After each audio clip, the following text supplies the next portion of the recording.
Welcome to the Pixel Response Podcast.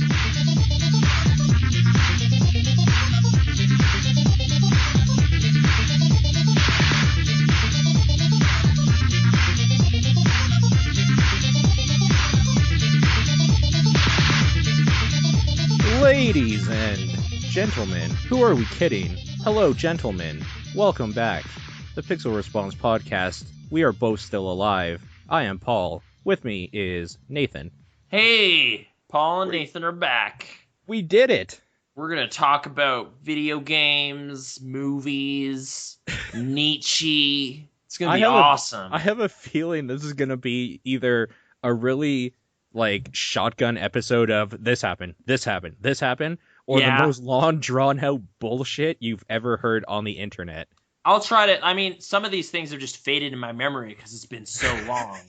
Right. So it might just I saw this. I think it was okay. I don't remember. I don't know. Should we explain why it's been so long? I guess so. We work at the same place now. And here's how I feel it got interrupted, right? There was 2 weeks in a row where there was kind of weddings causing shift changes. So Paul was covering me for a week, and then I was covering Paul for 2 weeks because you also kind of had a bit of vacation after, I guess, after you got back. The thing is, it was one full week, which encapsulates 2 shifts. Yeah, 2 shifts, extra shifts for me. So I did 6 days in a row and then 5 days in a row. So I was kind of burnt out a bit, and the timing was weird on us having time off at the same time or not at all. So it just, it was just kind of rough to fit in something. And also, Can you I were add a little out of the province, caveat right? in here? Yeah, okay. Yeah, okay. I was out of the province. I was at a wedding. You had some wedding stuff. So in April of this year, when you joined, you took some time off 3 weeks after you got the job. Was it? I thought it was it was a couple days. Okay. Anyway, it doesn't matter. Well, it was because of Comic Expo stuff that I had already booked off at my former employer. So it was kind of hey, can you guys also honor this? Because that would really help me make the transition or whatever. So it seemed weird to me that counted as vacation for this company because I didn't really start yet, but okay. I don't know. No, I don't know if it was vacation time or we just worked around it. Anyways, so 3 days there was some you were still training anyway, so I had to come in anyways. It wasn't a huge deal. Yeah. It's not it's all right, thank you. Oh, I can have some time off now. Good luck, rookie. I was oh no. And then there was a couple days here and there for your weddings or whatever. Yeah, all that good stuff. Is this also anticipatory of my trip in November? What? Because I'm the Disneyland trip I'm going on. I figured this was also kind of storing up stuff for that. Maybe. Is that fair? What do you mean? Days off, trading days. No, because now we're even. Oh, okay. You only essentially traded 2 days with me, and you worked an extra day. Oh, okay. Yeah. So sorry for Halloween time. Yeah. Thanks, though. It doesn't matter, because by that time, our new guy should be done and stuff, and if not, I'm just going to say I'm not coming in. Oh, okay. Jan will cover it for most of the days, and then he could do nights or something. I don't know. It doesn't matter. Well, work talk. Yeah. There you go. So, there was work problems. Well, what I was getting at is that when I left, first of all, it recharged me a little bit because I hadn't had time off for a while. So it was nice to not have to come in for a full week, basically. Basically a week and a half worth of shifts for sure. Mm-hmm. And more importantly, it was kind of I don't know. It almost felt like not retribution, because that's implying I was angry or something, because I wasn't. Right. But it's now you understand that when one of us goes, we're fucked. It's one of those things that is I take some time off, you work for 13 days, and the same way goes around the other way, right? Right. So now I feel super weirdly balanced just for it's the really office bad. At large. It's really bad, but now I feel we're bonded. We cut our hands and then shook. It's like, because no, this is what this account is all about. It's just like, oh, okay, I understand now. So we're the real people, like we're the hardest workers in the office. We are, because we have to do other airlines too. And they don't do ours. And that's the rub. There it is. Right. Yeah. Like, so complaining about it on the internet. It's not that I'm complaining necessarily, because I knew what we were getting into. Well, I knew from the start what I was getting into when I took on the BA account instead of just doing the front counter reception. And I was okay with that. Like, you probably didn't realize fully what you were getting into, but whatever, it's different. I'm still a little bit like, whenever it's like, hey, can you do this? It's just like, no, I don't want it. Yeah. I don't want to know that. I don't want to learn that, because if I do, I'll have to do all of it, and you're not going to learn my stuff. So, anyways, to make a long story short, what I felt like when I took some time off and recharge a little bit, and you had to put up with like the bullshit you now know what I put up with when like other people have left, not necessarily you for vacation, but just in general have left the company, and there's only me left. It's like everyone else working there is like maybe a SWAT team or something, right? And you and I are like the special force, like elite team that comes in to clean up everyone else's bullshit mess after they run in with their shields and shotguns and just spray everything, and we have to come in and do the clean shots or something. Sure. Yeah, so I don't know if that's the best analogy, but no. Okay. And then we're like the cleanup crew. Kind of, in a way, like especially for the weekend, and I felt for the longest time that you were still like maybe a rookie, and now like you and I are just like we're even. Like, you need to. Yeah, it's kind of a baptism by fire. Like, you just have to start. You just have to realize how much it sucks. Knowing more stuff really quickly when you're left with like the whole office is yours, and it's just like, no, I don't know, don't just do it. Just other people that you've never heard of and things you've never talked about are going to get mad at you because it's the weekend. Also, the supervisors won't answer their phone, and there's nobody to overlook the operations on the weekend. Yeah. And the other side is useless. If you transfer phone calls to them, they don't know. They know less than you. And you've only been there for 4 months. It's crazy. I guess what I'm saying is welcome to the company. The Roughnecks. Yeah. I got my battle scars. But okay, so long story for that, but that is what happened. In the meantime, though, in the margins, able to find some recreational time here and there, watch some television, films, and stuff. At least personally, work, a lot of it too. Yeah, I mean, there's always a gap in the day where something can fit. So, I was still doing my kind of Coen Brothers marathon. I watched Intolerable Cruelty, Burn After Reading, and Miller's Crossing, or was that more recent? Or was that longer ago? Man, it wasn't there. I've been watching a bunch of stuff, so I don't have this on my list, but yeah. Coen Brothers, I'm not going to really elaborate on most of it, but yeah, those guys are generally pretty good at making films. Sure. It's pretty crazy, right? Pretty authoritative judgment there. But I don't think anyone on the internet would agree with you. Yeah, probably not. It's pretty controversial. Coen Brothers are actually good at their job. Like, I don't know, kind of out on a limb on that. But Intolerable Cruelty, it's not the best one, but it's not that bad. It's not that bad. Okay. Catherine Zeta-Jones, but okay. Enough about that. Yeah. Let's talk about a movie we've both seen. Black and white, sort of. Jeff Bridges, Coen veteran, The Giver. Yeah. Book originally by Lois Lowry. One of my favorite books growing up because it was it's a young adults focused book with the way she writes, because maybe it's just that she's not a good writer or something, but it's very easy to read. It's a very short read, and it deals with some heady concepts and stuff like that. It was essentially my first foray into this idea that things are probably not real, or like could be constructed by people to like for their own resources or benefits or whatever, like government stuff. This is all, like, by the way, when I say young, like grade 3 or 4 or something. Okay. It was like my first foray into this idea that like maybe the government is doing some shady shit or something. Oh, okay. Whereas I guess I never read it actually. Like this was my first dose of this story. Like I know Brittany read it. Okay, good. Then you and I can talk a little bit about like I can tell you about stuff that isn't the biggest problem I had with it, which wasn't huge, is that they really Hollywoodized the ending. Oh yeah? Okay. Which is not too bad because it's a movie, so like there has to be some kind of dramatic visual thing happening like as a crescendo. Yeah, okay.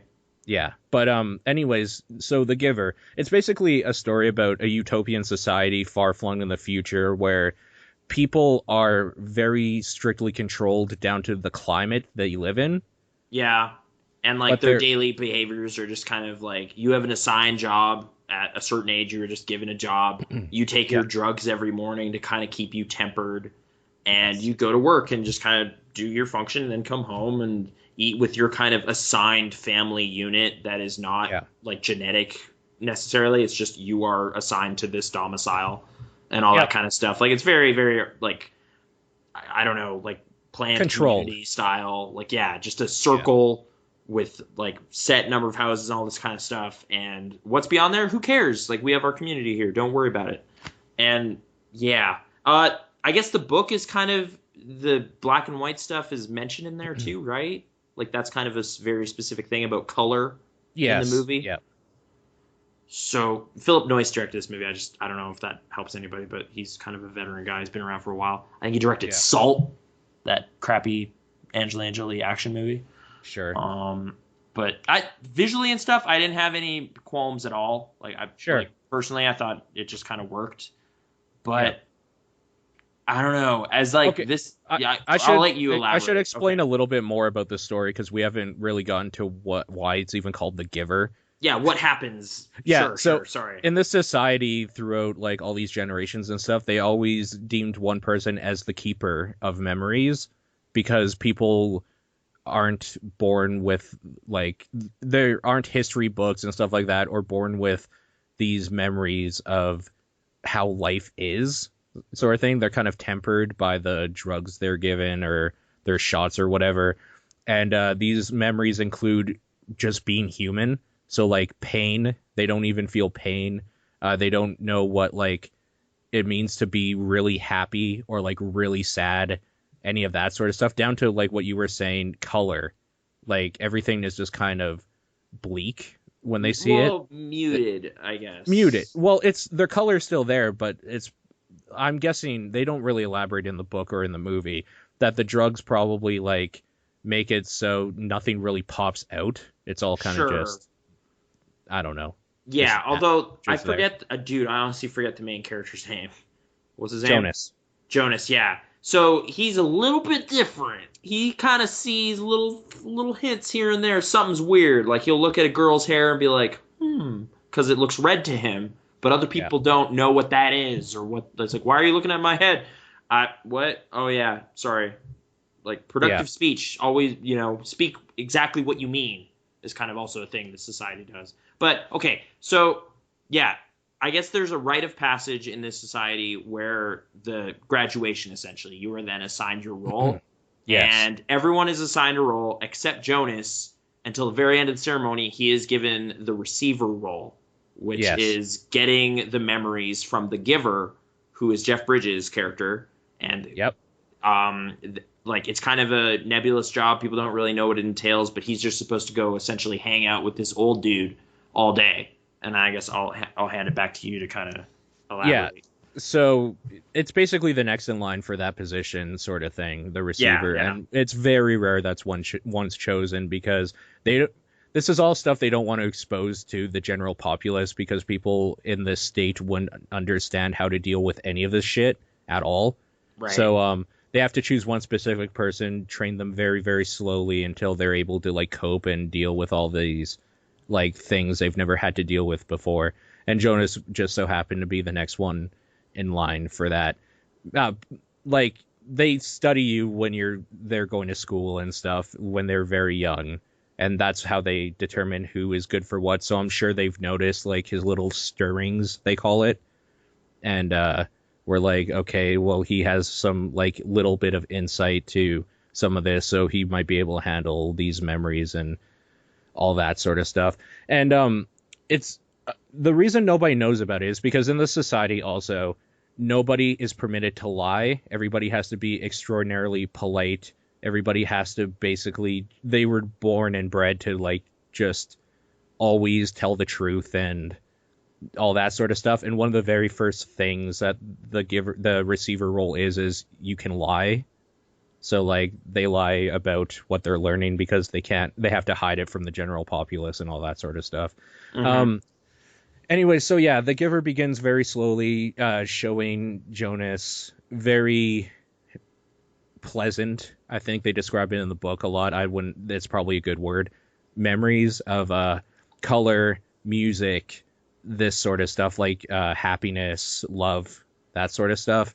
Yeah. And later on, they move on to the stuff like war, like rape, abandonment, all these like terrible things. Yeah, and I guess the justification is like knowing these lessons from the past, we can apply them to the problems of the present should something come up. So the giver is essentially, or the receiver, the keeper essentially, is supposed to be a bit of a guidance person, like a counselor when something really weird happens. Yeah, he's an advisor of the highest order, really.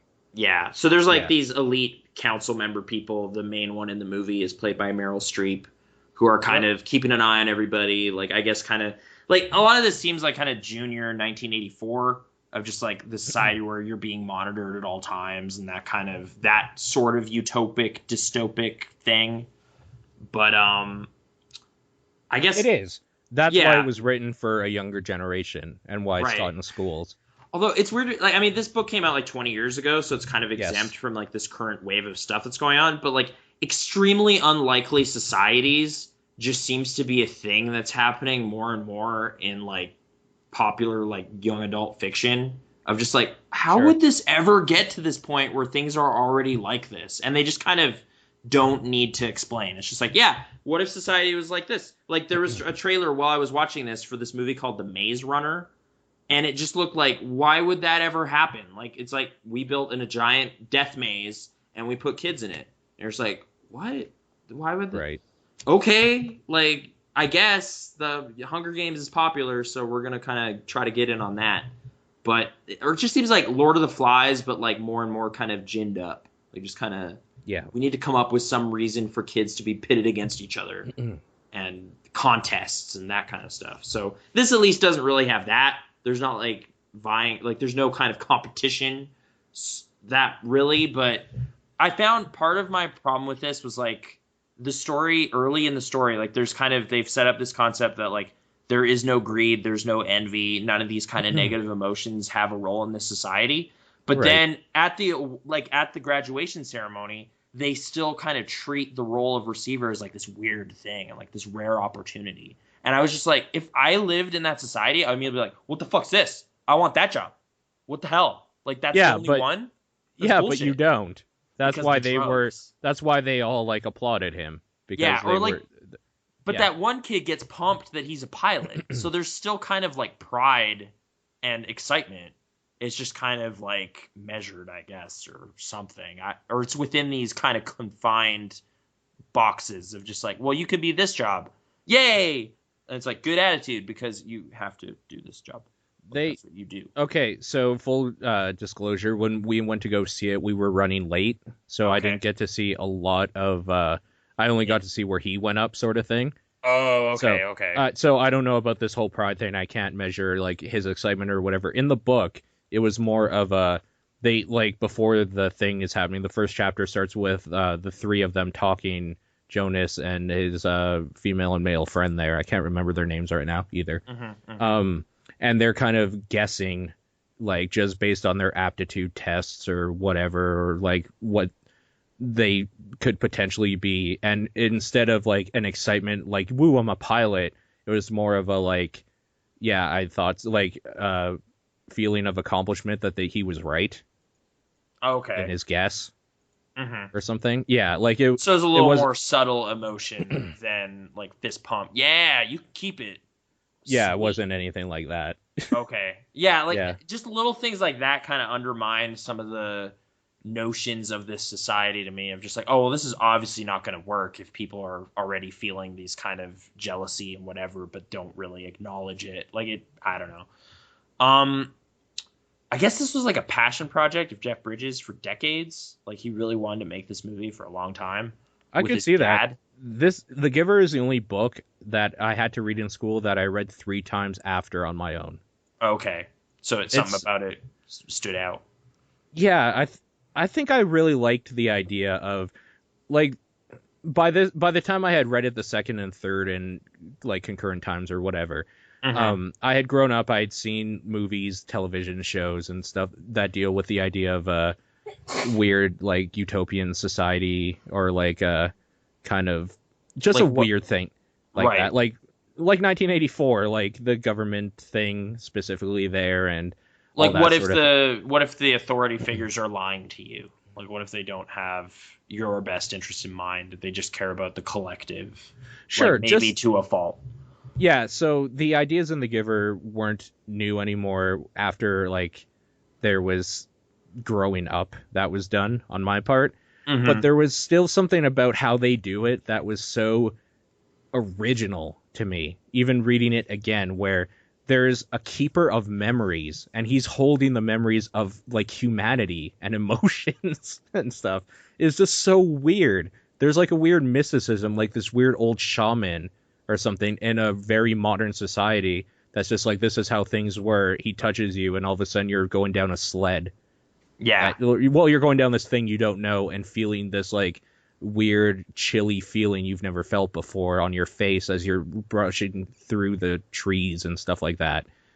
Like, I don't know. There was something very cool about that. And there still is, I think. And I think their strong suit of this movie is that always felt reading it like it would make a good movie because it's a very visual experience. And I think they tapped into that pretty good, even though it feels like a lot of times it seems like maybe they just looked for copyright-free JPEG or MPEGs or something on Google and then just found a bunch of random world clips from National Geographic. Okay, that was actually my like one of my beefs that Brittany and I talked about of just like she said, like when you're reading it, you can kind of just like what is love to you? Like what would that look like? Or maybe they described the memories pretty vividly or something, but they seemed like smaller and personal. This, I'm pretty, like, we stayed for the credits. I think they just took footage from this, like, Life in a Day documentary that came out a couple years ago of just, like, you know, footage from all around the world of people just doing stuff and, like, living.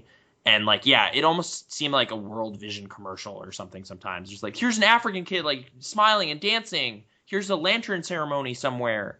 And it's just, like, okay, like, it's just, like, vague memories that aren't like, you know, it's not like he remembers distinctly like a specific person going through something. It's just kind of like festivals and colors and footage and yay, and it was like, like that's not like that to me doesn't motivate the character to be like, oh, I gotta smash my society now, like this stuff's so awesome, I need to make this, like everyone needs to know about this. It's like, okay, like I don't know, in the book itself, I'm pretty sure the memories pitted him. Like they gave him the memory of him riding down the sled, of him being in war and stuff. Like it becomes a personal thing. They had kind of those little ones. Like there was a war memory he has, but they did. But like there was kind of like there was some weird flashes. clip shows as well. Just clip shows of happy Earth stuff. I hated that. I couldn't stand that.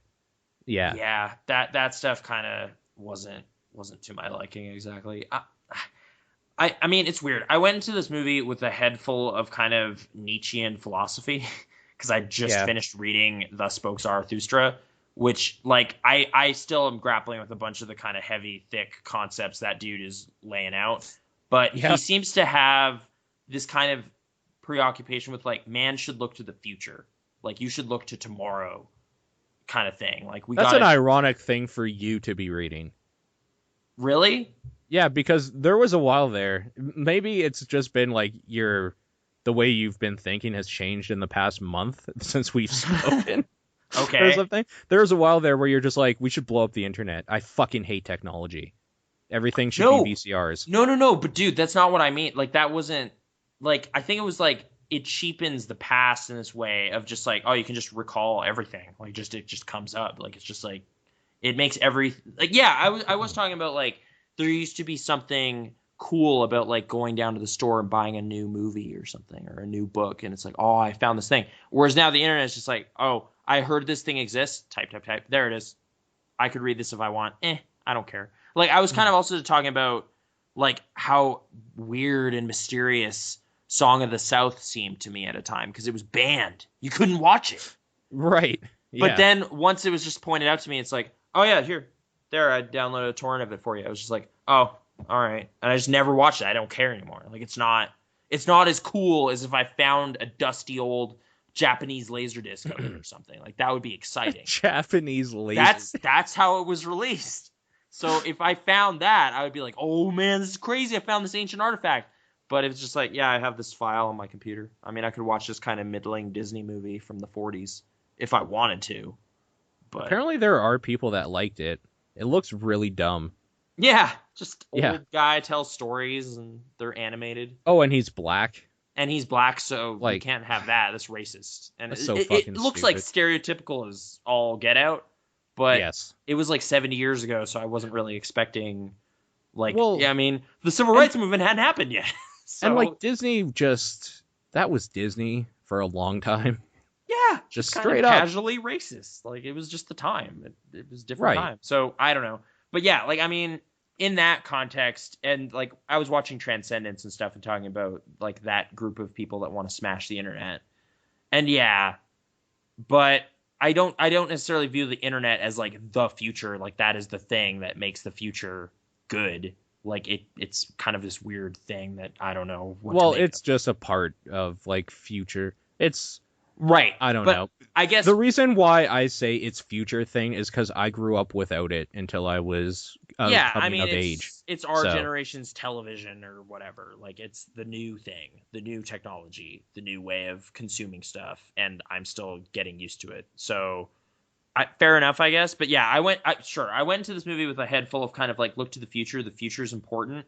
And then this movie is kind of like, no, dude, the past, that's where the answers lie. Like, we need to cherish this stuff that happened. And I was just kind of like, not sure where to fall on it. And like, this movie kind of fell so hard on one. I was like, I don't know if I agree with you exactly. Like, the past is good and all, but... you know, you can only learn so much. Like, at some point, you need to try new things. But arguably, the reason everything happens, though, is because he wanted to change the future. So he was looking towards the future and realized that, like, we can't keep doing it this way. But why, though? Like, that's kind of the thing where, like, I disagreed with its philosophy of just, like, we can't have it like this. I mean, everyone's well-fed and healthy, and we live in a confined environment, but... it's one of those things that, like, what's the point of living if you don't live? But you, like, I don't know. It's not, you got to spend some time here. Like, they're not doing a bad stuff. Like, going and hanging out with the Giver looked fun. Why not do that for quite a while more before you decide it's no good? Like, yeah, for like, I think maybe if they did it with more people, or like, more people in society should know these things. I think his thing is that, like, there's like some shitty things he found. What he got headstrong about was the good things, and then the heavier, like harder things to deal with came later. Mm-hmm. So what really motivated him to want to share everything were these like good feelings. Yeah. Okay. Like, it's hard to dance around. Like, the way the movie conveys that, oh, this society is bad is such a like kind of on the nose, very easily emotional thing of just like, you shouldn't kill babies. And it's just like, okay, like, if you're just gonna show it in this weird, like, cold, strange way, like, that's not gonna fly. But I don't know. Like, it's like, okay, actually, it did have me kind of comparing this movie to like Snowpiercer, because I watched that recently. I still have to watch that. I forgot all about it. You should watch that, because, I mean, like, the movie has, like, similar kind of, like, well, the bad guys have this kind of cold disregard for life, and that's bad. And it's just like, yeah, but what if they're right? Like, you know, like, it's like, we need to maintain a population for the long term. we can't do that if we're going to just keep adding like more and more and more to the crowd. Like eventually it's going to cause problems. It's like no one that's genocide talk, man. It's crazy. And you're just like, I know, but if it wasn't like that, like it's not based on any kind of race factor or ageist or anything. It's just there's nobody for this one. Bye. Like it's like bad. It's cold. It's emotionless, but long term. Well, like all of them are everything's emotionless. Yeah. Okay, so let's talk about the ending a little bit. And I'm not going to care about spoilers because this book has been out forever, and for the longest time it was required reading material for a lot of people from the age of like grade 3 to 5. Our age range of listeners will know what this is. And the movie isn't doing like super great, so it's not like people are flocking to see this, but whatever. Like it's been around for 20 years. So the problem you were having with like him wanting to change everything or whatever. In the movie, he wants to like go to the boundaries of memory or whatever they set up, and like by breaking it, everybody will have their memories back. Like which it'll I all didn't come understand. Like they just kind of came up with this weird like if you get past this point, magic will happen and everyone will remember. And it's like what? Why? Like it's a force field or something. Why would that happen? It's like don't worry about it. He has to make it to this line. Because they needed a movie ending. Is that not what happens in the book? This is what I'm getting to. Is that he finds out what it means to be released eventually after learning all these other bad shit. Everything was gradual. There's no love interest also. Fiona is just a friend. She's not someone he was going to run away with. Okay. He finds out what this is. He had a bond with their baby Gabriel that his caregiver father, or whatever you want to call him, his assigned father, was a caregiver. And he took Gabriel home from the nursery to like kind of look after him for a few days. Jonas develops kind of like a bond with him, especially after feeling these feelings of like what love is and like happiness, and just seeing that like a baby is like basically the purest form of being human, because you don't have a bunch of like ridiculous things in your head. You're just kind of there and like enjoying everything as you're learning it. And at the end, when he finds out what it means to be released and hearing that Gabriel is to be released in the morning, he actually just picks up Gabriel from the crib in the next room and he leaves with him to find a better life for them. Yeah. That's it. So that's a book ending. Oh, okay. So he just leaves. The movie ending is, oh man, my friend is chasing me with a fucking plane, and we gotta find Fiona because I love her, and we gotta get to the boundary of memory so everybody is fixed. Like, what? Okay, so all that. The ending of the book is he takes Gabriel and they go find a better life for themselves. And you're left kind of like, how did they escape? Like, did they win? It's like, well, he decided to leave, so that's the important part. So no, like it does end on the note of like he's going through like the mountainous or like the snowy mountains or something like that and getting tired or whatever, and then he hears in the distance like singing and caroling because it's Christmas time and like bright lights, and then he basically just like says, I think we're gonna be okay or something. Okay, so that's similar to the movie where it's like they have found other society, like old society maybe still exists.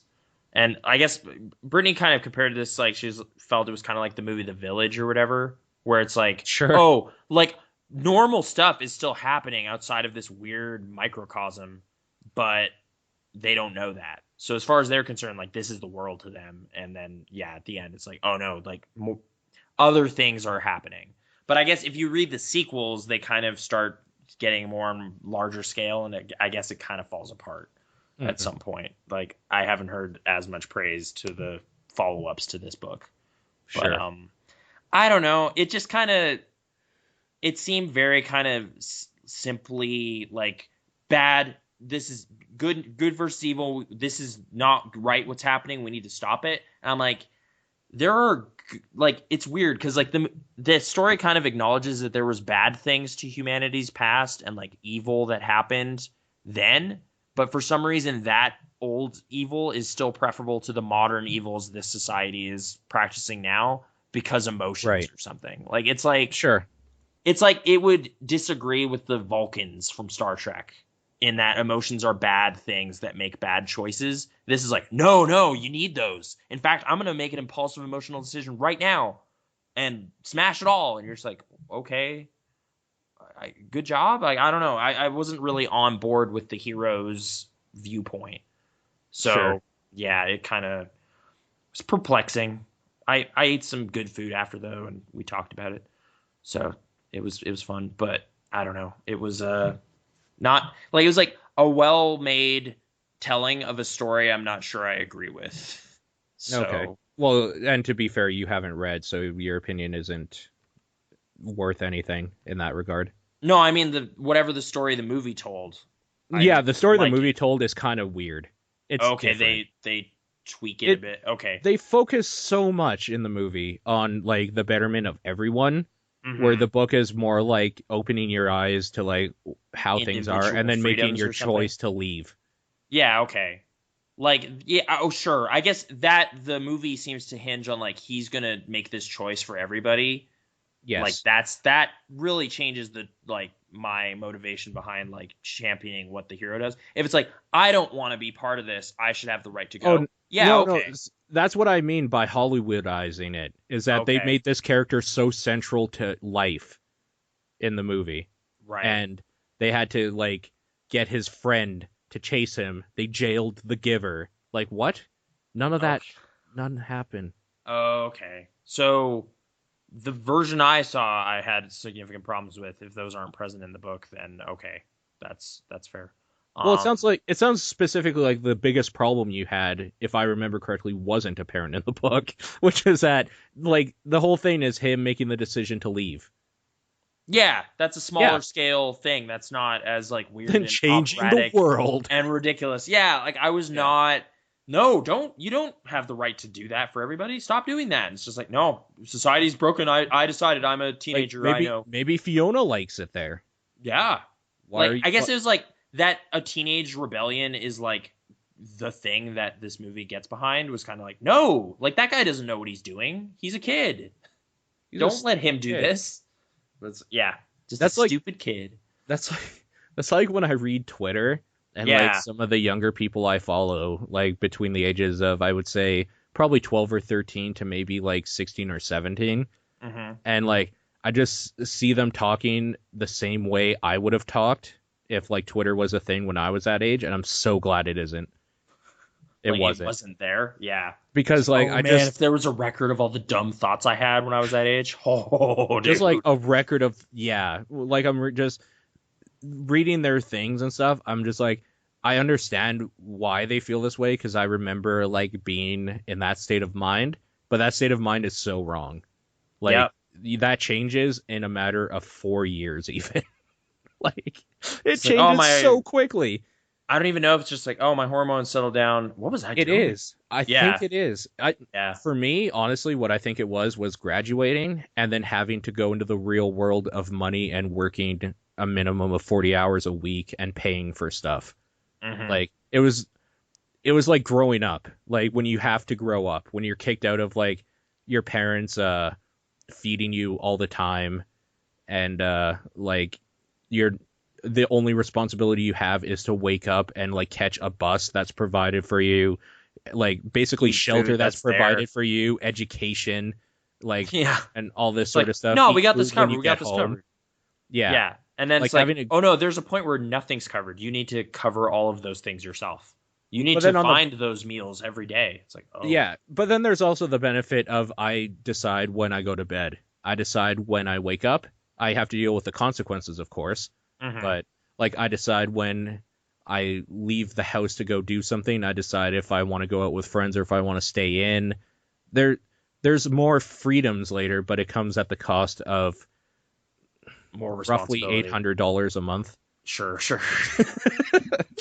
Yep. So you got to get that 800. You got to figure that out too. So, Also, 800, by the way, is like the cheapest to live in our city, I will say. mhm. Because I used to pay when I lived alone 800 just for rent, probably about 200 for utilities, like during winter and stuff for sure. Yeah. And then maybe 50 to $100 for like phone and internet. Yeah. So like 1,000 something. And that was cheap back then for one person living alone in a 3-bedroom place. That was 3 good. bedrooms, nice, dude. That's well, you saw that place. It was like part of a like duplex quadrant thing. Yeah, yeah. But like That place was good. That was not bad. I didn't mind it. I have extraordinarily bad memories in every room of that house. Oh, okay. I've probably cried in every room of that house Oh. at some point living there.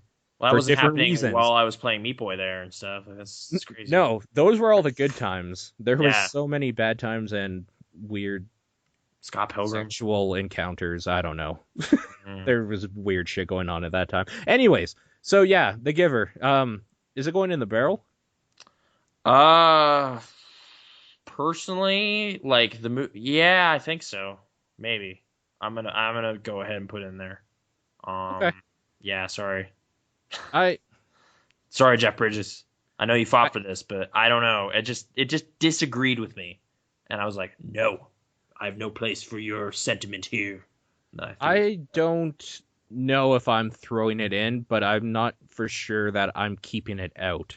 Okay, so it's right on the edge, kind of where some other stuff has ended up in the past. Okay, I'll tell you what happened with this. Is that the movie is tied to like the end of a shoelace, and on the other end is the book, and the shoelace is hanging so that the movie is kind of half in the barrel and the book is half out of the barrel. Okay, so the book is still safe. The book is balancing the movie out of Dune. Okay. Yeah. All right, adaptations. That's how that happens, I guess. Yeah. It sucks that you didn't enjoy a lot of it, but there was some okay stuff in there. Right. Well, I mean, hey, the reason I didn't enjoy some of it is because like 115 years ago, this like kind of crazy German guy wrote this book. I don't think kind of is the word. He got full crazy towards the end, apparently. Like he was committed and all this stuff. All philosophers kind of are though, because they just think too much. Yeah, they're just alone thinking. That's all they got. They're just them and their thoughts. And okay, like Friedrich Nietzsche,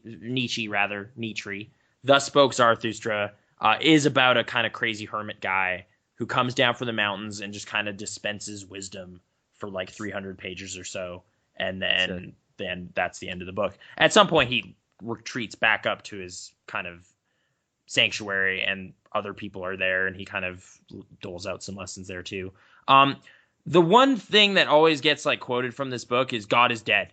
Like that is the page a bunch of Christian people got to. It's the third one, and then they went what and closed it, and that was that.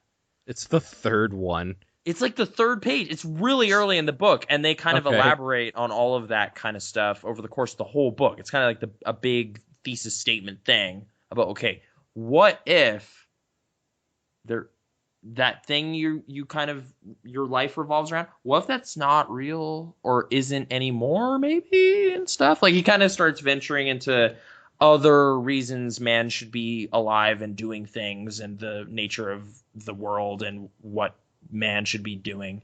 And it's extremely dense, and I was kind of really like just caught up in it like the whole time. But as I was reading, I was like, I need to read this again. Like before I can really ever like master some of these ideas, I need to go through this all again. And I'm willing to do that. It was actually pretty compelling stuff.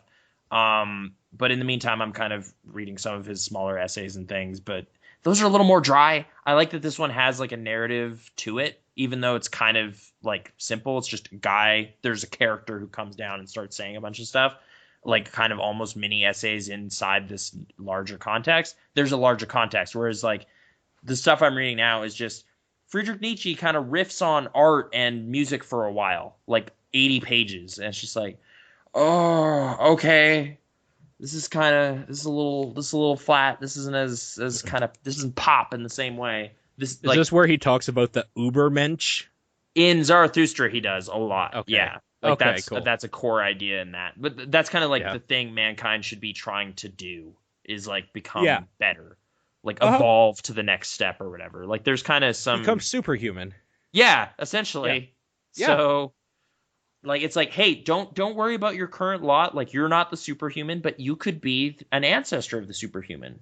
So don't worry about it. And you're just like, okay, I guess that's kind of a notion. Like some of the ideas that kind of popped out to me was like parents should be very intentional about raising their kids, not just kind of like, oops, I guess we have one of those. I don't know, just stay out of my way. I'm busy doing stuff or something. Like, don't be the idiocracy parents.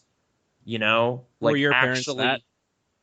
no, but like their plans for me didn't seem like they were reactive to what I was actually interested in. It was more just like, Okay. you should learn piano. I've demonstrated no musical Oh, dude, aptitude whatsoever. You had Asian parents? No, no, but Oh. I would have let them down too, I guess. Like, it's just like, it's kind of like, you should learn this. I have demonstrated no interest or aptitude in this field whatsoever. Okay, what about this?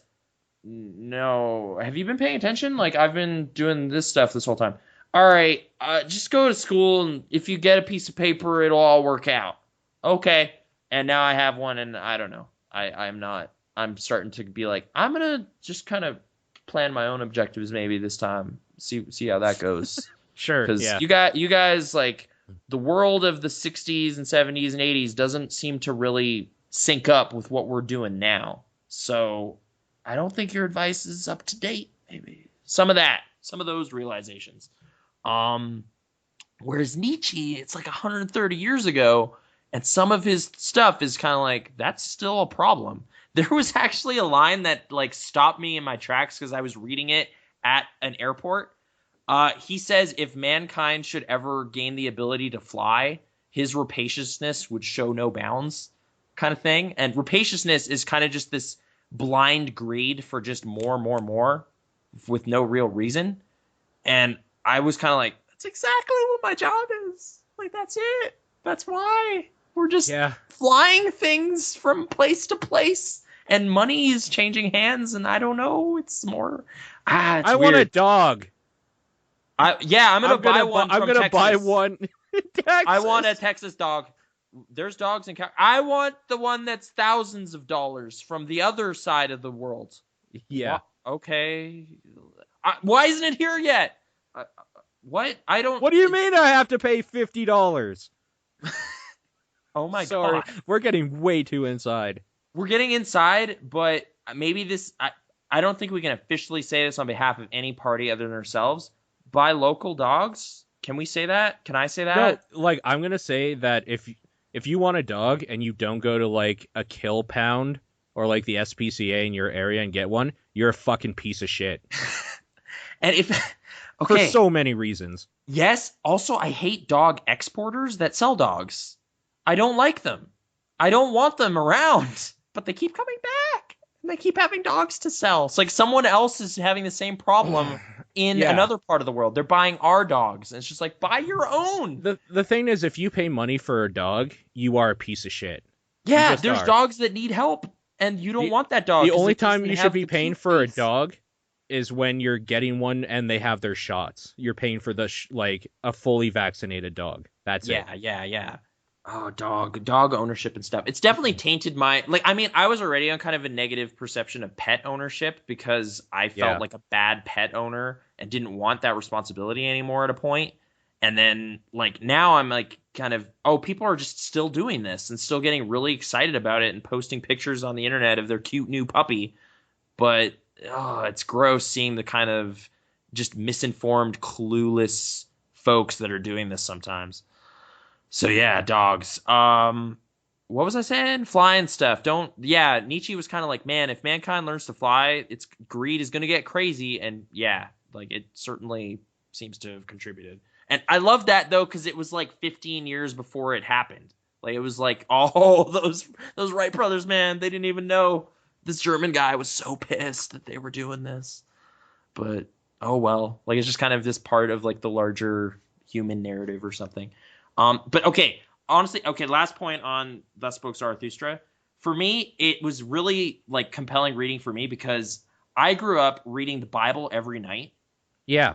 And this reads like it in the same way of just like, there is a wise guy going around saying stuff, but I know who it is, and I know when it was written, and that it doesn't have this kind of agenda necessarily of like, join this thing, join this bigger thing. It's just kind of like, hey, here's some thoughts. I don't know. Like, it's more honestly presented. So it kind of like I was able to just get into it. Like, it read like stuff I was really familiar with, but had like fresh new takes on stuff relative to the 2,000-year-old book I was reading. This one's only 130 years old. That's hot off the shelves as far as I'm concerned compared to my kind of daily reading. So I was into it. It was cool stuff. Again, I feel like super just dumb saying like, "Oh, Nietzsche's cool." Like, elaborating on some of his notions, I feel like I would just misquote him all over the place. Even what I said was probably paraphrased. God is dead. Yeah, he did there, say I that. did it for you. Yeah, God's dead. That's basically the conclusion. So. That's all you have to know about No, Nietzsche. it's not. That's the only, that is the only thing. Actually, people on Facebook just posting that quote blindly is being like, yeah, well, Nietzsche's dead. He died in 1900. Lol. And it's just like, okay, I got to read his book now, actually. Just to spite you, because you're not. I think I have the full, not the full, but like the full probably 3 or 4 sentences with that. I can read it out quickly if you want. Oh, I found it. I don't know if there's larger context right there in that paragraph, but okay, like let's hear it. Like the whole thing is basically God is dead, God remains dead, and we have killed him. How shall we comfort ourselves, the murderers of all murderers? What was holiest and mightiest of all that the world has yet owned has bled to death under our knives. Who will wipe this blood off of us?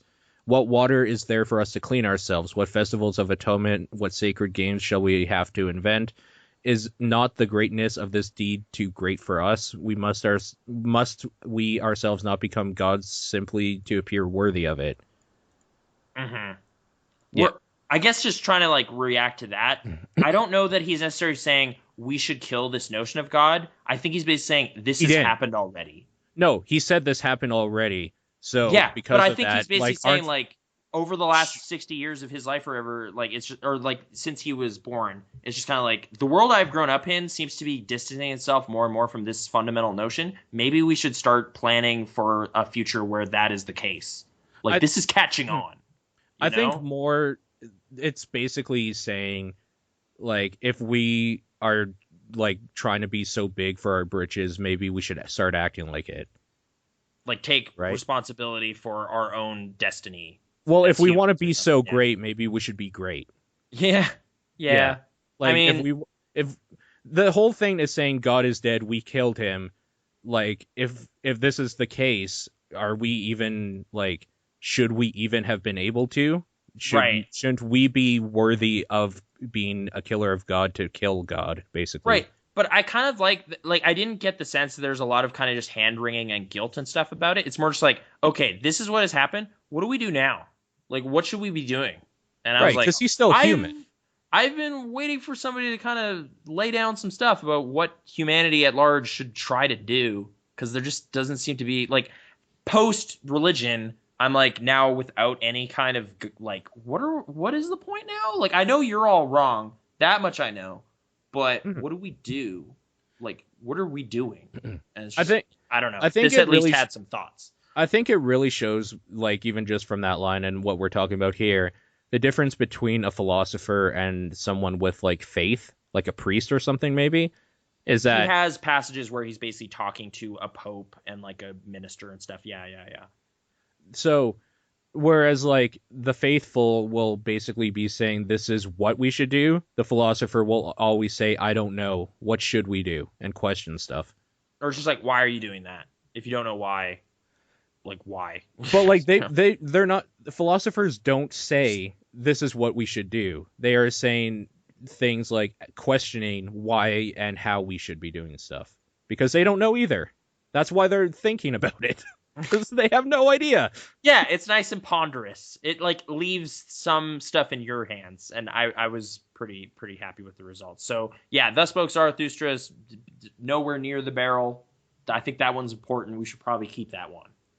I think that's a good idea. Well, you know, it's been kept for like 100 years, so yeah, I'm sure there's a lot of people that agree with you, including very smart people. So. Okay. Burn. No, I'm not burning you. I'm saying that you're just like that. I don't think that should go in the barrel. It's like, yeah, I think most like educated people would agree because it's some I important guess stuff. I'm just saying people on my Facebook might not be so inclined because they seem to be a Oh little no. What uppity about. happened? What did you do? No, I'm saying the Nietzsche is dead kind of ha ha ha, not really delving into any of it or thinking about reading the book itself. Like that kind of mentality is what I see on occasion. I kind of just, Facebook just kind of bums me out that I know some people, like it's just Yeah, like, it oh does. man, what happened to you since graduation? You got so lame. Like it's just kind of quietly seeing that and just not posting my own rebuttals either. I just look at it. I don't post on there anymore. I just have nothing to say to Facebook anymore. But Facebook sure had a lot to say about one indie game developer, whether or not they actually played any of the games in question or know anything about games. They sure don't like that a woman is being bullied at all. That's not okay. So we're finally doing this. Yeah, We're finally weighing in. We need to crack into a hot topic over the last month that hopefully has cooled a bit. I don't know. It has. I can tell you right now it hasn't. So earlier today I said something along the lines of, I hate that every time I open Twitter it's a war zone. And that's what you were referring to? That's what I'm referring. Every time, snarky. dude, for the last 3 weeks, I've opened Twitter. Well, week and a half or 2 weeks, whenever this happened. Right. Every time I open Twitter, it's either somebody saying women are like ruining gaming, or like Anita Sarkeesian is the worst thing to ever happen to gaming, or saying that men should be like slaughtered. Like, I don't even know what's going extreme? on. Yes, I'm not Okay. even kidding you, and I'm not giving Twitter handles out because that's kind of gross. Okay. Because like what I've been seeing is kind of like gaming, like gamers, I guess, like people who aren't actively making games, kind of just being upset that Kotaku isn't being 100% transparent with them, that threads are getting locked and message boards are being censored. Do we have to explain what happened? I guess let's try to do it in like the smallest nutshell ever, because I don't want to just relay this whole story. No, I'm gonna tell you exactly what happened. Basically, okay. I might try to trim you down a bit though. It's just like, okay. I'm gonna start from the very beginning of why this is happening now, like the snowball effect, but I'm gonna be very brief about it. Okay. Anita Sarkeesian started putting some stuff out on Feminist Frequency, questioning on how like video game tropes treat women and stuff like that. Yep.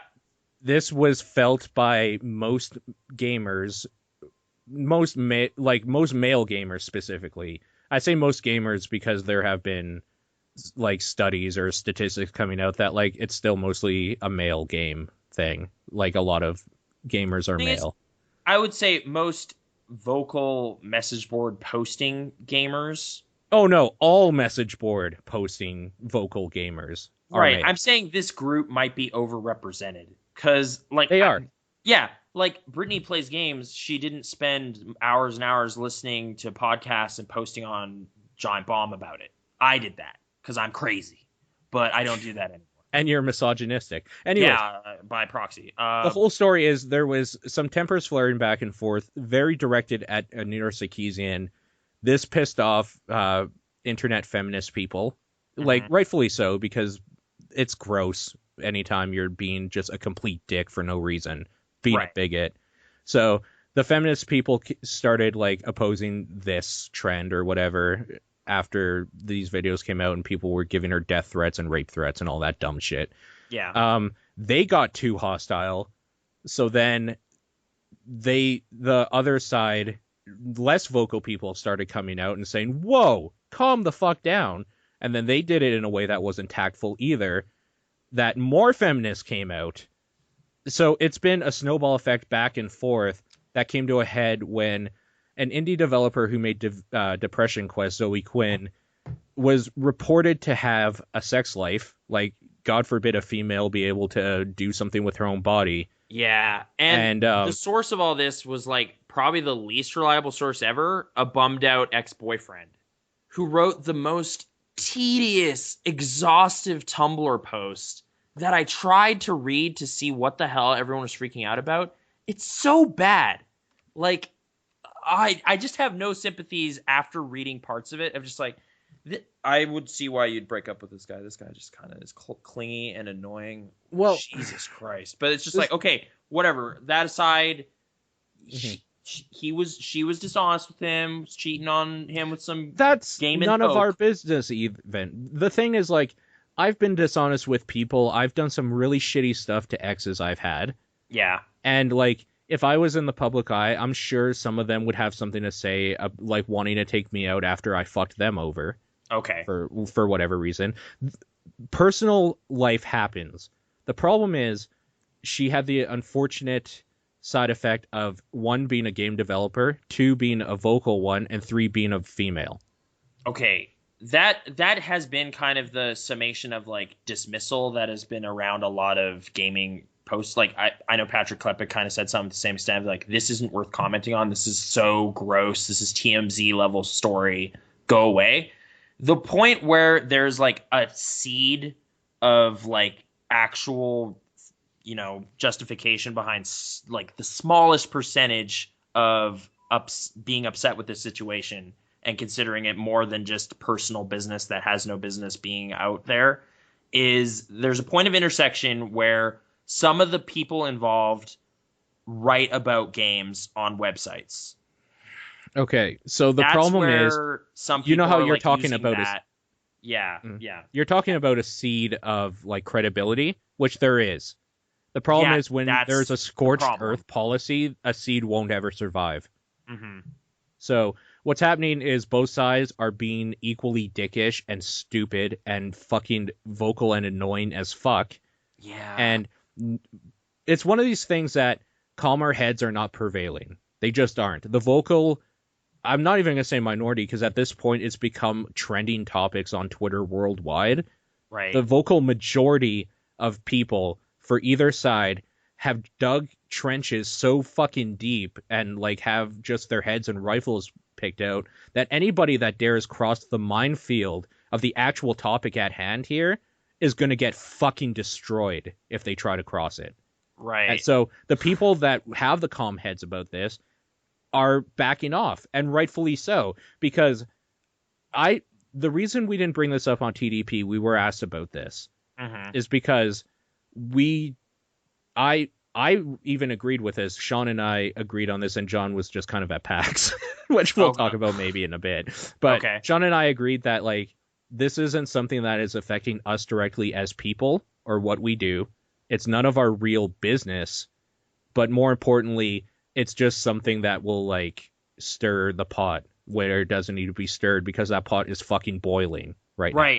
So I'm not trying to like dig lines on either side. Like I've kind of come on this on several issues of contention on various social media stuff, like with the modern kind of feminist movement versus like social justice warriors, like this kind of battle. It's just like, why are you having a battle? Like we already did the kind of neighbors are fighting and you're just trying to have a barbecue analogy. And I think it applies here too, of just like, we were just trying to like just hang out, and for some reason both sides are deciding to make this a fight, and I'm not sure if it's worth fighting over, but that's already happening. Like, so I guess I can't stop it. It's too late, but it's still just kind of this confusing middle ground of like, no, I'm not like it's not like I should pick a side. I'm being a fence sitter.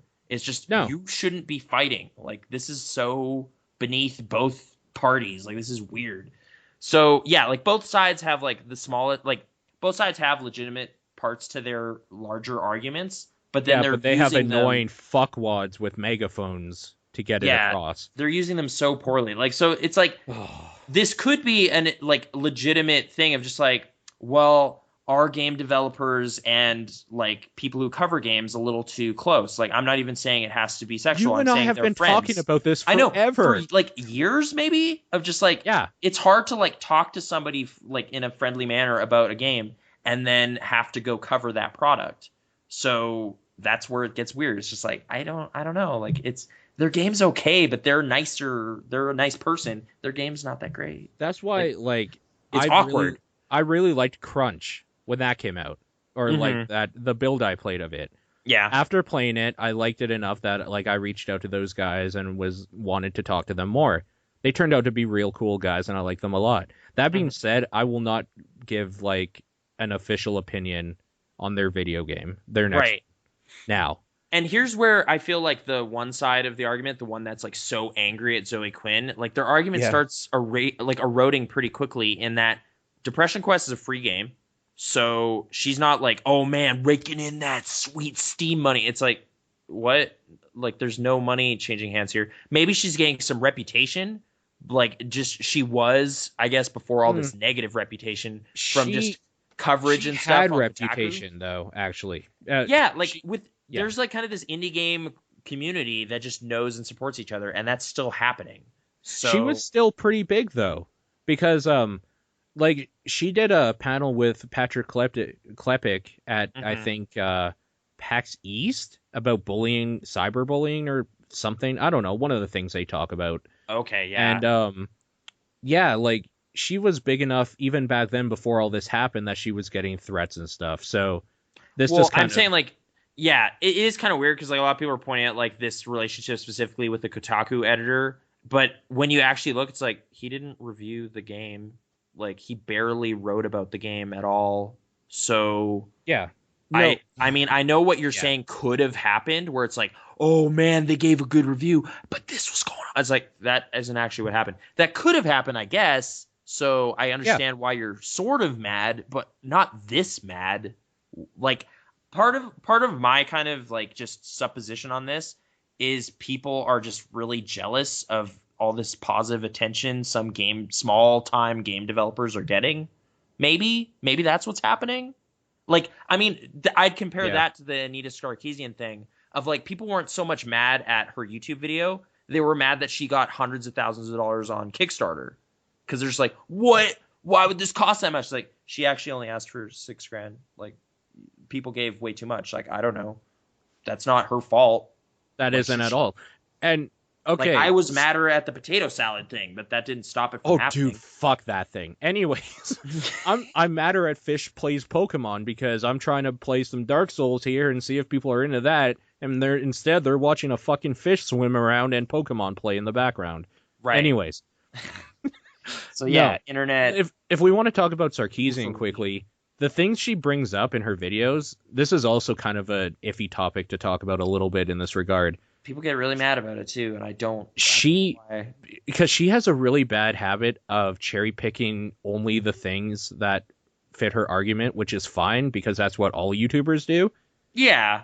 But the things she brings up are in fact tropes that hurt like an equal movement for equal human like representation or whatever you want to call it. Yeah. So like, for what she's doing it right, but I don't know why people are so pissed off about it. Maybe they just don't like her, which is fine because I kind of find her grating myself. But it's one of those things that like I find JonTron grating, but I still like his content sometimes. Okay. That can happen, right? People can like the way or something somebody says, but not like the way they say it or something. I guess so. Like it's like fundamentally, I agree with maybe what they're saying, but they just did it in a way that rubbed me weird. Or yeah, like they have a nasally voice or something. I don't know. Like it could be anything. It's just superficial shit. Like it's like maybe Eagle Raptor is kind of right about Ocarina of Time, but I still want to play 3D Zelda games, and I'm willing to put up with their shit. Well, I mean, kind of fuck his opinions on Zelda. Well, I guess what I'm saying is Pixel Response calls out Eagle Raptor. Oh. No, okay. That's not at all true. That's not what you're saying. Okay, I specifically, I guess, brought that up because I am now venturing into Twilight Princess again and trying to enjoy that. And I'm willing to do it.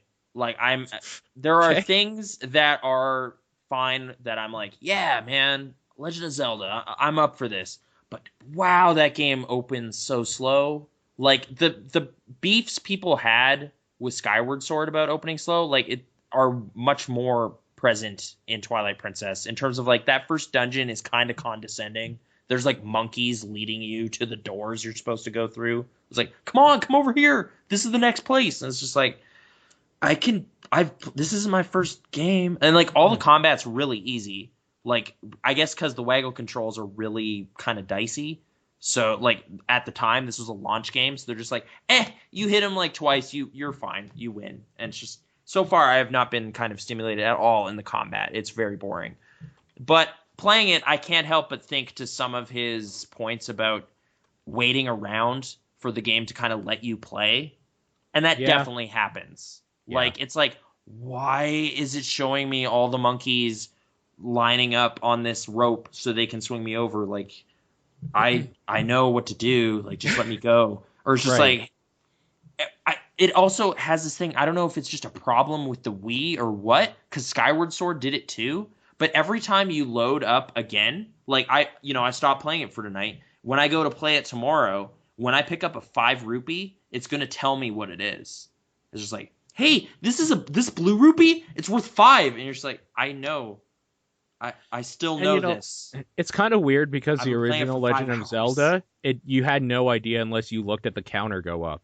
Yeah, it's just like, oh wow, when I picked up that blue one, it went from 1 to 6. That's great. It's weird. Yeah. It's like Nintendo realized that their audience is progressively getting stupider because they're putting out shittier products. Or I'm thinking more likely... just being inflammatory. Yeah, they're expecting that new people are here, and this is their first time. And that is the case. Like, when I worked at EB Games, there were people who were like, man, I played that Twilight Princess. That stuff was great. Is there another one of those? And you're just like, wow, really? You're that person. You're the reason. All right, yeah, there's more of those. Oh, I'll show you. You know what I saw on Twitter yesterday? What? Is that there was a picture that someone, like, the tweet was, duh, question mark? And the picture was, it was them holding an Xbox 360 controller, like, in a package that was resealed by them at EB or GameStop or whatever. Yeah. And it's like, it had the return slip on it. And the reason for the return that the customer wrote on the slip for them was doesn't work with a PS3. It's just like, it's amazing. A USB controller. I thought it would work. No, it was a wireless one. All right, that just makes no sense. Amazing, right? Yeah. Like, there are just really dumb uninformed people that just don't know. Like, there are people asking, like, when will the Mario come to the PlayStation? And you're just like, it won't ever happen. That won't ever happen. So I don't know. Not in any foreseeable future. That's right. For sure. I guess it's just like that. Don't plan your schedule around that. Like, don't be doing that. But yeah, like, there's just people that don't know. They don't pay attention as much. And like, I don't even feel like I am paying attention as much now. Like, there are games coming out that I'm just like, oh crap, that came out. Cool. Like, Phoenix Wright and Professor Layton, that's on shelves. It's lucky real. For you. Yeah. Is that there's this podcast on the internet. Oh yeah? That you can listen to that will tell you all the game news to a point where you might find it annoying. Called the Top Down Perspective. Oh wow. Cool. I'm kind of bad mouthing it now that I think about it. No, you guys talk about the games. I did hear about some stuff through that. I still find it weird. I'm not caught up right now. Yeah, well, that like was my secret this whole time. I just wanted to start up a new podcast that I wanted to listen to, so I didn't have to be in the other circles anymore. I could just cut loose. It's weird to me because, like, joining that, I lost a podcast I used to listen to. And I gained one. Yay! And it's also weird because, like, for you listening, it's kind of like an ex, like, reading my Twitter feed and seeing what I'm doing or something. I don't know. It just feels like... No, whatever. I left with, like, an open invitation to come back. I just haven't played a game where I'm like, I need to share something about this. Even Five Nights at Freddy's, which is this hot new... you don't want to share that? Well, I don't know. It's just like... We probably shouldn't talk about it then. Let's go. No, I'm saying, like, I don't need to, like, stop the presses. Nathan played this game. It's just kind of... I also played the hot new horror trend right now, which is... Five Nights at Freddy's. How long has this been out? Because you just kind of introduced it to me, and I was sufficiently intrigued to install it and check it out. It's only I believe it was August 18th. Okay, so it's like 2 weeks old. Is it August 18th? I can look this up quickly. Okay, it couldn't have been 18th. It would have been Oh wait, I was off. I was on vacation. It might have been the 18th. I was off, and I saw it come on this store. Okay. I guess I can just say what it is. It's a horror video game where you play a security guard at essentially a really dark and evil Chuck E. Cheese. is how you Yes. described it to me, and that's perfect.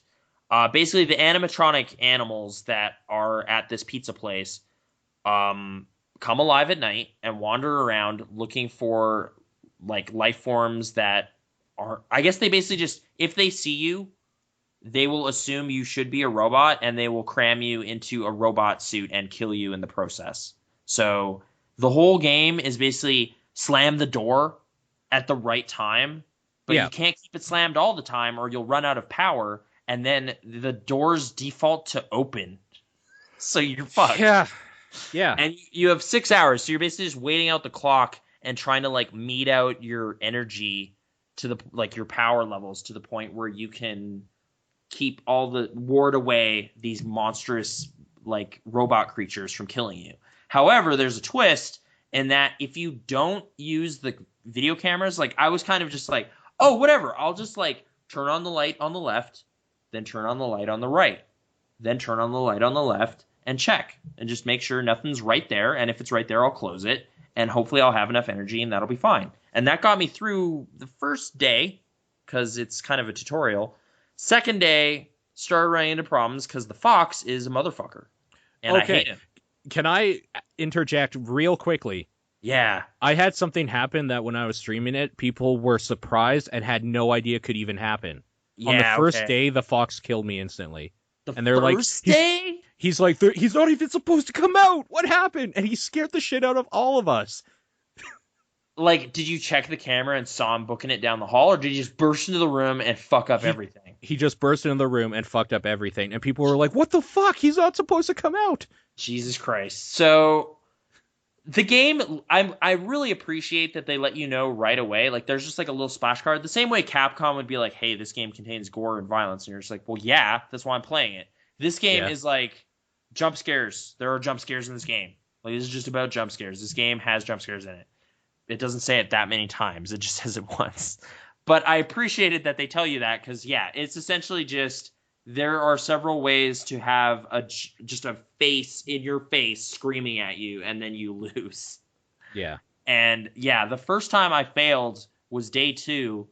Mm-hmm. I was like, okay, I got to keep an eye on the cameras because the fox, right? So I know this now. I'm just gonna stay in the cameras and keep an eye on everything. I'm gonna keep an eye on all the cameras. Oh, my power's going kind of down. Oh, that kind of sucks. All right, well, I'm going to switch out. Put down my pad or whatever, like the thing. There's just a rabbit in my face. It came in the room while I was looking at that, and now I failed, and it was the worst. So that was the first time I stopped playing it. Second time, it was the fox that got me. Okay. Because, yeah, it just... And it was almost perfect, though. Like, I was doing pretty well. It was like 5 a.m., I think, on day 3, and I got the sense like, oh no, something's wrong. I checked Pirate Cove and he was gone. And I was like, oh shit, West Hall, there he is. Oh shit, close the thing, go to the button, and boom, I failed. And it was so what you're supposed to do if you notice he's gone, close it immediately. Don't look at the hall because it's pointless. That's redundant information. You're saying if you look in the hall, you're fucked. Sort of thing. So if you notice he's gone, you put it down, close the door, then you can look in the hall and see him run, and that animation will play out. Okay, you're saying like if he's not at the cove, he's coming for you. Yeah, if he's not at the cove, you have to close that door instantly, and then if you want, you can watch him run down the hall. But because the running down the hall means it's the same thing as like when you see them in your doorway, sort of thing, where if you don't react instantly, you're fucked. So I found that if you realize he's gone, you just have to close it instantly. And then you can see if he's down the hall, and usually he is. Now, even if they're right in your door frame, there's no indication they're there unless you turn on the light, right? That's right. Yes. So I can't just sit with darkness. No. And, okay. Because I was like, oh man, I'm wasting power with these lights. But it's like, no, dude. So what I've been doing is kind of like, once one has left the room, there's only 4 players, essentially, right? There's only 4 robots. 4. That's okay. It's the 3 up top, and that includes Freddy, who's the bear. And then, have you gotten Freddy to move yet? Yeah, Freddy has left the room before. Has he? Okay. We can talk about Freddy specifically, but he's an interesting character. Oh, he does things differently than the other ones? Yeah, he doesn't show up on camera. Oh no. Okay. So The is that like okay? what he Because like what he while I've does been is checking he the feeds, yeah I'm like, oh well, this one camera's fucking useless because it's audio only. So yeah I'm just like, I'll never check that because who cares? But is that yeah actually important? yes, for a variety of reasons. The big one with Freddy is that the cameras will catch the other ones at some point if they're in that area, like you can Mm, see them. mm. Freddy will always hide in the shadows, so if you look in the dark areas and see glowing eyes, you'll know he's there. So he does appear on camera, but he doesn't. You have to look. Like you won't see a big fat robot silhouette when No, you're. you'll just see two very hard to distinguish eyes. Okay, I have seen that then. I've Yep. noticed that. But Okay. okay, okay. And if you Um hear the carousel music in the kitchen, that's him. His sound is a carousel music. actually that's a thing. The audio in the game is something I've been very like not sure about cuz it's like is it just trying to be creepy or is it actually helping me? Like is It it like oh, I'm it's actually helping you. hearing Yeah. things in the halls and that means it's right in the corner. I should close the door? Like is that specific or no? It's not that specific, but if you hear that laugh, that like Yeah. or whatever, Yeah. that is Bonnie teleporting to another place in the like to another hall. Okay, is Bonnie the bird? Bonnie is the bunny. The Bonnie bunny. rabbit. Okay, okay. Chica or Chica or whatever is the chicken. Okay. Yeah. And So and yeah. the dum dum dum dum is Bonnie as well moving around. Okay. But just walking around. So if I hear a Yes. laugh, it's teleported. If I Yes. hear dum da dum dum, it's walking somewhere. Yeah. And So usually just one camera up okay. generally. I mean, I'm sure if I like checked a guide or something, it's pretty easy to monitor your kind of like energy and just win. But I To a kind of want point. to feel it out and Yes. get there myself if I ever really want to play it. Which, I mean, it is kind of just stressful. Like it's like, oh, It where's is. the number 6? Why isn't it 6 o'clock yet? Like I've had it totally happen twice. Like the first time I ever played it and the second time, where it's like 5 a.m. It's been a long time, and I run out of power and then I just sit there and go, "Oh no, no, no, no, no, no, no!" And then it comes to the door. Freddy's there, and then I win. And it's like, "Oh, Yeah. thank God, that was the worst." Yeah. Fuck, No, I'm oh my really God. glad that when the power goes out, his song takes about half a minute. Yeah, That's so you really good. you might get there, and I have successfully both times. But Yes. yeah, it's a stressful game. I kind of like its novel little concept. It's very simple. Like it's It's a kind of puzzle just game, yeah, really. Yeah. yeah, just a spooky puzzle game with like kind of. I like that the audio like every day there's kind of the guy leaving a message like the way they kind of give any story at all is kind of while you're still playing, which is kind of cool. Like it's like, hey, I'm gonna talk to you, but you should probably check the cameras while I'm saying stuff. It's just like, oh, okay. Like it's kind of keeps you in the game to maybe like an insane degree. Like there's no real sigh of relief like menu or anything between days. It just keeps Yeah. going. It's just like, hey, well, whatever. 12 a.m. again. Let's go. And it's just like, oh That's no. kind of like real life, though. Like I got off work a couple hours ago, and none of this is going to be remembered until I have to wake up for work tomorrow. Yeah, it's the things that define those days is the work. Yeah. So yeah, Um. it's good at So that. I want to explain why I had for anybody who watched the stream or maybe the VOD after I put up why I had such a rough time with Five Nights at Freddy's because after playing it for about 50 minutes or an hour or whatever it was, there was the last jump scare. Basically, I was like, no, I'm done. And I just logged out without saying bye to anybody. Like, I just closed the stream and left the computer. Okay. So I explained this to you in person. One of my biggest phobias for a long time has been looking through like a surveillance camera and stuff moving around in it. There's a few things in movies that I can like point to that have really stuck with me from those movies that actually scared me. One of them is in the remake of House on Haunted Hill, the 1999 remake. Oh. There's a part where there's like I can't remember if it's like a tape or something they're watching or like a memory. It's basically like a surveillance camera is showing, or they're looking at actually in a camera. And there's like that doctor guy, and he's like walking towards the camera or walking past it. He looks up at it, and I got a shiver down my spine. And then he did like his weird shaky movement thing, Oh, and okay. like that scared the shit out of me. There was a Yeah. time we stayed at a hotel a long time ago where one of the channels was like a camera feed for like the outside and stuff. Oh, It was like wow. a weird crappy motel. Yeah. And I watched it for a couple hours, and anytime somebody walked by to get ice or something, I would like hide under the covers when I was a kid. This is an actual like phobia I've had. Of just like, what if someone through a camera looked right at you? Like, it'd just be the worst shit ever. Like, looked right at you, moved past, and you know they're coming towards you, all of that stuff. It got to a point where I almost set up a webcam at one of my old houses because there was some like pranks going on or something, or like there was some weird shit that was going on at night that I could hear outside. I kind of wanted to see what it was, but then I realized that if I did that, I would never get sleep. I would consistently have it on my computer, and I wouldn't go to sleep. Because, right, you really don't. You find home invasion movies like really creepy too, right? Dude, I was talking to I think Oni about this. The Strangers ruined me for 3 months because there was a window by my front door, and every time I walked past it, the window looked right into like the main hallway of that basement suite. Yeah. Every time I walked past it, I would get this weird inkling that there might be like a face just popping out at it and looking right at me, to the point where I had to put up a towel over it just to leave my house. I couldn't go in that hallway. Like, it was like too scary. Like, just if anyone was there ever, you'd just die. Like, you'd just be like, oh! If anyone was ever there, I would invest in a gun. Like, this isn't one of these things that like I'm being dramatic about. This is an actual fear of mine. This is terrifying to me. So I played an hour of this game. Yeah. And I don't even find animatronic things scary. Like, I'm looking at pictures of them right now. I think they're hilarious looking. Yeah, it really helps me that they're kind of goofy characters, but the fox still looks weird. Like, I don't like it. But yeah.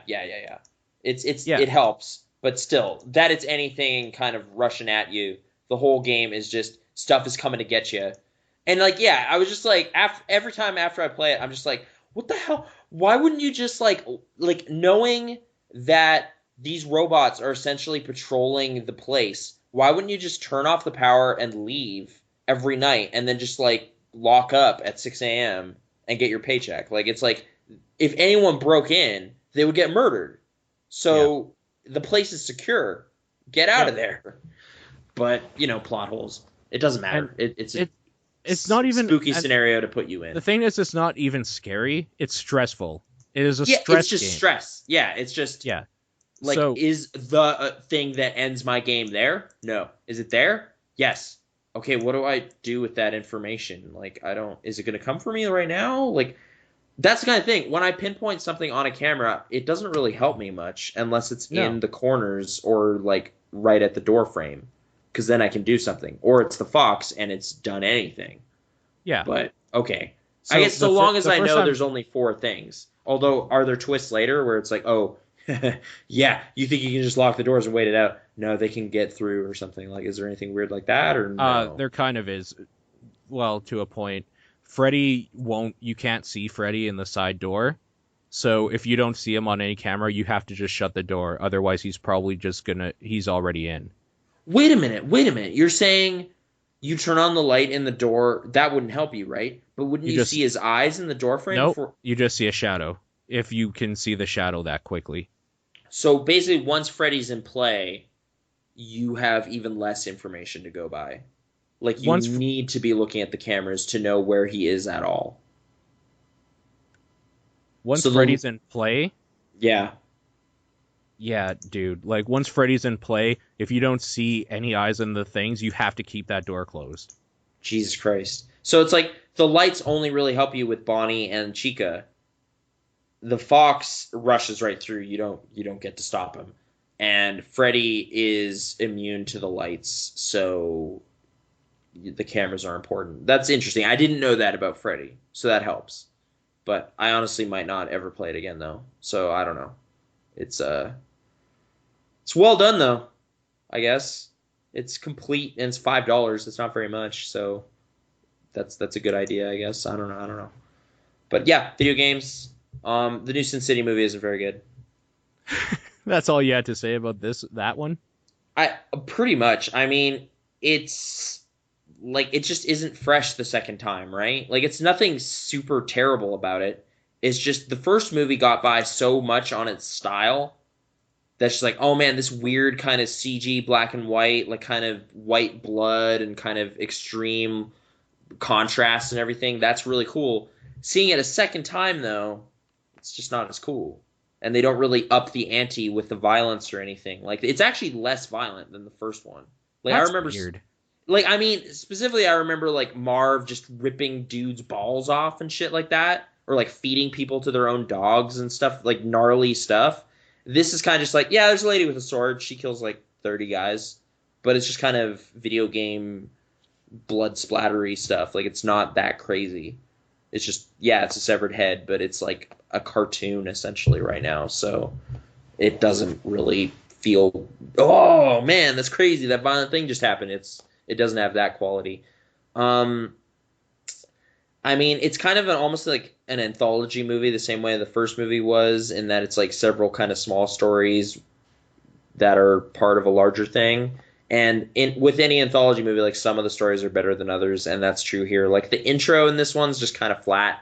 It's just kind of like Marv doesn't know what's going on and something weird's happening. It's not that interesting of an open.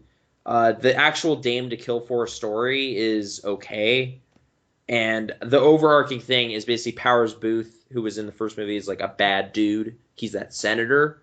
And it's kind of a revenge movie with that guy at the center being the bad guy. So if you like Powers Booth, there's tons of Powers Booth being like just cackling and, you know, being greedy and corrupt and everything. Like it, yeah, like I left it kind of like, well, that wasn't a bad movie. It was just kind of flat. Like it was just kind of mediocre. But if you really like that whole kind of thing and you want a little bit more of it, like there's more of it. It exists and it's, you know, okay. That hard-boiled noir kind of stuff, but it's nothing special. Yeah. Also, just as a warning, Mr. Marshmallow just lost his moderator privileges in my chat because he posted Foxy running down the hall, which actually made me like paralyzed in fear in that part. Legitimately, What do you couldn't mean? react. Like it was like a GIF of it or something? Yep. So I cleared it off my screen. It might still be up for other people because he posted it when he was a moderator. But, oh, I see that. Yeah, I'm seeing it here. It says, yeah. Next person to do that gets banned, and I don't even fucking care. I'm not kidding about this shit. Like this. Okay. I don't ask for much. If I'm legitimately saying like something actually is like a thing that bothers me, fuck off. That's all I'm saying. I guess it's hard to tell on the internet nowadays whether someone's being sincere or not, but okay. Yeah, no, I just wanted to point that out. Okay. Let's just see here. I mean, we said PAX is happening. Do you want to reminisce at all about PAXs of old, or just kind of acknowledge that one happened and people probably had fun, and that's cool? I think we could have fun at PAX again. Although not at the same time ever again, since we work together. I think kind of with some of that like Nietzsche giver stuff, I was thinking about the past and how it has impacted my kind of perception of, you know, is basically like, was PAX 2013 that bad, or was it because PAX 2012 was so good, I was like comparing it the whole time and just being like, yeah, that interaction was more fun last year. Like I was just kind of not living in the moment. I was hoping it would be as awesome to do the same things again a year later, and it just wasn't. Yeah. So I kind of fucked up my own PAX maybe. So the concept of conventions is 2012 still fun. Was so good. It was really good. Yeah. It was full of surprises and fun. So and like maybe drinking with everything. People we looked up to at the time, maybe. That's true, but then that's the thing. Like at the time, right? Like right, times because change. Like, I really couldn't care less about those people. Well, that's not true. I still like Shafes, you know, Timmy Shafes. I will still have a special place in my heart forever for Schaefer because he had such an impact on my childhood games. Yeah, yeah. Even though I haven't given a shit about anything that studio's put out for like a few years now. Yeah. Whereas I was kind of like, oh, Broken Age was actually good. That's cool. Was it? I didn't play it, so It's good. It's just a solid adventure game. It actually has a kind of neat narrative thing to it with the two characters. That's a good idea. But yeah, like that's still true. Like the and Idle Brad Neer's still a Thumbs- great guy. Like that made 13 awkward though, because like I felt kind of too awkward to talk much after last year. It was like I'm saying 12 ruined 13 for me. Like my own memories of what I was like a year prior just ruined my ability to interact right at the we talked last with the one. Fresh Prince of Bel-Air for a bit. What? Will Smith. Oh yeah, he was there. So dumb. It's pretty dumb. It's such an like overdone joke made Yep. popular by one Ryan Davis who will never be at a convention again. That didn't help 13 at all either. That really put a dude, kink in my whole because gaming enthusiasm. one of the great things about 2012 was hanging out with the Giant Bomb guys, eating burgers and talking about stuff. Yeah. That It's was like, so oh, well, good. that can't happen again. It's just like, yeah, I know. Oh. And like now Aaron's all worried that I'm like probably gonna die in my sleep like he did. No, She's I've been super paranoid about apnea now. I'm scared. Like, Okay. it's just like, we need to get breathing masks or something. Like, I don't know. I will tell her. Are you snoring? Oh, no. I will tell you what I told her. Yeah. Is that like yes, he had apnea. Yes, he was a smoker, like me in many respects. Yeah. He was probably 3 times the amount of overweight I am. Okay. He was a heavy drinker, and It's he true. ate some of the worst shit I've ever seen. Like he was a dude that didn't take care of himself in any respect. Like I'm not saying that. No, dude, it's one of my weird regrets is like there was a thread like years prior that was basically like starting to go down that path of like, man, these guys need to take better care of themselves. And people were like, hey, that's creepy.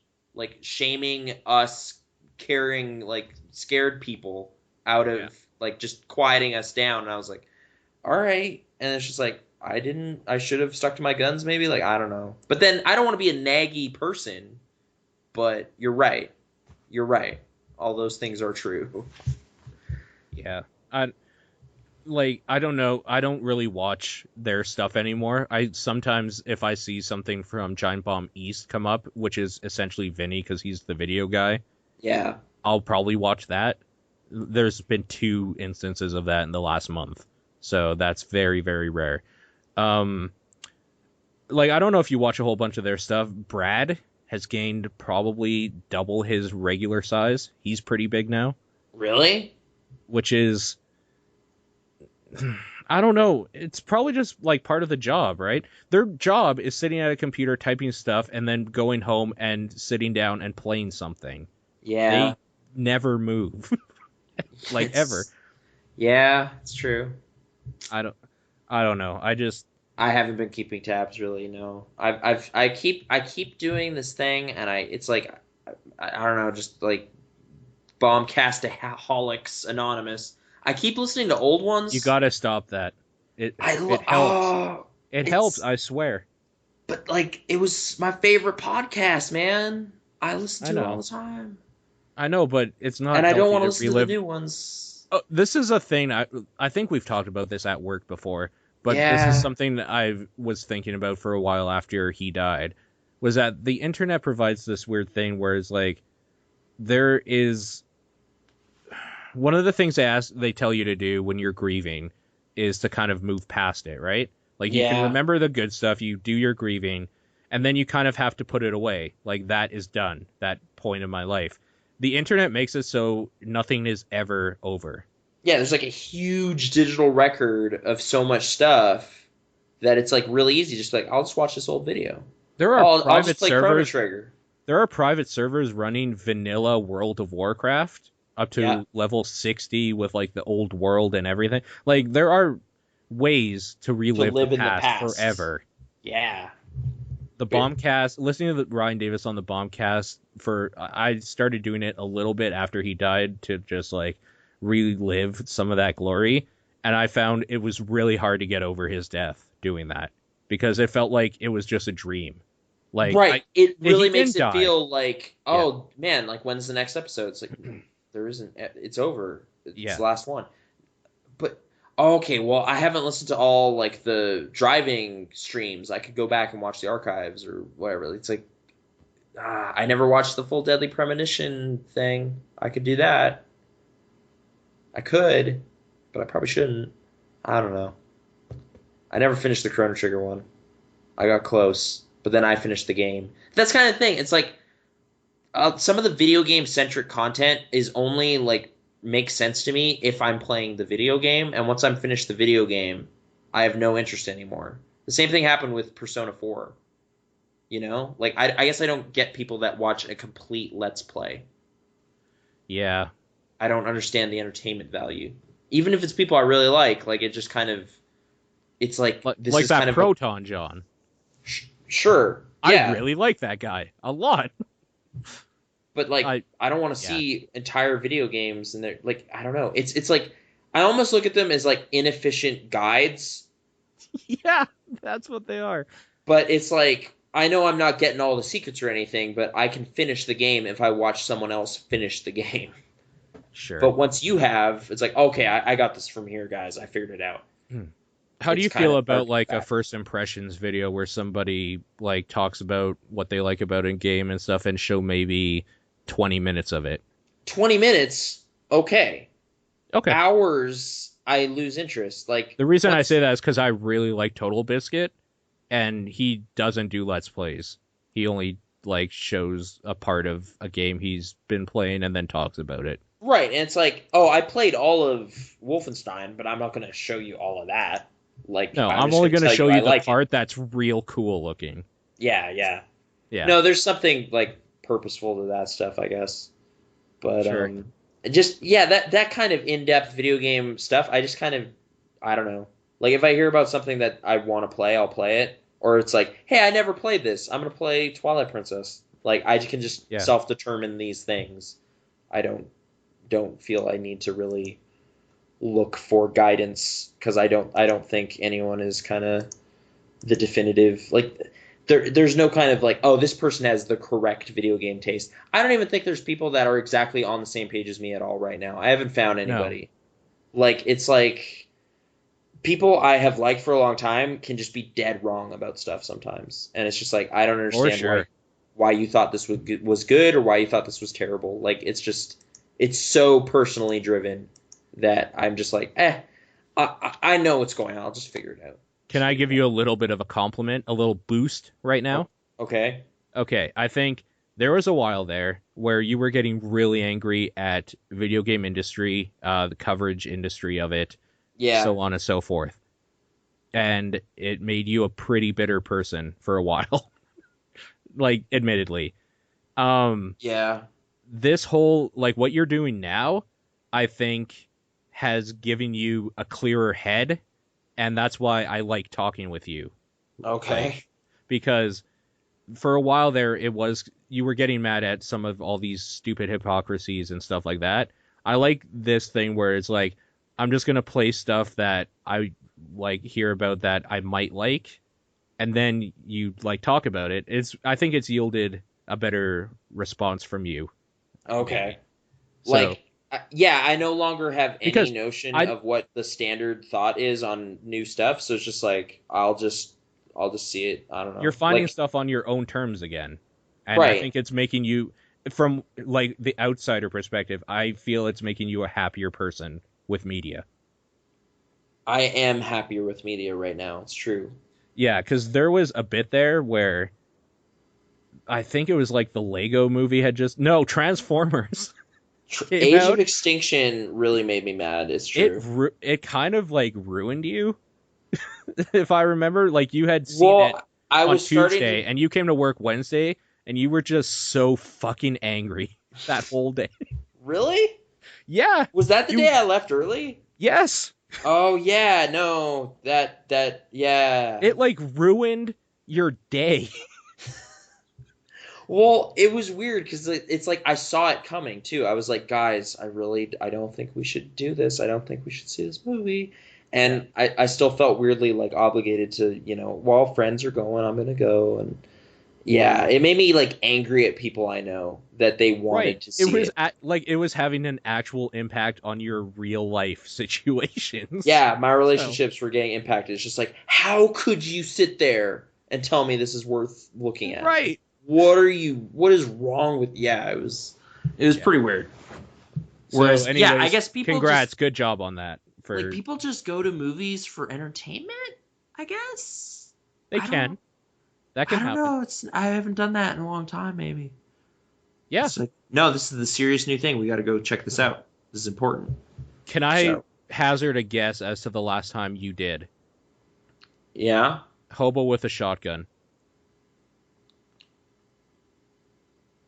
I think Or Expendables 2. Like, the we went first to time- Expendables 2 together, I and didn't it was like that just kind movie, of though. to see...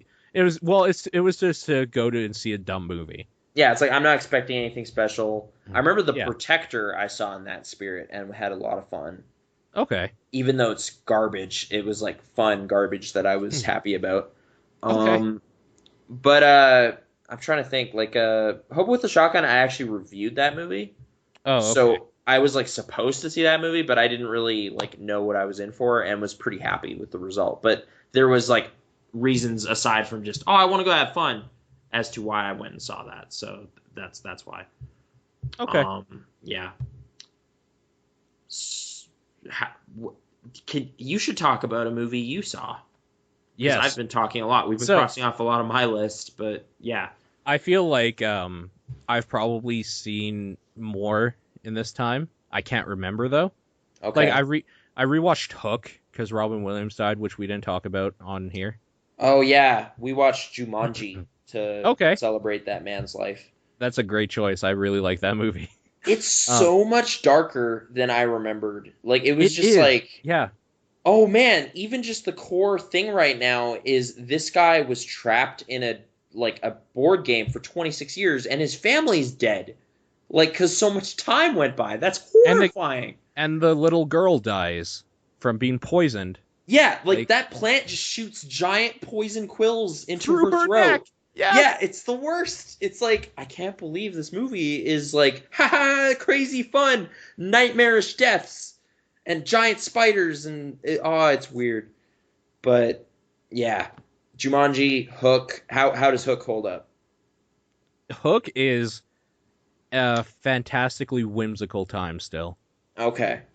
Down to from, of course, Robin Williams. The thing with Robin Williams is that he can play a serious adult role. He can also play a very childish, free spirit role. Hook has both of those mixed together. Like, he's the lawyer guy who's very buckled down and career focused, and then that all unhinges and he becomes a lively sprite kind of thing. Yeah. Yeah, I haven't watched it in a long time. It's really good, and Dustin Hoffman just being like this weird, evil, kind of egotistical but depressed Hook, like pirate. It's so good. Yeah. Or he consistently is threatening to kill himself. I don't know. He was looking for that one last battle where Peter Pan kills him, sort of thing. It's kind of dark too. It's weird. It's fucking weird, man. But yeah, I don't know. Hook is still a fucking fantastic time. I really enjoy that movie. Mm-hmm. The video game, not so much. Oh, there's a SNES game or something, or what? There was, yeah. It was pretty hard. Okay, it's just a beat 'em up essentially. A side-scrolling, platformy beat 'em up thing, yeah. Okay. Yeah, man, Robin Williams. That was a weird thing to read. Of just like, what, really? Oh man. And then the internet reacting to that was pronounced. I guess everyone was pretty upset. It was hard for me, honestly. I'm not. I don't think I can pinpoint why. He was always there for me. I mean, that Louis segment is super weird now. Like, where they're talking about their funerals and stuff. Like, it's just immediately casts a strange light on that. Because that wasn't that long ago. That was 2 years ago. Yeah. It's just I don't know. A lot of awareness about depression and stuff came out of this. Whether, that's... Have you ever been depressed? I don't know if clinically, like I've never been diagnosed, right? Like I've had very, very somber kind of phases, but it hasn't been. I've Okay. never sought help exactly, so I don't know. It's not a great feeling. So I don't know. I've publicly said on here many times that I find people that commit suicide to be like the lowest form of scum and like self-centered. Oh yeah, But I don't know. like this one There just seems tragic in just this kind of way of just like, it is weirdly it's like that whole like clown thing, right? Where like for everybody else you're always happy, but like inside you're dying sort yeah. of thing. There's been a lot of imagery and kind of like that Watchmen quote kept going around Which of just one? like that clown that goes to therapy and then it's like, but I am that clown. Like I can't just go see this clown and lighten up. I am him kind of thing. It's like I characterize it terribly. The joke is essentially a clown, like sorry, a man goes to a doctor, says, "Hey, like I've been really depressed. I just don't know what to do." And the doctor's solution is like, "Oh man, this clown's in town. You should just go down and see him." And it's him. Yeah. And it's him. That's I again characterize it terribly. I thought it was thrown around way too much. Honestly, I got a little like. I guess if you check Reddit every day, you're gonna get tired of the trend because it's like, no, guys, I heard this one. I heard this. It was in the first thread about this. I know, but then it's just like, nope. Now it's its own separate post. Now it's in our comics or something. And it was just like, okay, things to get Yeah. upset about. The one that actually got me was it was like a hand drawn comic sort of thing. And it was like his epitaph, like his grave, and the genie, there was a lamp on it and the genie's coming out and it's like it just says like I'm finally free or something. Yeah, there was actually some weird controversy around some of that because it was Yeah. like, like we need to be clear, like don't think suicide is an answer to this problem. Like it's just a sad thing that Yeah. happens. But yeah, there was kind of some, I don't know, questioning of Disney posting some of that stuff of just like, wait, you know, what are you saying? What is this? Don't be clear about this. Yeah, it was a bit weird. Have you ever considered suicide? Thought about it at all? Well, like in a serious how I do it kind of way, or just kind of a like, if I died right now, like would anyone care? Like if I fell into traffic, like I've been depressed, I guess, in a way that was death centric, I suppose, but it's mostly in the wake of other people and things. It's kind of Okay. So, Kinda but rough. like you've never tried, obviously. I've never had an attempt or anything. No. Okay. Should I bounce that question back or no? No. Okay. That kind of answers it anyway. Yeah, it does. Yeah. Yeah, no, that was definitely sad. So yeah, there's been movies I've been thinking about watching, and like it's just like, oh, I never saw The Fisher King. I've heard that's good, but I just never saw it. And like, I haven't seen Dead Poets Society since I was like a teenager, and thought it was just really depressing. And now I bet it's way more. So yeah, there's stuff I could do, but I haven't really done that beyond that Jumanji thing. World's Greatest Dad was pretty good, but now it's extra ironic too. Just like from the live chat here. Mm-hmm. Necro says, I didn't actually know Robin Williams was an actor until he died. I had not seen any of his movies and didn't even know he was in them. Weird. Okay. Yeah, so I mean, I guess the like 1%? Like, I guess. Well, in the 90s, there was like a string of kind of big hits, right? Like Mrs. Doubtfire and stuff, Aladdin. Like, you know. Oh, yeah. I guess there was people born after that happened. Yeah, Flubber, you know. Oh, fuck, man. Flubber. What a right. flop. Yeah, like there's like 14-year-olds born in 2000 who are kind of past that point where it's like, oh, and why would they go back to watch? Yeah. I guess so. Although, that's kind of weird. Anyway. Well, since we're on the depression train, I watched Out of the Furnace. Is that Christian Bale, Woody Harrelson movie? That is that Christian Bale, Harrison. Christian Barrel. There it goes. You're teasing. It's going in the barrel, huh? It's that bad. That's it actually wasn't bad. Okay. But boy, that movie is a downer. Is it? In so many respects. I mean, it's the director of Crazy Heart, that Jeff Bridges movie from 5 years ago or whatever, 4 years ago. But I haven't really heard, like, it really ended up in the middle for a lot of critics and people of just kind of like, it's okay. Is it worth seeing? Like, is it a good story? Like, what happens? This was a work film. Oh, okay. It was one of those. So, do you know anything about it? It doesn't matter for people that don't. I'll just quickly say what it is. Christian Bale plays a hardworking, like, blue-collar American guy. I think in Pennsylvania. Like, that's where this all sets place. He has a unfortunate occurrence happen pretty close to the beginning, which makes him go to jail for a couple years or whatever. It's a drinking and driving thing. He hits a car that came out of nowhere and like kills a kid or something. Okay. So he goes to jail, and when he gets out, his brother who was in the army and like was fine when he was in there had like a really bad tour that fucked him up in Iraq. So his brother's kind of crazy and down on his luck. Is this Casey Affleck or Casey Affleck? Yeah. His father, who was in dire straits, has died while he was in prison.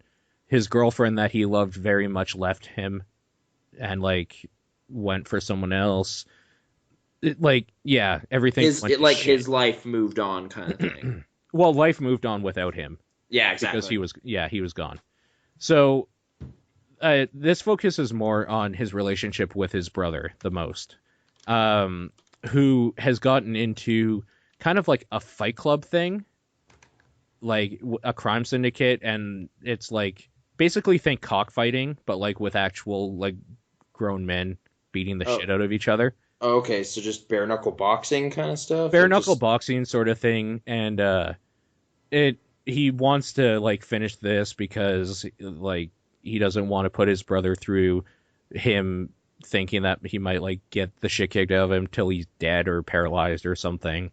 Okay. So he wants to do one last big one, and he wants to go fight. The big money is in Jersey with like these mountain inbred folk, they call them, because they're people who have lived on the mountain for like their whole life. So they're not very civilized, and they do meth, and they're just bad people. They're a crime syndicate, basically. Okay. Of hillbillies. So that's where the money is, because they're drug dealers and shit like that. And Willem Dafoe plays the guy who like sets the fights up for him, but he's just kind of like, fuck no, don't do this. He finally gets his way though, and is like, fine, one fight, that's it. And Woody Harrelson is the like runner of this like fighting ring up there in the mountain. Okay, the hillbilly circuit. He's the guy. Yeah, he's an unstable, like crazy piece of shit. He's a criminal. Like, I don't know how else to put it. He's a hillbilly, but like he kills people, he does drugs, like he's a criminal. Okay. So, bad shit goes down, and it becomes basically a revenge flick at some point. Okay. Yeah, it's just one of these movies where nothing goes right for the guy you want to win. Like, everything has gone so bad. He's a hardworking, normal American who, like, loves his girlfriend. They want to have, like, a kid together.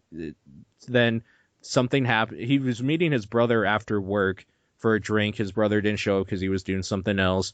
So he decides to go home a bit early and hits a car, like, kills a kid, and it ruins his life. Like, that's the whole movie. Like, is it, like, I found Crazy Heart kind of slow and, like, drawn out a bit. Like, is this kind of a slow-paced movie, or? It does feel that way. But it's one of these movies that is very much focused on the characters and their development. Okay. So you kind of expect it. Like, it isn't just like, you kill my brother, gun shootout for 40 minutes. It's a very slow, like, the movie wants you to care about his relationship with this girl, his relationship with his father for a bit, so that when he dies it has impact, his relationship with his brother for a bit, so when bad shit goes down, there's like some weight to it, you know, like it's okay. Exactly. It's one of those. Okay. So, Yeah. And it's sort of successful. Like It is in a lot of ways. I think whoever they had editing it kind of was terrible. It feels like they cut out a lot of scene. I don't know. Maybe they had to like fit it to a certain time length or something. It feels like there were some scenes just cut out completely for no reason. Just like setup scenes. Like it'll go from like, I'm trying to think specifically. They were mostly all at the beginning. It begins like showing Woody Harrelson basically with a prostitute or something at a drive-in, and then like he physically abuses her and then beats the shit out of a guy that's like telling him to calm down and then walks away, and then it like cuts to Christian Bale leaving his job, then it cuts to like him talking to this guy that you find out's his brother. Like oh, like it's kind of just like, why did you have this cold open with this other character? Like, so does it make him intimidating later when he enters the scene, or not really? like I guess so, because it's one of these things where it opens up with Woody Harrelson at the movie thing or whatever. He does that crazy bullshit because he's a crazy hillbilly. Some guys like, don't be like beating up on women sort of thing. So he gets out of his car and just like viciously beats the fuck out of him and walks away. Okay. Like, yeah, so like it sets him up as like this big bad guy, but then you don't see him for probably about an hour again, because now it's building up the relationship between Christian Bale and everyone else, which is weird pacing to me. Maybe. Okay. I don't know. I may or may not watch it. I don't know. It's on Netflix. That's how we watched it. Okay. Yeah. Another Christian Bale movie, American Hustle. He is in that. It's true. Yeah. He's got that comb over, you know. You talked about this movie, I think, a bit in the Movie of the Year talks. Didn't you really like it? It didn't end up on my top 10. It was Fens. Yeah, it was his number one, I think. But okay, it was up there. I don't see how it's a number one. Yeah. I don't actually see how it's a top 10, honestly. It didn't make mine, but I was kind of honorable mention. You didn't like it then? Like some people really didn't like it after the hype kind of grew around it, but I'm kind of on this point where I'm just like, it's like a fun little caper. It's not important. It's just kind of fun. American Hustle is basically 2 hours of watching very good actors act in their character roles very well. Yeah, it's just like we're going to put characters next to each other and see them interact in amusing ways. It's like, what are they doing? Something about Abscam, but who cares? The point is fun conversations. Yeah, it's kind of weird. It's like when you hear a lot of it was improvised, it makes sense. Like you're just like, sure. Oh, okay. It's just a director and actors he likes playing around, and then they edit it together into a thing. It's pretty great for what it is. I'm not going to bother explaining like the intricacies about it, but basically it's about a con man who's really good at what he does, falls in love with a girl, and they get pinched by the FBI and they're forced to work for the FBI basically to like get some bigger fish, basically. Yeah. And there's a whole bunch of twists and turns, and it's almost like the movie's conning you, because you don't really know what's going on for a long time, like with who's actually on the down low. Right. Yeah. Who's screwing over who and all that kind of stuff. But more importantly, Christian Bale playing just like a sleazy con man. With so like a good beer gut and like comb over. Yeah. And I don't know why I think this is the first time that he played a role where that shit-eating grin just is so good. Like, he's just so sleazy and gross, and they're like, he plays like he's on the level with these other people, but he's like playing them and stuff. Like, there's just everything about is so kind of gross about him. I love it. I love who was it? Amy Adams. Yeah. Is fantastic in her role of just like kind of being an unstable, like she doesn't know what she's doing sort of thing. She gets mixed up in. She's got this accent for a lot of it. It almost seems like at the beginning of the movie, she's like getting mixed up in this because she thinks it'll be kind of like a fun little thing and she likes this guy. And then as the movie progresses, she kind of breaks down and is just like, I don't even fucking know what side I'm on anymore. Oh my God, Jennifer Lawrence. This is the first time I've seen Jennifer Lawrence in a movie where I just fell in love with her. But she's kind of the worst, but she makes it endearing in this weird way. Like there's a scene where she starts crying and it's like you just don't expect that to happen. I don't know how to describe it. But it's like a conversation where she's on the attack and then kind of gets vulnerable partway through, and it's weird. And also science ovens. Also, yeah, it's weird because she only shows her vulnerability to one person who she ends up actually falling in love with in that whole movie. She's not vulnerable with anyone else in that movie. That's the only time she cried. Like, legitimately, anyway. But, and, like, I don't know why. I found her fucking hot in that role. Like, I don't know why. 70s hair. Just weird. Oh, and also, like, no one wears a bra in this movie. So that's kind of weird. Like, at all. Yeah. It's a 70s thing. Bradley Cooper is just, like, this FBI guy who's so, like, think he's doing the good thing and being a vigilante, gets in over his head and then gets fucked over. Like, it's so good. Yeah. Louis C.K. I enjoyed seeing in, like, a supporting role. Yeah, it's just... They never finished that story. Oh, does he have kind of... Oh, yeah. That's kind of the joke, I think. But... Oh, okay. Like, well, I mean, he always starts it, right? Like, he... Yeah. In each scene, I don't know. I haven't seen it since it came out, but... No, he starts it in the one scene, and the thing is, Bradley Cooper is like, oh, so your brother fell through the ice. He's like, no, that's not at all what happens. And he's like, I'm not even going to fucking tell you, just go. And then the next scene, he's like, you got to tell me the rest of it. He's like, okay, so we saw my dad coming out, blah, blah, blah. He's like, oh, okay, so you were trying to save your brother, and then, like, you accidentally killed him or whatever. He's like, that's not at all what happened. He's like, okay, I got to go. And then he runs off. You never hear the end. It just adds a little bit. Okay. Yeah. Just a running gag kind of thing. So good. But kind of fun, right? Like, it's just a movie. Like, it's like a trifle of a movie. It is. But it's just like, it's quite long, actors... too.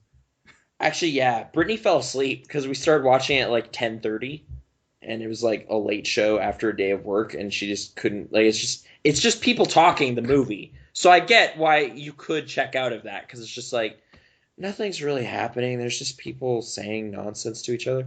I'm just gonna hold on. Actually, you know what?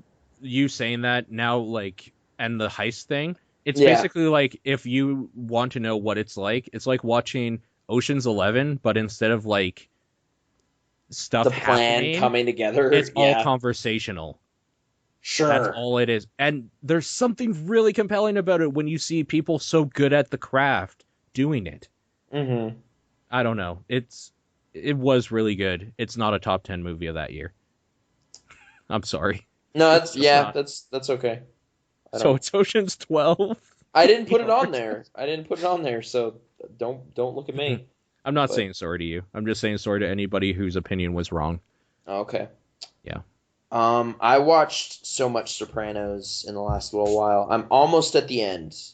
I have 9 episodes left of the whole show. Oh man. Yeah, so I watched all of season 5. There's some good stuff in there, specifically Buscemi related for the most part. He's a good character. Season 6. What's season? Oh no, season 5 actually had what might be like the standout episode for that whole series so far for me. I'm trying to remember what it's called. It's like here. I actually kept it because I've been deleting them as I've been watching them because I'm just kind of like I've seen it. I'm good. But this one really was just like, that's just good writing. Like, that's just interesting take on this stuff. It's called The Test Dream. Okay.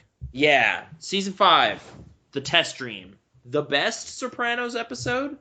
Like, it's early in the show, they do, like, dream logic stuff. But they I felt they did it kind of hamily. Like, it's like, oh, yeah, this is a dream. Like, this is a little kind of, oh, it's weird camera angles or something, or all this fish is talking. Like, they kind of didn't get dream logic quite right. It seemed too pronounced or whatever. This episode is, like, comprised mostly of Tony having dreams on, like, kind of a stressful night. Like, he just heard some bad news about his cousin, and he goes to bed kind of really troubled, and that informs, like, what he's seeing in his head. And the way they'll kind of like just start a scene and you're just like, okay, is this like you're kind of always ill at ease. You don't know if what you're seeing is real or not, kind of stuff. Like the transitions seem really good between scenes where it's like, oh yeah, I actually see the thread of how they got to, like how a dreamer would get from there to here, and it would just kind of make sense to them in this weird logic or whatever. Like they do that really well. And it also kind of covers a lot of narrative ground without explicitly showing you crime stuff, which you've kind of gotten used to seeing. You're more seeing Tony imagining what might happen given the pieces that were set up before. And then by the end of the episode, they say like, oh, well, a lot of that actually did more or less happen like that. But you never actually saw it happen in real time. You only saw his kind of nightmarish imaginings of what's going to go down.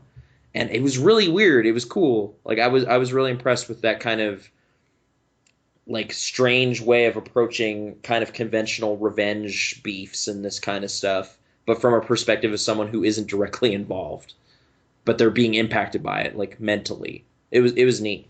So I don't know if that sells anybody on anything, but I was like, for the first time in like 5 seasons, like, whoa, hats off. That was really creative. Good job, you guys. Woo!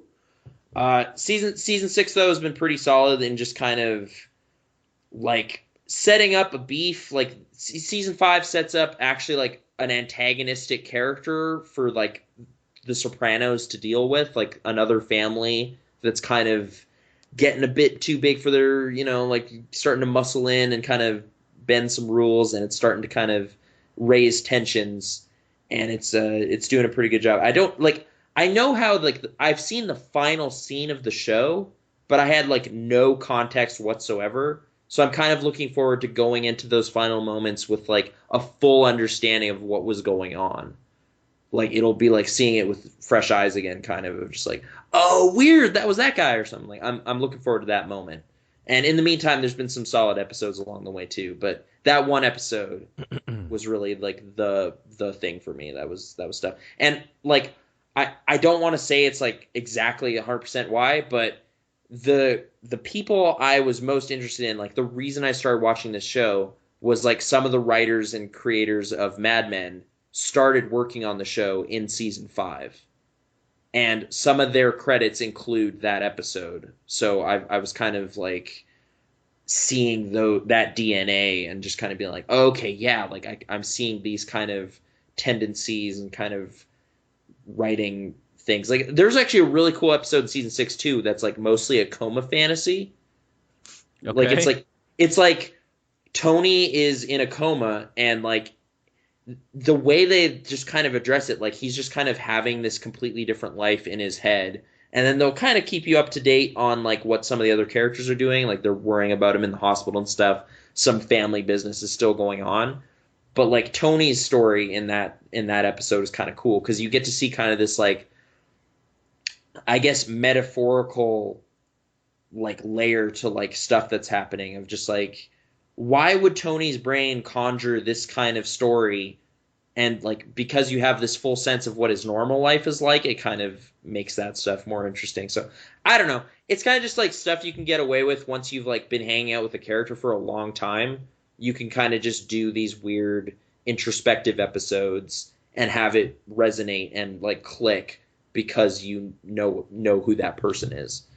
I guess if I'm going to transition, I'd say the 11th episode, I think it was, of The Killing, season 1, is the first example of that show getting that right.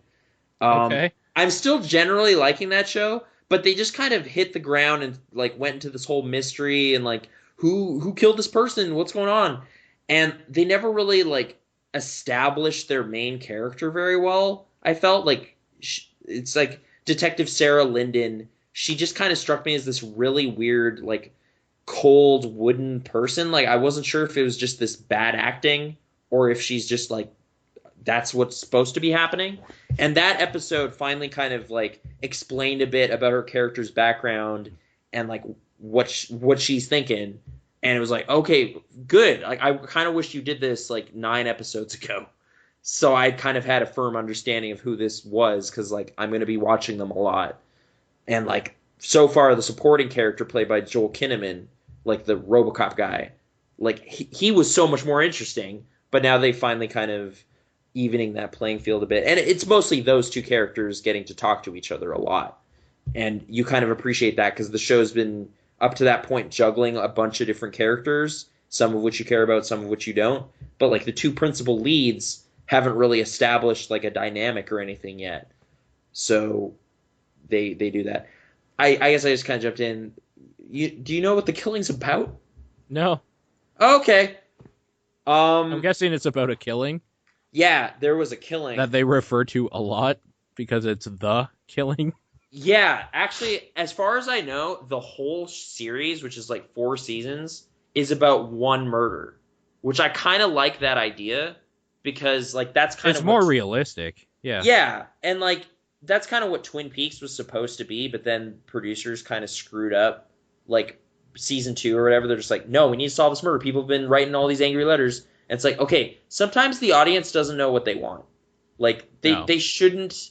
Don't just indulge them and be like, okay, fine, it was this guy. There, you happy? Now we have nothing else to write about. Thanks. I guess we're done." Like, that's basically what's happened before. This show, I guess, like, the first season finale kind of pissed off people because they don't put all suspicions to rest that the right person has been, like, identified. It's still kind of like, oh, I don't know. Some other sketchy stuff still going on. So, yeah, basically, it's about, murder in Seattle that implicates a very visible mayoral campaign as being like connected to it. Like a vehicle the body was found in was a campaign vehicle for this like candidate. So there's kind of like political players trying to kind of downplay this stuff or like trying to negotiate a campaign while this murder investigation is going on. And probably my favorite thing about the show so far has been like it's literally each episode is a day in the investigation. So we're at like episode 13. That is the 13th day after the murder, where like that, that timeline. So it's very detailed timeline. It's like, well, where are we going to find this evidence? Okay, well, like we figured out this timeline of where the victim went. So we should pull camera footage from here, here, and here. And then later in the episode, they'll be looking at that camera footage. Like, it's very, like, every single step of the way, each piece of the puzzle is given to you at the same time. So I don't know what's going on any more than the investigators do, and they're trying to figure it out. Like, it doesn't That's pretty cool.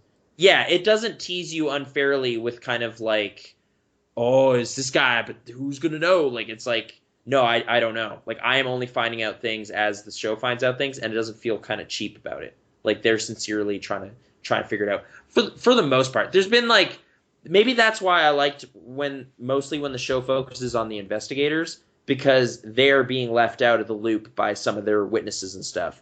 Whereas earlier in the season, they were kind of juggling like some key witnesses and stuff and kind of teasing you with it. Like there was one instance that was specifically pretty bad where a character was having a phone conversation in a completely different language.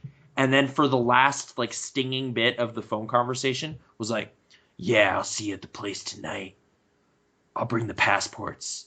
And, like, hangs up. And it's just like, why would he... Like, it's just, like, so clearly meant to kind of go, oh, what's that guy doing?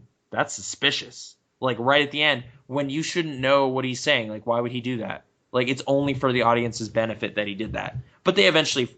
I don't know. They start focusing more on, like, more detailed time with the two investigative characters. So I thought that was a good idea. But I don't know. I think I'm sufficiently interested to keep going. But it sounds interesting.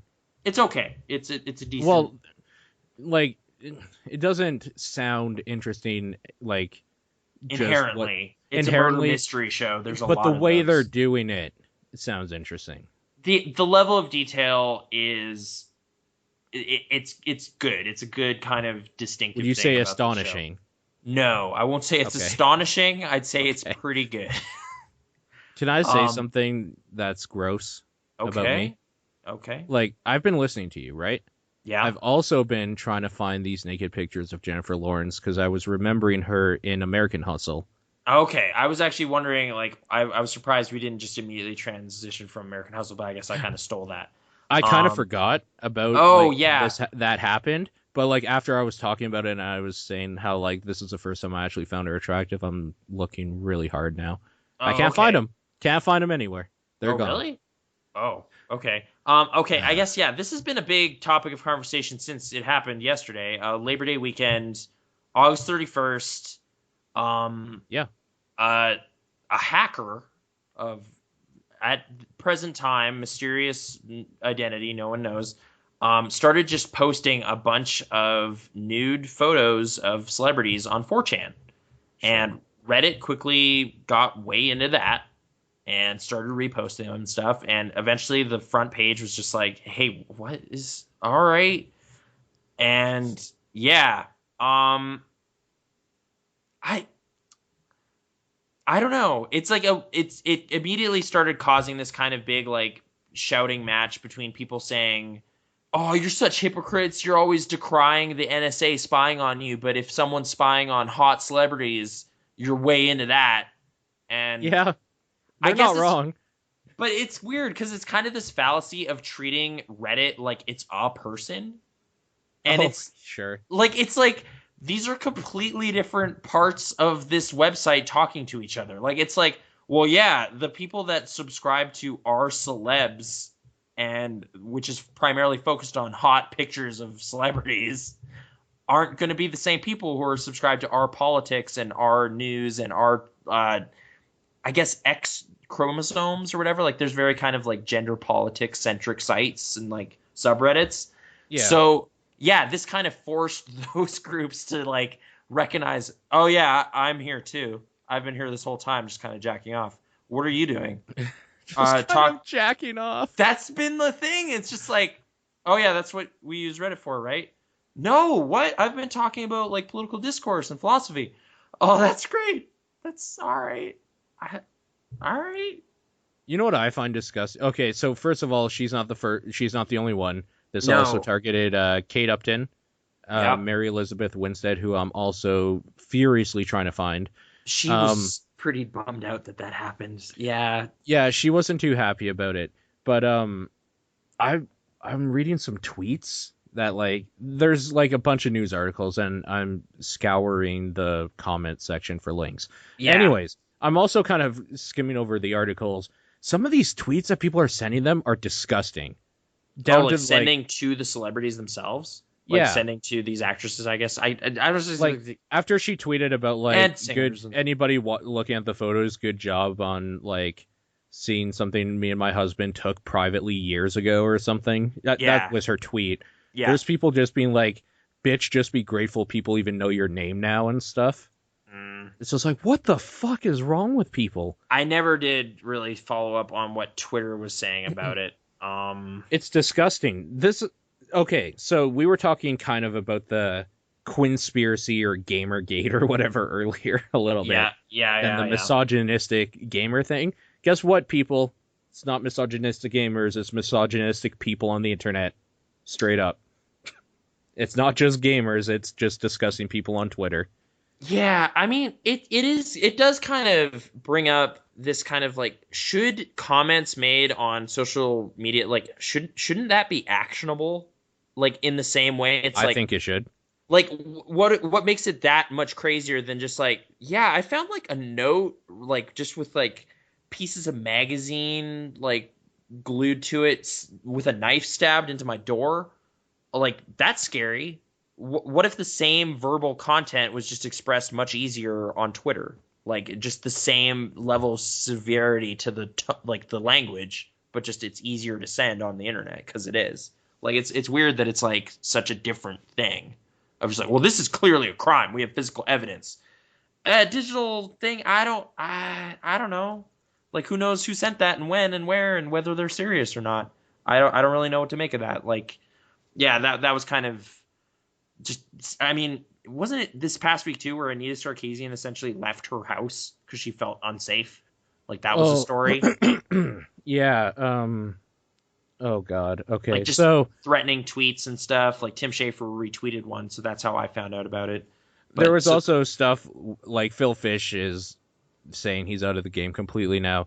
There is a contingent of hackers on the internet. Okay, you know what Anonymous is, obviously. Yeah. The guy's fighting for good anonymously for rights of internet things, whatever you want to call them, the Robin Hoods of the internet, the hacker group.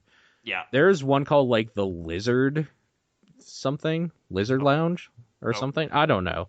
Okay. So what they are doing is they're finding out personal information, like where these people live, their phone numbers, their family names, where their family lives, and they're getting real life threats about killing their families. Over video games. Video game coverage, which like on the best of days is such a small thing that's going on. Like it's I mean it is really strange that is the level some people are willing to go of just like being upset about things. But okay, the nude celebrity thing is like has already started creating this weird kind of split and this weird kind of dialogue about internet privacy. Like, well, if you didn't want nude pictures of yourself anywhere, don't take them, has been kind of like posited as a solution. Like, I don't know. It's like, I personally didn't really get too weirded out with naked girls on Reddit because that's Reddit. Like, there's whole subreddits that is what they're for. The big question here is like consent, right? Like, it's like, well, yeah, they took these pictures, like they intended to take these pictures, but that's their right. The weird part is these were like posted without them saying it was okay. Like that crosses a line. Some people on like, you know, some blogs and things, some stuff I've seen on my Facebook feed are basically calling this like, this is basically sexual assault. And that word doesn't seem to fit what happened because it's pictures on the internet. Like assault doesn't seem like a thing that the internet can do to a person because it's a screen. Like it's maybe a character. The thing attack, is, I don't. Right? I don't know. Yeah, I can't give you an answer. I have no idea. Mm-hmm. So all I know is that I found this zip file of all of these. Yeah. And I am currently debating whether or not I download it. See, like that's where I felt like I never like there was people posting links and stuff. I never downloaded it. I did see publicly available Imgur galleries of most of this stuff yesterday because it was like the hot topic, and I don't dislike ladies with the clothes and it's like it's this weird thing of just like, well, I'm already over the horrible privacy invasion. Let's see the goods, and that's horrible. Shouldn't feel that way, I guess, on paper. Okay, but it was front page, man. As you were talking hundreds just now, of thousands of people. As you were just talking about it, I downloaded it. Okay. But I haven't looked in it. It's on my computer in case I need to. I will say some of the stuff is like kind of cringy of just like, oh man, this is bad. Like this was a private, like basically video message to a boyfriend.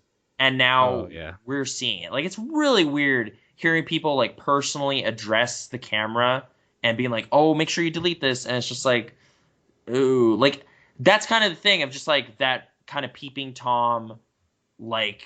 Wait, who said delete this or whatever? I think... I don't know who she is exactly. I think her name's Jessica Brown Findlay. That sounds... Okay, she is actually in this zip folder. I don't know who that is. Okay. She's the actress on Downton Abbey. I was hearing that she was one of the people involved in this, and like it's like seeing. Yeah, it's like this is like a private voicemail that I'm seeing, which shouldn't have happened, but it did already, and everyone else is looking at it. So it's just kind of this mob thing of just like, well, it's okay now. Like the masses have said this is fine, and it's just like. I guess I shouldn't have had that kind of immediate, yeah, this is fine, but I did. So, internet, that's its impact on kind of the law, I guess. Maybe I should leave it up to the internet if this is okay to look at. I kind of don't want to like I have the zip folder in case this is right now it's kind of an archivist like I need an archive of this because they're tearing it down everywhere. I know. It immediately creates this kind of like, well, I need to see this because they're burning it down. Why would they do that if it wasn't worth seeing? It's the Streisand thing that everyone always has been talking about, and I don't know. It totally is true. It's like, I don't know if I even someone want to doesn't want look me to see in it though, because the only way I really would want to see Jennifer Lawrence is like underneath me in person. Like, Okay. I don't know if I want to see this weird like photo of her like in a bathroom at home or something. Like, Yeah, I don't and know what's in here. That's what most of this is like just kind of selfies in the mirror. That's like really kind of weird. I don't know. I don't think I can do it. There's just something really weird about this. like I guess in this context of like here's a weird folder, like it is when it's just like thumbnails on Reddit, it's just like, okay, what? Oh wow, huh? Okay. Oh, weird. Dude, That Brie gallery's gone Larson's now. in here too. Fuck. They really got my Scott Pilgrim fetish balls in a knot here. In a grip. No, I mean it was all the internet was talking about yesterday, and it was kind of weird to see like IMDb and kind of like movie news media stuff like slowly start talking about it. It's like, okay, like I don't know if you guys have been paying attention. The only thing anyone is talking about relating to movie stars right now is this. So this is kind of crazy that this isn't on the front page of this right now. But it's just, yeah, like internet mob rule, 4chan doing crazy stuff. Like, yeah, so it's kind of embarrassing and weird, but fascinating in its own way about in all sorts of ways. Unlike the carnal level, obviously, but it's also just like, I don't know, like privacy, consent, boundaries, and whatever. Like taking photos, like it made me think about like the fact that there are Marilyn Monroe photos of her naked, and like she's dead now. So does that make it okay? Like everyone seems to kind of post those around, like that's okay, but I don't know. It's just at some point celebrities become almost like this commodity, and I don't know. I have a question for you. Yeah? If you were given a sex tape and said this is me and someone else, would you watch it? You and someone else? Yes. Isn't this like that? This was a dilemma in Zack and Miri or something, wasn't it? It probably was. It seems like a Kevin Smith thing for sure. Or no, he watched Muse's sex tape. That's right. And thought it was hilarious. Right. I don't know. I don't think so. I don't know. Okay. It would definitely change my perspective on a person I know. Whereas, like, when it's celebrities, it's like an abstract thing. Like, it's like, I have never occupied the same space as any of these people. I'm not even convinced they're real right now because they're just kind of movie people. They're not real. Like, it's an easier line to cross. But if it's like, no, this is a person you know at work. It's like, oh, that's a little weird. Like I've even thought like, what if people I work with just have Twitter accounts? Like I wouldn't follow them because I shouldn't know that. Sure. Like it would make things awkward if they saw postings about what, like, this gross whatever. Like it's just, yeah, you can't do that. What? Like with the work thing, I'm not going to name names, but we work with one girl.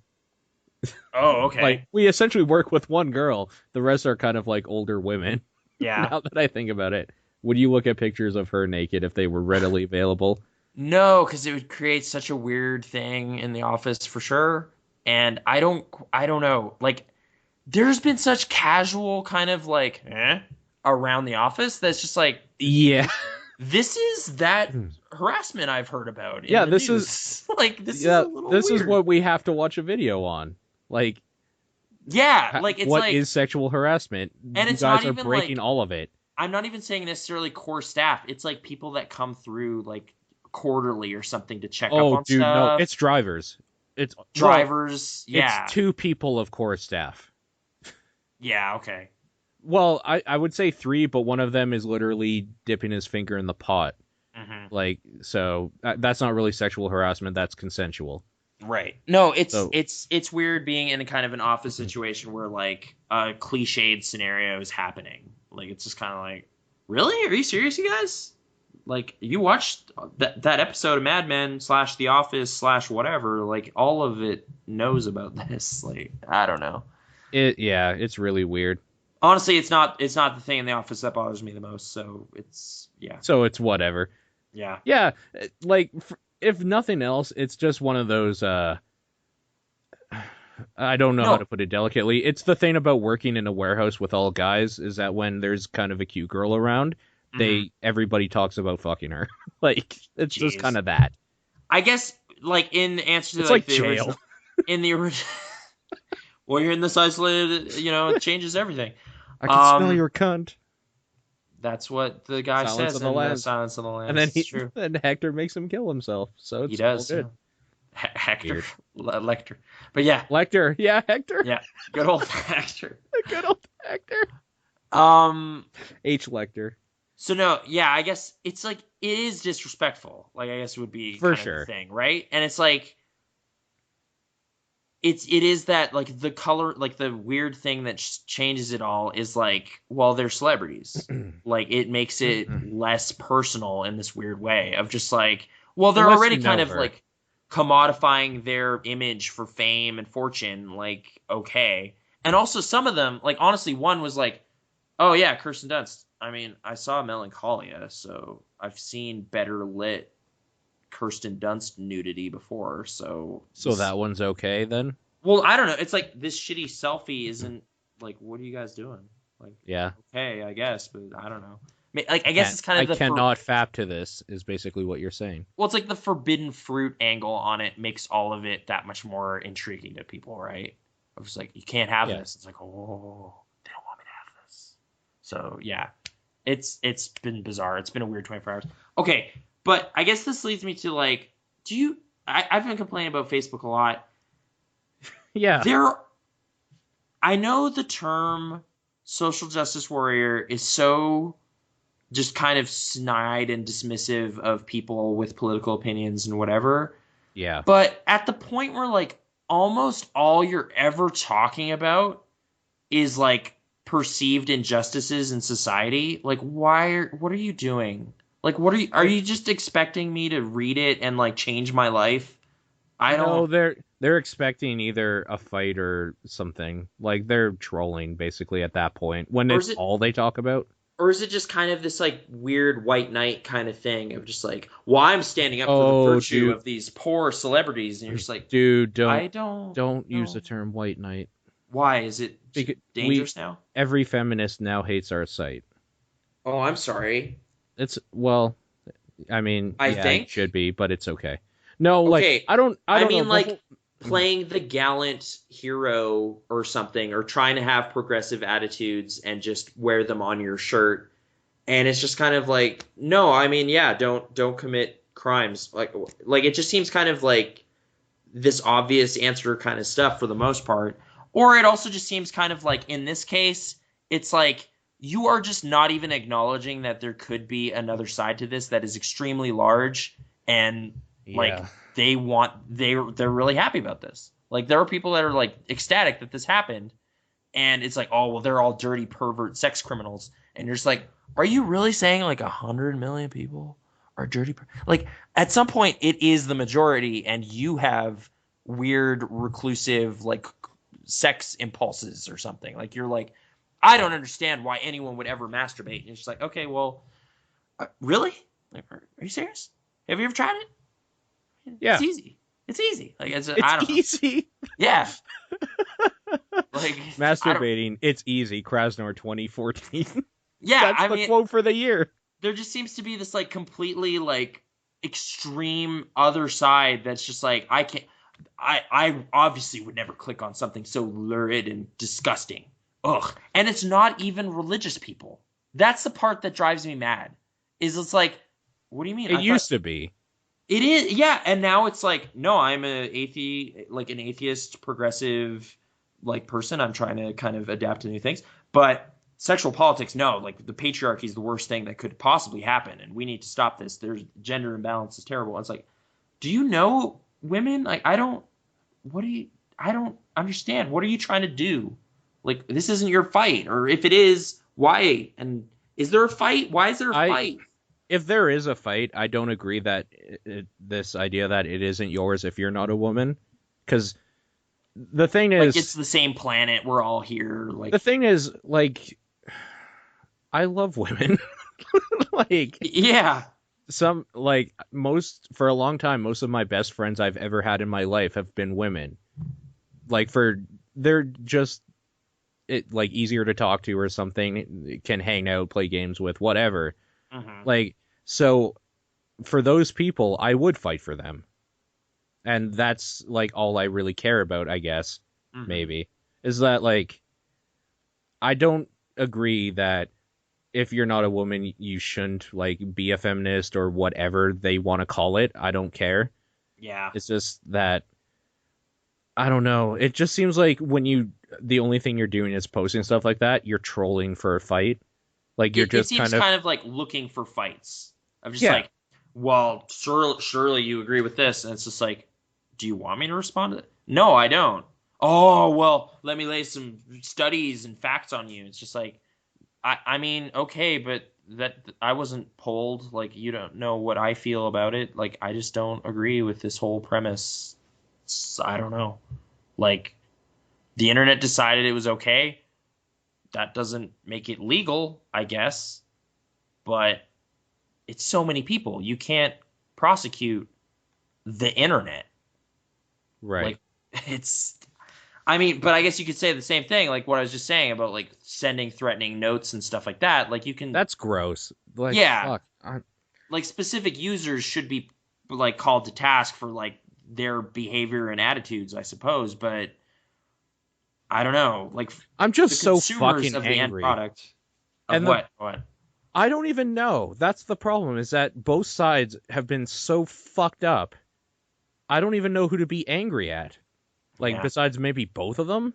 Like there if I there guess just is a like fight, which I don't think there necessarily is because it seems the thing is it seems like a lot of people are saying the same thing. It's just that this is basically a religious debate with like gender now instead of like ideology is like all religions believe in like a deity of some sort or whatever.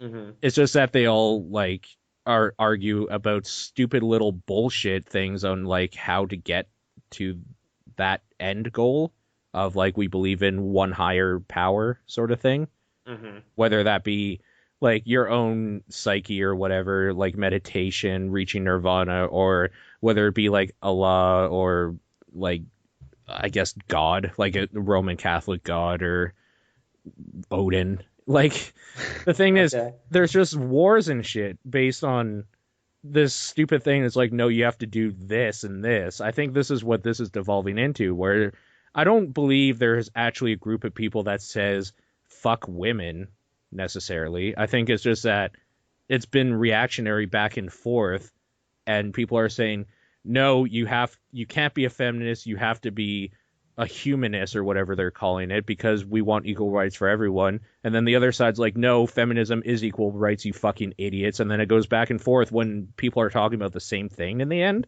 I guess maybe this actually ties to like a observation I heard on a Room 237 commentary track. Weird. Okay. Yeah, where a guy is making an observation about 2001: A Space Odyssey and how in the opening stuff, like the apes are literally warring with each other, like beating each other with clubs, and then cut to millions of years later, and it's humans sitting around a table lying to each other. Like it's like a war of words now, I guess. And I guess in a way that is evolution, right? Like we've put down the actual weapons and the violence and we're just kind of yelling at each other. And Yeah. hopefully the yelling doesn't lead to actually bludgeonings and things like in St. Louis area. Like maybe that won't happen.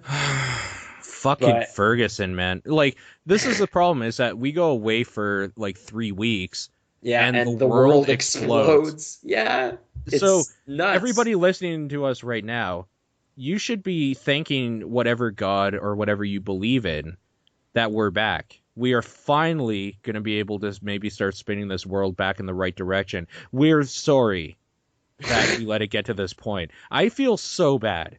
We haven't done like I've been selfish. I've been working trying to make my own like ends meet, Yeah. going to like parties and stuff in BC, drinking and having a good time. And this whole time, I stopped my actual responsibilities of talking so the world is a happier place. I I don't know how to apologize to everybody listening. I'm sorry. It shouldn't happen again. Nathan and I are going to try to get this going. Right. I mean, obviously hyperbolic, but like in a way, I do find that like just talking more is kind of a peaceful activity, like inherently, kind of like it can be for sure. Like I mean, it's like when conversations end abruptly or like with bitter words is when you have problems. Like if you just keep talking, eventually it just bleeds away. It can get boring, but just like the podcast. Sometimes, maybe, you know. I'm sorry. Do I bore you? No, I'm saying like I have like 12 topic points on here. Like I'm sure some of them weren't that great, but you know, also some of them on the mind, topic right? points. They are literally just like, this pizza place is good. Yeah, without Papers Pizza, they play 80s movies just silently projected on the wall. That's rad, dude. That's pretty cool. I thought it was cool. Also, the pizza was really good. It was like wild mushrooms. It was a variety of mushrooms, and then just like this weird kind of kale lettuce or something, which doesn't sound great, right? But it was. I like mushrooms, so that's why I chose it. You know what also doesn't sound great? What? When a cop shoots a black kid and a whole city erupts into a riot. What? I had never heard of this town before all this happened, which I haven't either. Yeah, like, is this like a suburb of St. Louis or like a neighboring satellite city? Is it like their Airdrie? It might context? Be. Like, we're just ignorant Canadians, so if somebody in the chat that's American and nearby or actually just knows, maybe you can inform us as we talk here. Yeah. But basically what happened is in Ferguson, there's a whole, like, is it a race riot right now? It seems kind of, yeah, this is a race-based conflict for sure. And it's kind of an age-old, like, it's been happening more and more of just like a police shooting of a unarmed black man causes like just outcries of just like complete injustice and people getting fed up with the law just being kind of really corrupt. And then eventually it just this case sounds especially bad because it seems to be like police really cracking down on sort of peaceful protests. Right? Like, it's like a completely overreaction. Well, the thing is that it sounds like somebody fucked up, like a cop fucked up. Yeah. Whether or not he did it on purpose because he is a fuck up, or it was a misunderstanding, whatever. Like, the thing happened, consequences were to be had, and people started crying out for blood. When that didn't happen, they started rioting, and then it sounds like the cops came in, were trying to take care of the riots, and in the process had like no tolerance policy or something. So people that were just like holding picket signs or standing there in front of the police station being like, this is kind of messed up, dude, were being kind of thrown in the same mindset of, they have a gun pointed at me, let's gas them, sort of thing. Like, they were just kind of, I don't know if they were making an example of, or if they just handled the situation really poorly. Like, they obviously handled the situation really poorly, but then at the same time, it sounds like a lot of people just started rioting because they wanted to get free shit and loot and stuff. So and like coming in from neighboring areas to do that, which was kind of just not great. Like, yeah. I guess it's over. It ended about a week ago.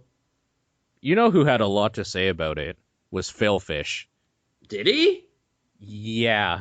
Okay. I didn't get it either. Like, I thought Phil Fish was done on Twitter, and then I see that the day that the Ferguson stuff was happening, we were actually leaving for the wedding that day.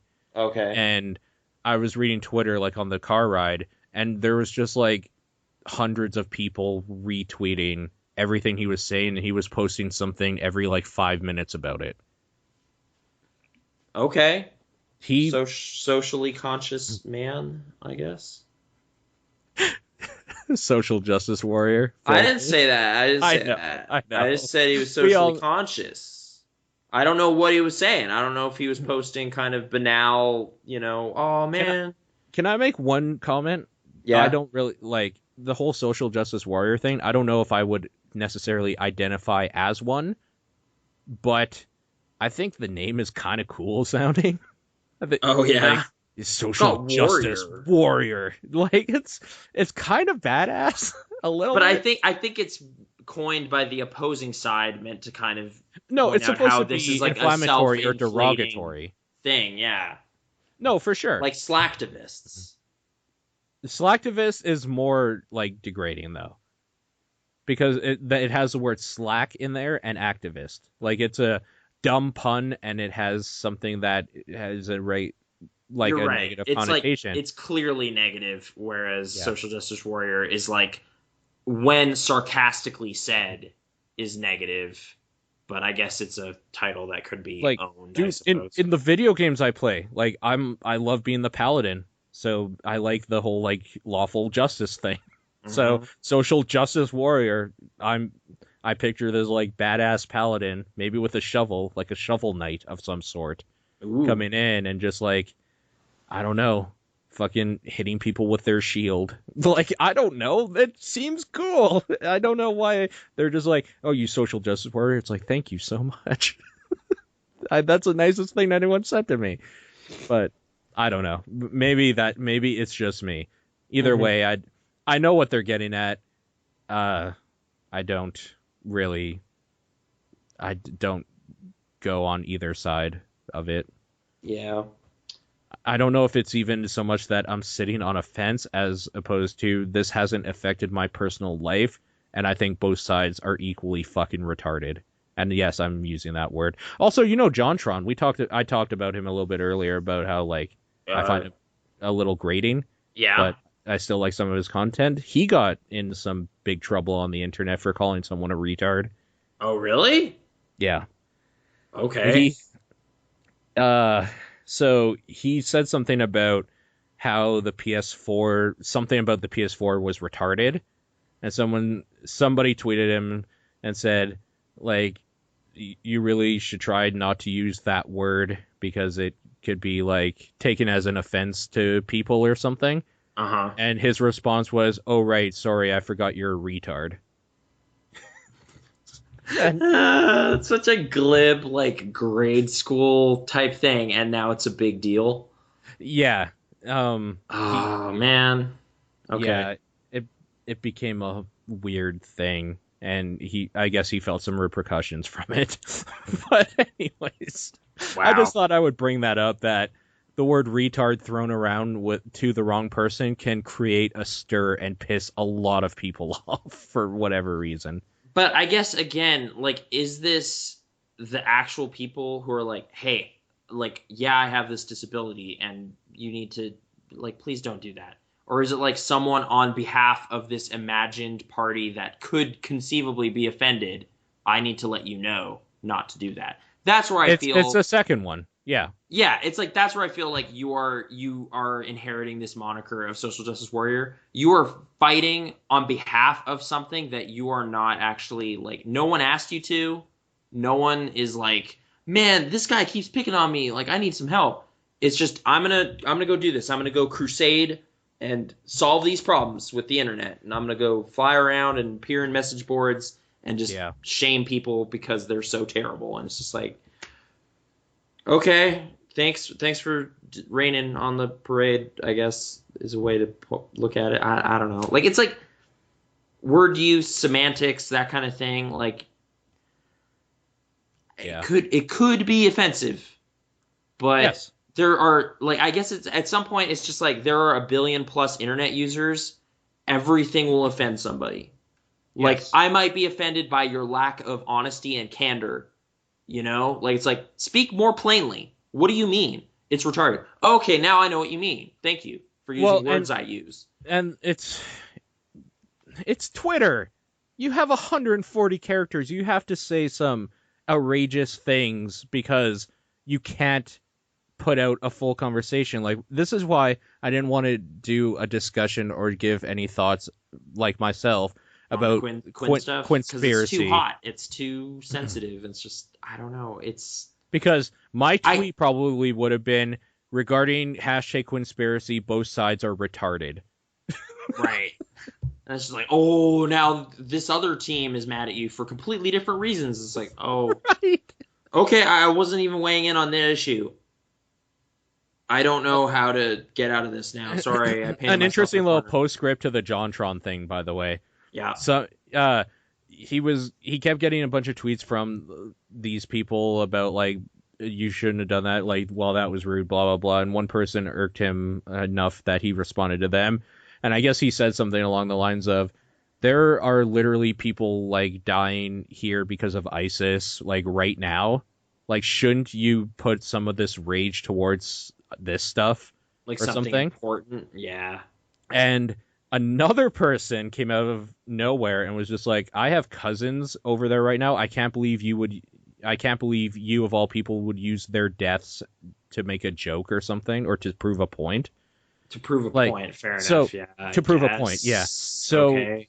But everyone like, it compares snowballed into everything to another the thing. Yeah. It's like, now you've insulted a third party. It's like, okay, I guess I just can't have conversations anymore. Like, this was kind of the thing that, like, that Lars von Trier statement, like, years ago, where he made, like, a Nazi joke in France. And it's just like, man, you can't do that. It's like, that was like 7 years ago. Like, I thought we were at a point where we can, like, acknowledge it as a thing that happened, but kind of rib on it a little, you know? It's like, no, you can never come back to our film festival. It's just like, this is bizarre. You know, I feel kind of bad about all that stuff too, specifically with that case, because I listen to the Co-optional podcast. It's a podcast Total Biscuit does with two other people and usually a guest. Yeah. And the guest this last week was JonTron.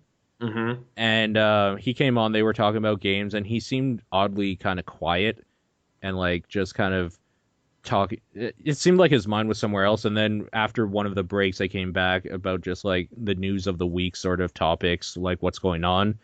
And he started talking about like this whole Twitter thing and what happened with him. And it looked like he was going to cry while he was talking about it.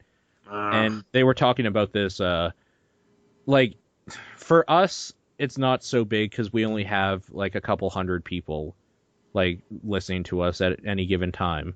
Right. But like, I guess like Total Biscuit has had this problem in the past before, obviously, because he's a pretty inflammatory guy who just throws his opinions out there and doesn't care about people's feelings at all. Mm-hmm. And but he was saying that it's just like, you can't turn it off. Like, once that's out there, it's just like a bombardment 24/7 of people just like telling him what a terrible human he is, basically, for making a joke, and then like it's snowballing into this thing. And it's just like, that's really weird that like the internet does that if you have any sort of like infamy on it. Yeah. That if like you ignite something, it'll just keep going for a while. That's bizarre. I mean, it's like once there's enough attention on it, once there's enough people in the room, it's just, yeah, miscommunication can be set off so easily. I was like, yeah, like eventually it's probably people who aren't even really that in the know reacting of just that's like, exactly what it is. Yeah. Like, how could anyone say that? It's like, well, if you've watched many hours of JonTron speaking, you would know kind of the tone and like why he would say it like that. And like, it's, you know, but they're not reacting to that. They're just reacting to somebody insulting their, you know, cousin or something. And it's just like, what? No, he doesn't. He was just using the word. I mean, yeah, maybe it's a little flippant, but really, like, this upset? Yeah. Or maybe it's just the language of the internet makes everyone sound way more upset than they actually are. I don't know. Either way, I just think it's gross that if you have a certain amount of followers, if you say the wrong thing, like that pisses off enough people that it starts a snowball effect, they can essentially ruin your life. Okay, actually, I want to curtail this into a local issue and just kind of make it about being upset at things. Yeah, let's do it. Okay, there has recently been instituted a new traffic law in town. And okay. All it is instead of the vague definitions around playground zones of being 1 hour before or after sunset, I believe it was. Yeah. There is now just a fixed time, 9 p.m. Okay.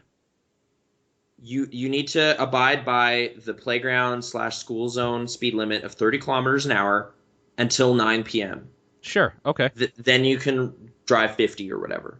Honestly, it's good that you told me that. I haven't driven in a few years now. I had no idea. Okay, there you go. Little notice for Calgarians. Okay. My mother got so upset, and I thought it was hilarious. Why did she get mad? I don't know. Apparently, If anything, that's better. right?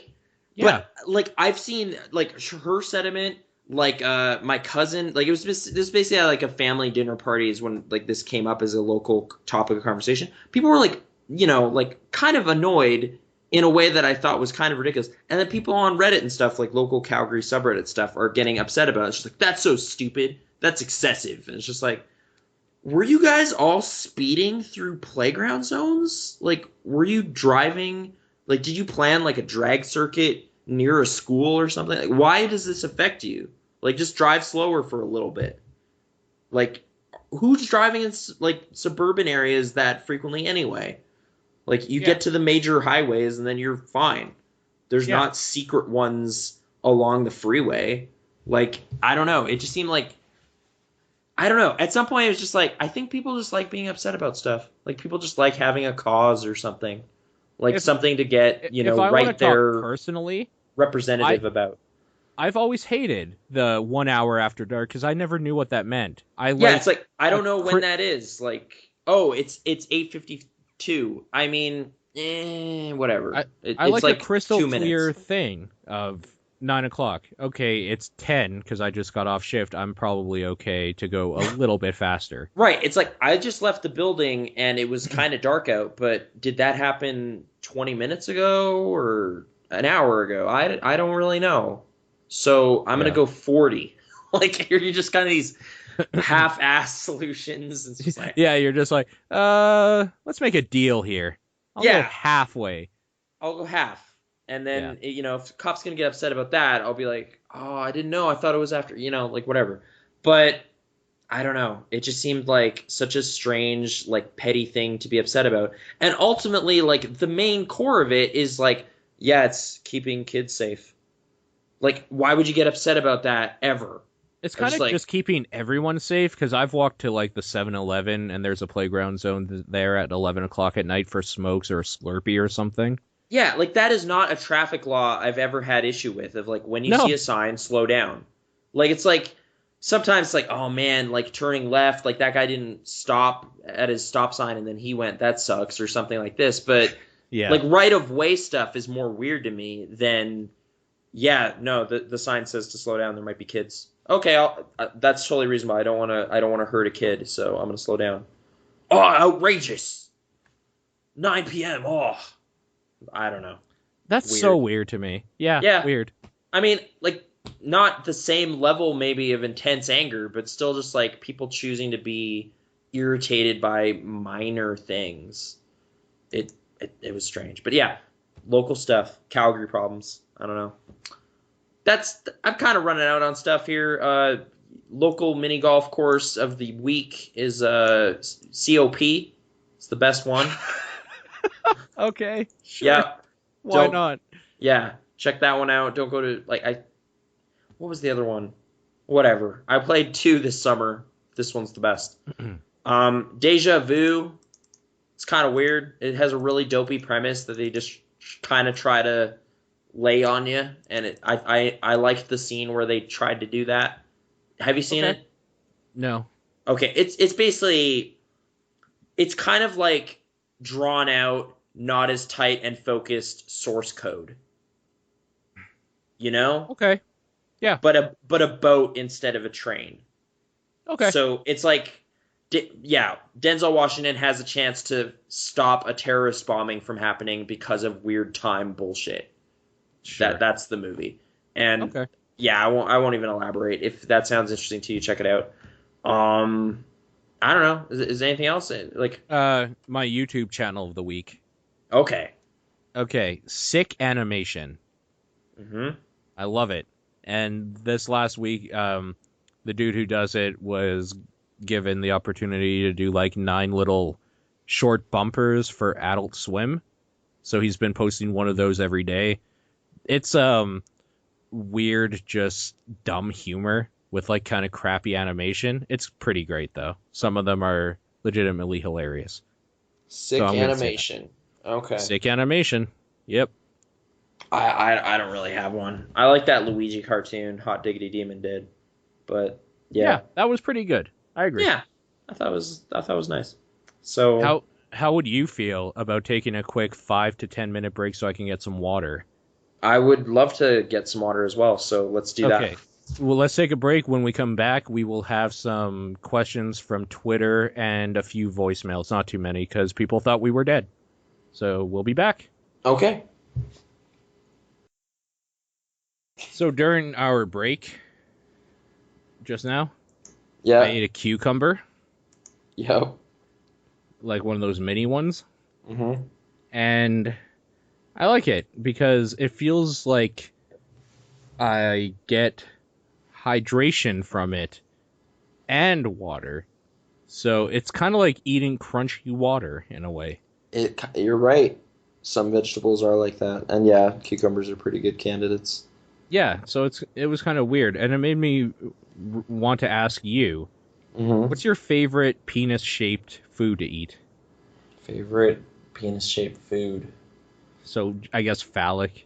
Probably like I don't know, like a Like a hot dog? or a hot dog or something. Yeah. Okay, I like bananas too. Yeah. Bananas are pretty good. Well, they can. I They can haven't be had them in bad, a too. while. Yeah. I mean, they'd always kind of turn on me before I was finished eating them all. Remember that banana you had after the fast? Yeah. You'll never forget that banana, I bet. Yep. Those kind of things yeah, geez, that fast. Why did you do it again? I can't even remember. I just heard that was a good thing. Like, it's like there's this gross stuff that can build up in your colon or something. It's like if you give your body a chance to deal with it, that's a good idea. Okay. But I kind of probably should have based it on, like, good, solid information Right. before I was just kind of like, okay, I can do that. At some point, it almost just became a test of will or something. Right. Yeah, so and it was terrible timing though, because like I went to a friend's house and they made like homemade pizza Yeah, you were telling me about that.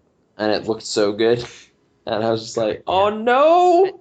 And you love pizza. I love pizza, and they made Oh, so man. much pizza. I should have probably just been like, you know what, whatever. I'm gonna scratch this right now, but I didn't, and now I have a story, I guess. But that's all. Didn't get pizza. Didn't get it. There's a new Equestria Girls movie coming out, dude. Great. I'm so excited.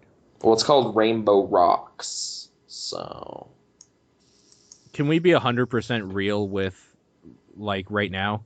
yeah. And anyone listening? Oh, okay. There's people Have you- still. Yeah? Yeah. What? I know you like Rule 34. I do. Have ponies ever come into the equation? Yes. Okay. Enough said. Yeah, I don't want to know anymore. That's it. Yep.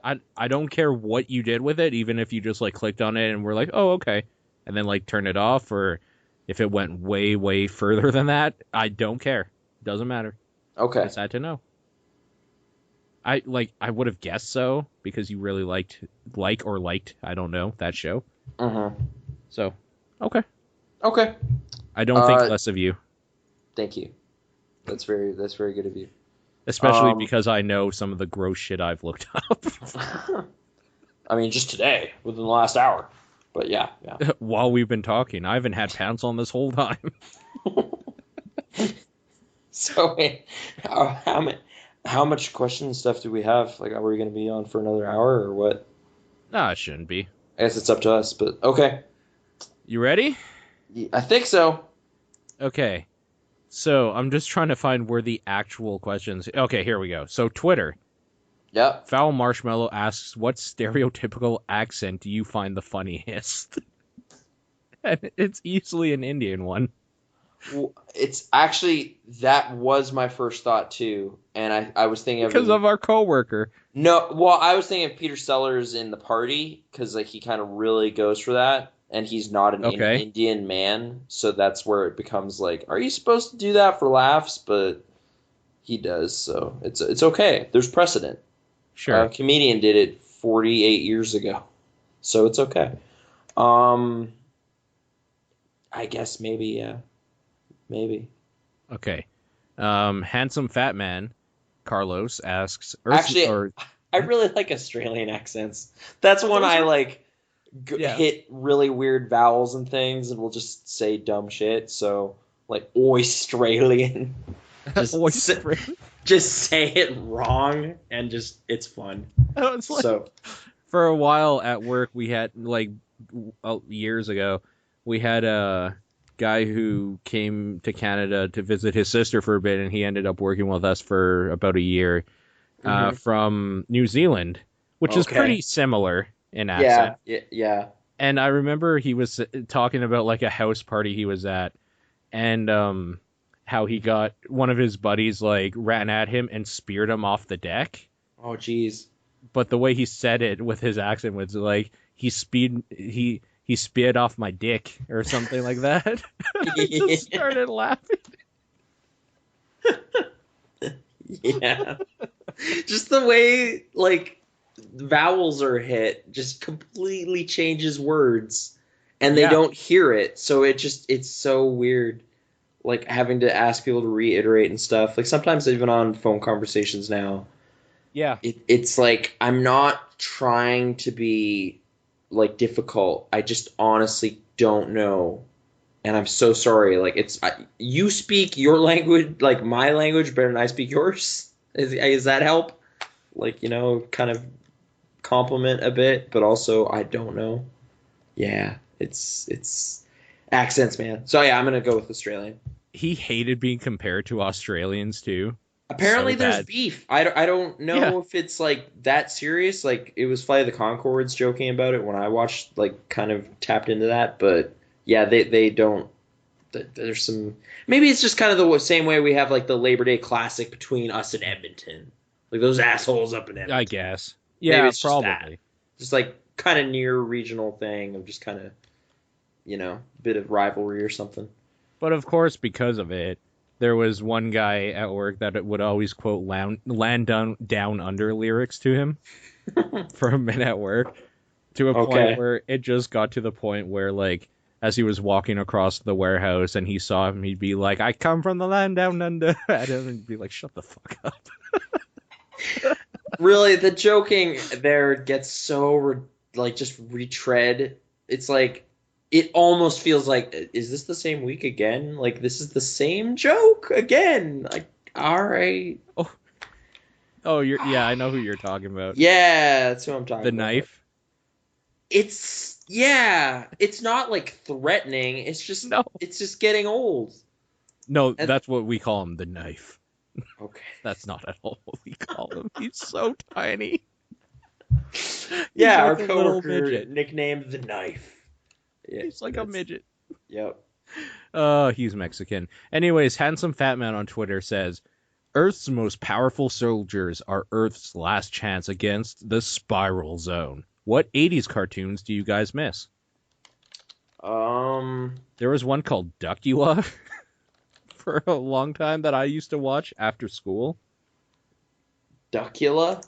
Yeah, because I liked like the classic monster type horror stuff when I was really young. So this was basically like DuckTales version of Dracula. Okay. Or something. It was Duckula. It was like silly, but it had the like cartoony monsters. Jesus, I'm looking at this Spiral Run show. Is Spiral Zone, sorry. It has 65 episodes, but they all aired in 1987. Yeah. Like between September and December, every single one of them was played. That's so weird to me. Like it daily show, I guess. I guess. How else would you do it? Anyway, okay. I've never heard of them. Honestly, probably for me, Inspector Gadget. I just really liked that show.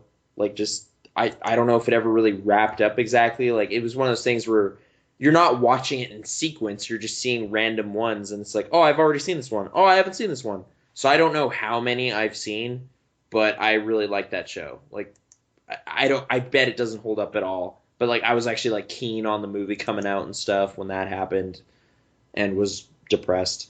But no, because I was a kid. I wasn't like upset. It was just like, that wasn't that great. Like kid disappointment.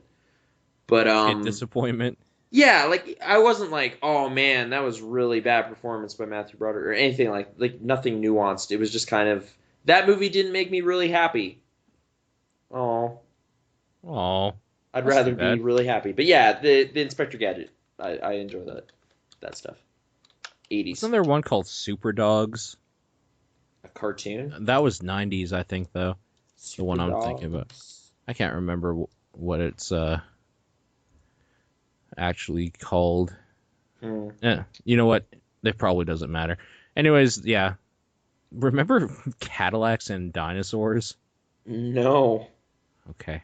I don't remember a lot of like there was like a bunch of shows I just apparently never got to tap into. I think the 90s stuff had started up by the time I was really paying attention.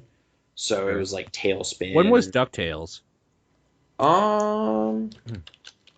That might have started in the 80s. Mm-hmm. Let me see here. DuckTales. Woohoo. 1987. So that's probably mine then. I same really time. liked that show. I really, really liked the movie. I didn't actually like the show so very good. much. The movie was so good. I watched the movie like over and over, and then when I was like, "Oh, we'll watch some episodes of the show," I was just like, I kind of just want to watch this movie again.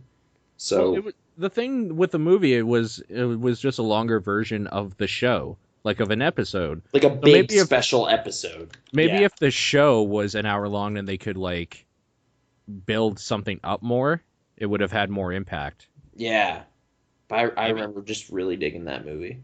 Christopher Lloyd is the evil sorcerer guy. Of course he was, because why wouldn't he be? Murloc. Oh yeah, Christopher Lloyd was totally in that Sin City movie, like really briefly. So not worth it just for that, but that was a thing to see, I guess. Callbacks. Anyway. Yeah. Next question. Another one from Marshmallow. Do you believe there is such thing as a bad pun? I think they're all good because they can't fail. Might be true, because if you say a bad pun, you kind of are doing that on purpose. Yeah, it's kind of that is the joke, is how bad it is. I do enjoy saying bad puns when they come up. I'll kind of purposefully make the delivery really like, I'm embarrassed at how bad this is, to kind of cover how bad it is. Yeah. So it works out. A running theme in this household is nacho for not your. Okay. Yeah. Like every time, specifically Aaron wants nachos a lot because they're usually corn to like tortilla chips and like cheese, so she can eat them because gluten-free and delicious. And I would always be like, no, you can't have them. And then she'd be like, why? Because she would always forget. And then I would just respond with, because they're nacho chips. Or something. Yeah, sorry. Anyways. Well, they're nacho cheese or whatever, that joke. But yes. Okay. Nacho. Yeah. Yeah. No, like that is the big one here that happens at least once a week. It's always good. Yeah. Okay. Apparently. So puns. Top tier stuff. Yeah, exactly. Okay. Foul Marshmallow also asks, do either of you consider yourself journalists or entertainers? If both, which do you think you lean more towards? I would say neither. I mean, it's just the internet now. I don't consider internet people entertainers. That's offensive. No? I don't know. I don't know. It's like such a nebulous thing. It's like, well, anyone can do it. Like you just go on the internet and say things there. So right, but not everyone does. Most people actually just bitch about stuff. To be honest. I guess, and we kind of do, but for hours at a time. And thank you for listening. Yeah. But again, we're sorry we let the world get this way. I mean, that's the thing. Like, I feel like if I was to be trying to be entertaining, like I would edit stuff way down and like try to make bits or jokes or skits or something. Like I don't feel like that's what we're doing. And journalism, like, I mean, I don't even know what that is anymore. Like, the people that break the stories, I guess, like that actually. Well, the problem is the people that break the stuff, like if we talk video games, is PewDiePie. Like people like that with such a large base that they just have to do something. Well, that's not even a story. It's like that's a game. Like they can make or break a game. That's for sure. Right. But I guess I'm saying, like, if there's like but even like stuff that's going on, it's like, well, this isn't, like it's a Tumblr post or something. Like it's not like, Yeah. oh, I had to dig out this story. It's like, no, someone vomited on the internet and then everyone went, oh no, and it exploded. Right. Like Yeah. it didn't require any kind of like sleuthing or anything. It was just that's what the gaming centric internet is talking about right now. Or also just, man, like I know PC gaming is great and all, but the PC Master Race like jokes just seem to be cropping up more and more, and they're just like, okay, like what do you want? Yeah, people play video games on finite limited capability machines as well. Do you hate that so much? Like why is that the thing? I don't know. Do you find it funny? Do you like go flaunt your PC at people? Just kind of What? go, check out my PC. My rig is so cool. Oh shit! Okay, I You don't. playing on an Xbox? Get that toy to the kids department, son. I don't, but I consistently make fun of Nintendo. Okay, it's true. You did on this very episode. Right. So, And like, I I'm don't playing know Zelda. anymore. I don't know anymore if it's because I quote unquote hate Nintendo or something, or if I Yeah, just want to get a rise out of people. Because I yeah. know everybody loves them, so I don't know. Okay. Yeah, I don't even know anymore. But I mean, back to the main question. Yeah.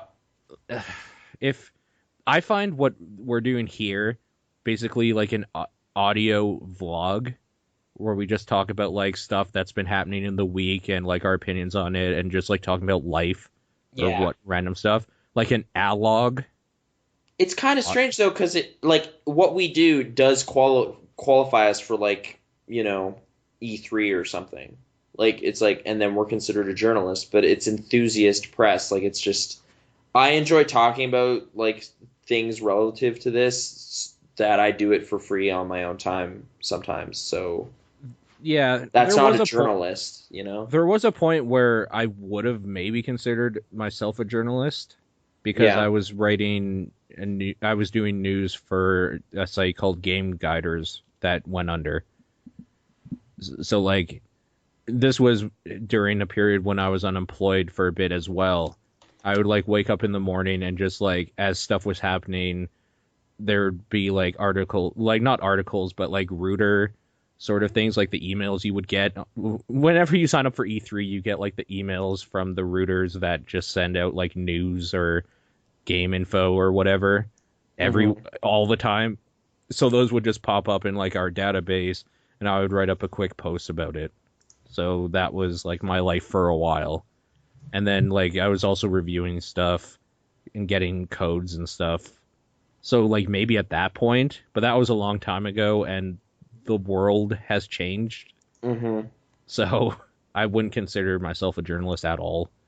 Yeah. No. And like as an entertainer, if you're entertained by anything I've done, then I'm happy, but I wouldn't say that's my like goal.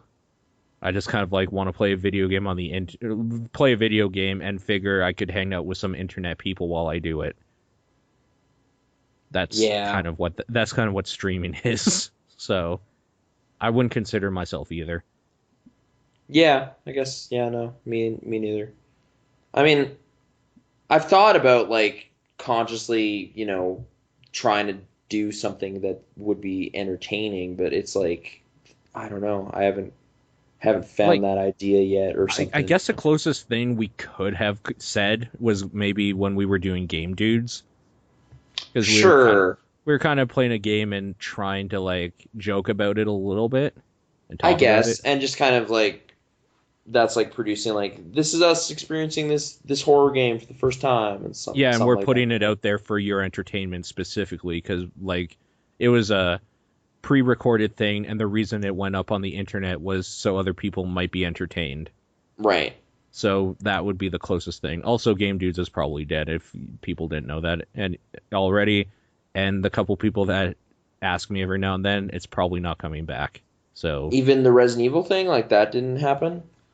it did a little bit, there might be, I just might do it all on my own channel if I do it. It just might be like playing a game with friends instead of a full blown like 20-part thing. Or 50 I don't know. whatever part. Silent Hill took way longer than I thought it would. Yeah. Like I didn't realize it would be 50 parts. I thought maybe 30. 52. There's one for every week of the year. That's right. Yeah, I know. It's way too much. Get watching, kids. Okay. 6 views on episode 47. Check that one out. It's a hot one. 47. I think the first one had a bit of views because people like watch it and they're just like, oh, I don't like these assholes or something, and then leave. But maybe. I don't know. Okay. Mr. TDE Toy. Mr. Toy. Okay, yeah, I know who this is. Asks on Twitter, I think my only question is, what do you think about Resident Evil Revelations 2 not getting into Nintendo consoles? I guess because the first one debuted there. I guess. As far as I'm concerned, Resident Evil like never was a Nintendo game. It just kind of became that way with the GameCube. So it's not a big weird thing for me because I grew up with Resident Evil being the Sony thing. Right. Yeah. So. But Nintendo kind of brought it back, you know. They made it relevant again. Yeah. That hot remake. It was good. That's being remade as well. Oh, good. Did you not know about that? No, I had heard that. Okay. Yeah. I didn't play Revelations, so I don't know. Like, it shouldn't the real question be like, why are they making another one of those, or was it actually good? Like, I remember people liked it. Revelation was good. Oh, okay. Yeah, so that's probably why they're making another one of those. Mm-hmm. And I guess the numbers were better on other platforms, so it makes more sense to go there. Yeah. That's probably all. Because PC Master Race, lols? I don't know. Oh, man. It's pretty funny. Okay, you ready for some voicemails that are probably real old hat news? Man, yeah. Just like, hey, this stuff going on first is crazy. Or, I don't know. Let's see what's going on. Okay, here we go. Hey Paul, hey Nate. So recently I stumbled onto something that really rubbed me the wrong way and annoys the shit out of me. So Shonen Jump Alpha, you can subscribe to it for $25 and you get 48 issues or a whole year's worth because they take some breaks. You can subscribe to it, $25. But then Meow told me that she was gonna read the manga too when she got home. She doesn't have a Shonen Jump subscription. She reads it on some website called Manga Panda. And basically they just scan the freaking manga and you get the manga for free. And it's just translated differently. And it really annoys me. Like, I'm paying money to support this where everybody else just gets it fucking free. Yeah. Why do I even bother? Everybody else is just going to take the free ride. Mm-hmm. I mean, what am I gaining? Nothing. Yeah.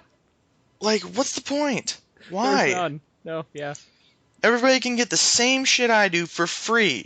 Yep. I'm supporting them. They're not. Yep. I don't understand this. I'm sure it's not legal. Anyway, Yeah. I'd like to know your thoughts on the matter later. It doesn't sound legal. That's how I watched South Park, actually. Like, a lot of it was not on Manga Panda. But, right. On Mango Panda. But just like, yeah, some bootleg website. That doesn't sound legal, though. No, that's it's piracy. It has to be. But it's straight up, if there's a product being sold and somebody is like taking it and giving it out for free, that is illegal. I mean, there is Gundam ads on this site, though. So it's an ad-supported site. And I mean, I guess just straight up, I get where he's coming from with this. Like, I'm trying to support this thing, but like these people are just giving it out to anybody, so they're not going to make any more if they're not making money, sort of thing. So yeah, I get it. I get the anger behind it. And I get the kind of like, I'm wasting money supporting this. I might just go, like, if you're feeling like you might just stop paying and go there, I wouldn't judge you. But I would say you are doing the right thing, if that makes you feel any better, by actually financially supporting something you enjoy. Sure. Like, it's like, I don't know. Like, I know there's high quality torrents of Snowpiercer available, but we watched it on iTunes because I would have paid to see that in theaters, I guess. It kind of comes down to just personal, like, how much value you place on the thing. Yeah. That said, I don't place a lot of value on comics at all. Sure. So, like, when I was actually, like, kind of roped in for a bit of, like, buying weekly comics, I felt I was getting hosed.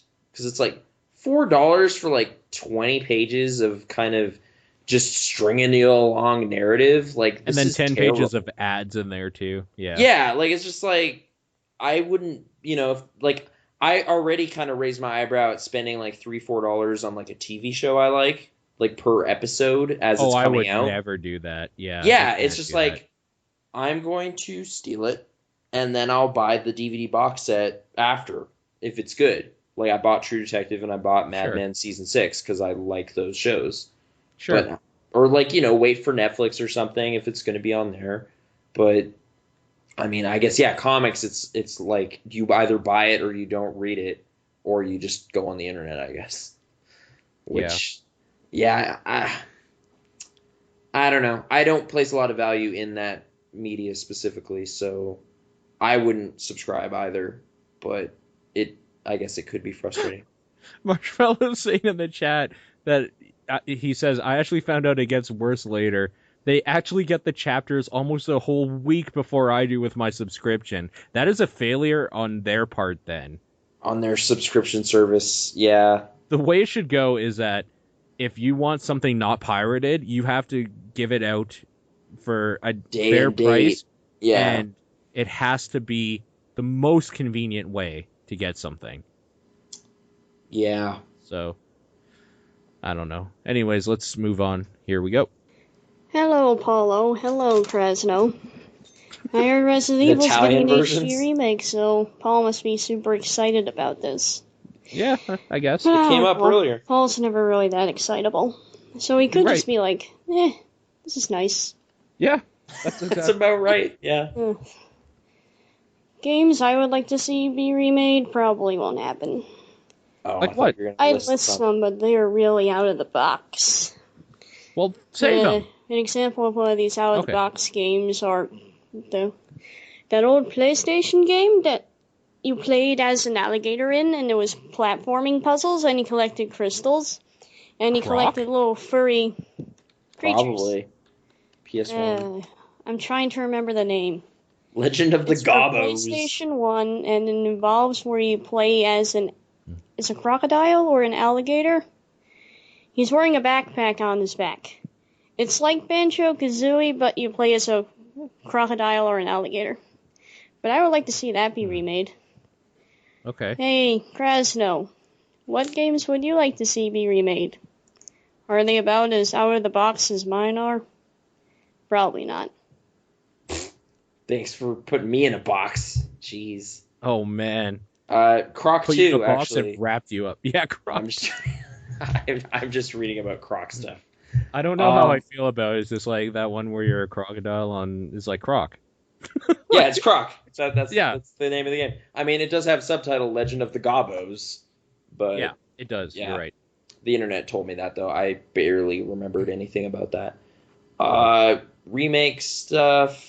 I mean, just honestly, just any stuff that isn't HD that could be. It's really easy to just be like, man, Twilight Princess would be even cooler to play if it looked better. But I agree.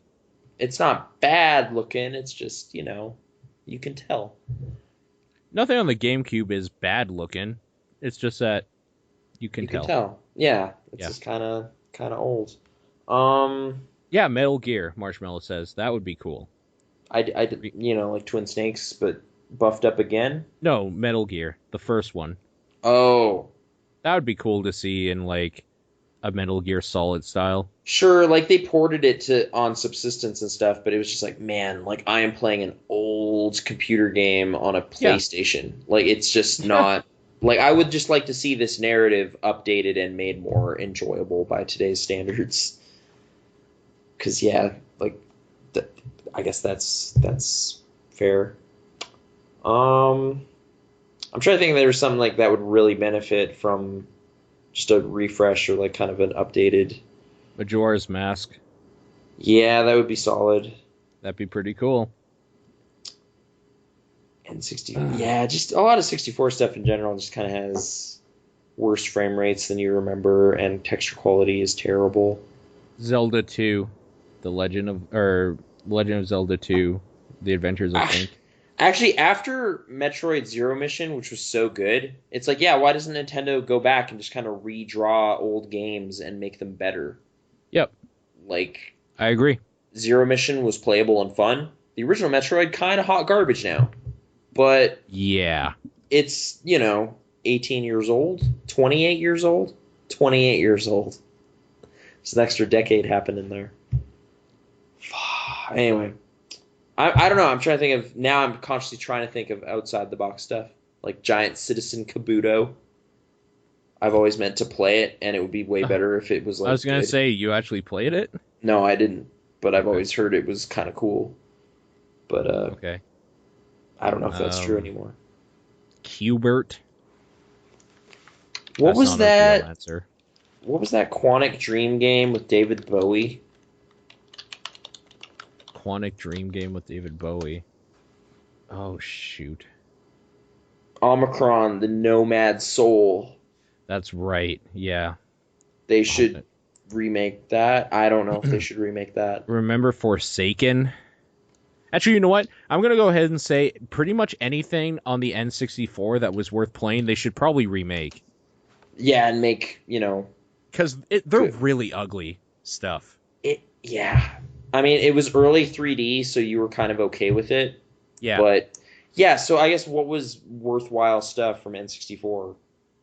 Like, that's a pretty short list, my friend. It actually is. I had, like, maybe 8 games. And, like, playing Shadows of the Empire again, it's like, no, you can leave that behind. It's okay. If that looked better, it wouldn't make it good. Like, maybe Rogue Squadron? People like that a lot. Didn't they kind of do that with the GameCube, though? Yeah, I mean, they made sequels that were more fun, so that's kind of how you get around it. Yeah. I'm trying to think of something like, no, dude, this was, like, only on the N64. I mean, they did kind of ports of the Banjo games to 360, right? Like, both of them, I think. Actually, Wayward's right. Blast Corps would be great with, like, some good controls and... Yeah. Just that old style of gameplay of doing, like, being a truck or something. Yeah, just smashing everything in the path of this thing to protect it. Like, that's a cool idea. It just controlled I was confused by the controls in that game when I first played it.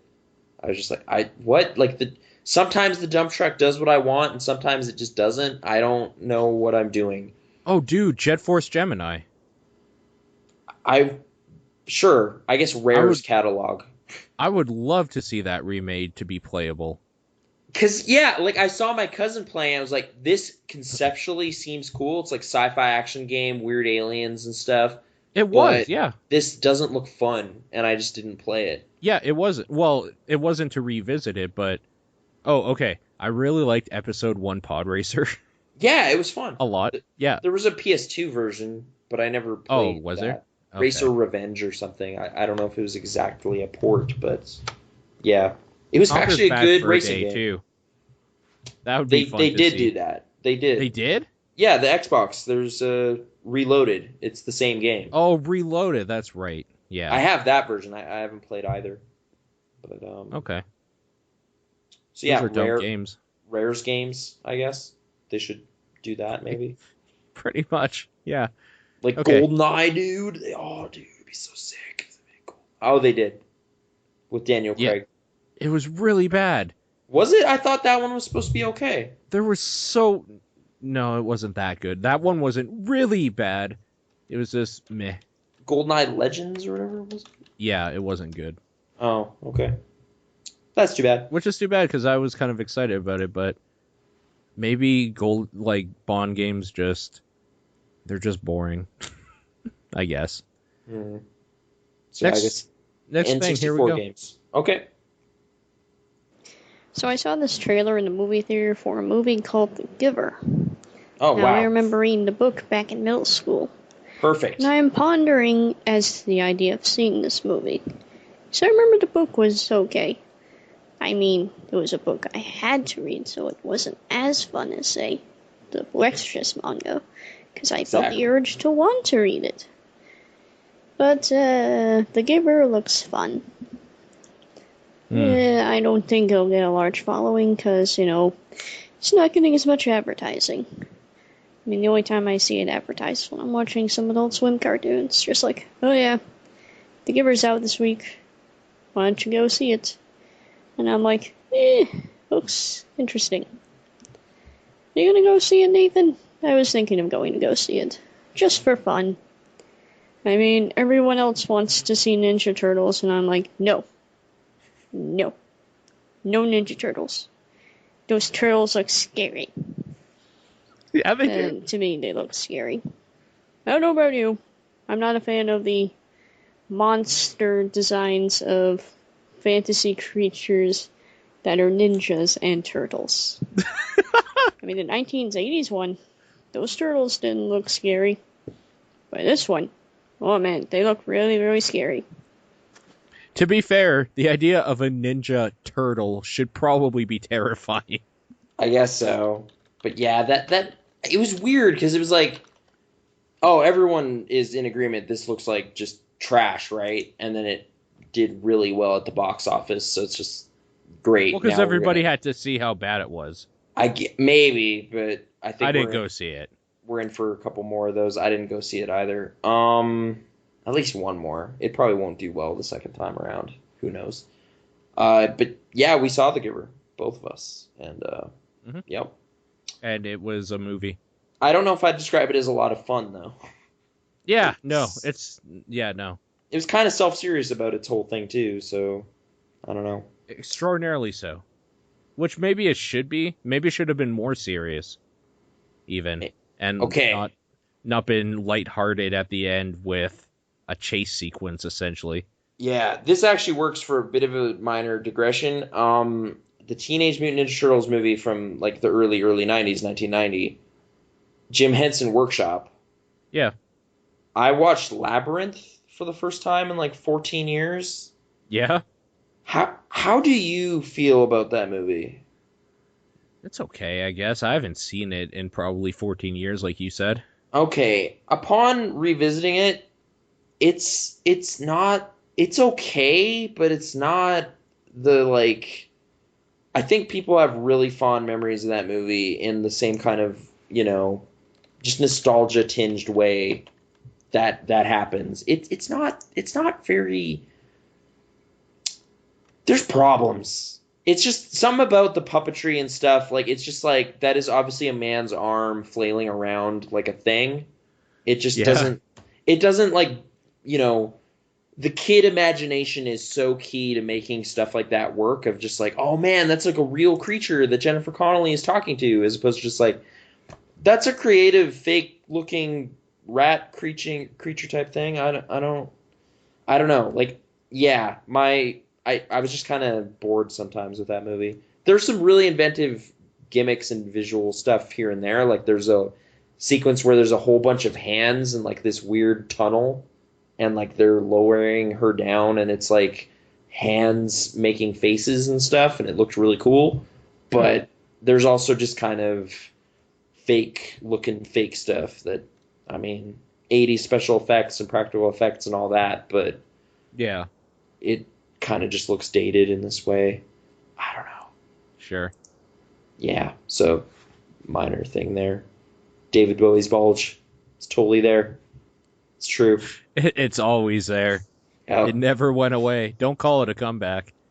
The Escher staircase stuff, which is like right at the end of the movie, still looks really cool, but it's like the last thing. So a bit of a wait before you get that again. It was neat though. Anyway, next thing. Okay, last thing. Here we go. Okay. Hello, Paul. Hello, Nathan. I heard you two both had to go to weddings all month, or something like that. And Every I have day. to ask, with all the crazy wedding events that happened, would there be anything you would want to change about said events that you regret from being at the wedding for so long? Probably not drinking as much as you did, maybe. Because I can only imagine that's usually everyone's regrets whenever they're in the wedding, and they're not like a usher or bridesmaid or something. Usually they drink too much and say, I regret it in the morning. Also, scary gas station is scary. What? I'm so glad Paul survived in there. Oh. Oh, dude, I forgot about that. I can Yeah, talk about that a little bit, but that's like, let's go ahead and answer the question. The thing I regret most that I couldn't change, but if I could, I would have, is that they had an outdoor wedding in like the forest and the mountains, Oh, wow. Okay, that was like the one I went to earlier in the summer. and there was just fucking mosquitoes everywhere, just destroying everybody. Okay. Our So issue was the sun was really brutal. Like, it was just like, once you go out into the main seating area, the sun was just like roasting everybody. Mr. Marshmallows, Paul's regrets are not banging each of the bridesmaids. Boom. What the fuck? Is that? They're basically family. Oh, Jesus. Okay. Okay, yes, haha. To be fair, I have the maid of honor, I guess. So, she's like the queen bridesmaid. Boom. So, there you go. Anyways, I don't regret the drinking. I kind of needed it to be social. The second one we went to was a dry wedding, so I regret that fact. That sucks. Yeah, it did make the kind of after party at this cool local pub kind of cool, but it didn't help the... Where there was drinking. Yeah, like, so key ingredient to weddings, drinking. Even in the Bible, hella drinking. Jesus comes down and is like, where's the wine at? Bring out tons of vats of water, wine for everybody, and it made everybody happy, and the wedding was way better. That's like the moral of that story.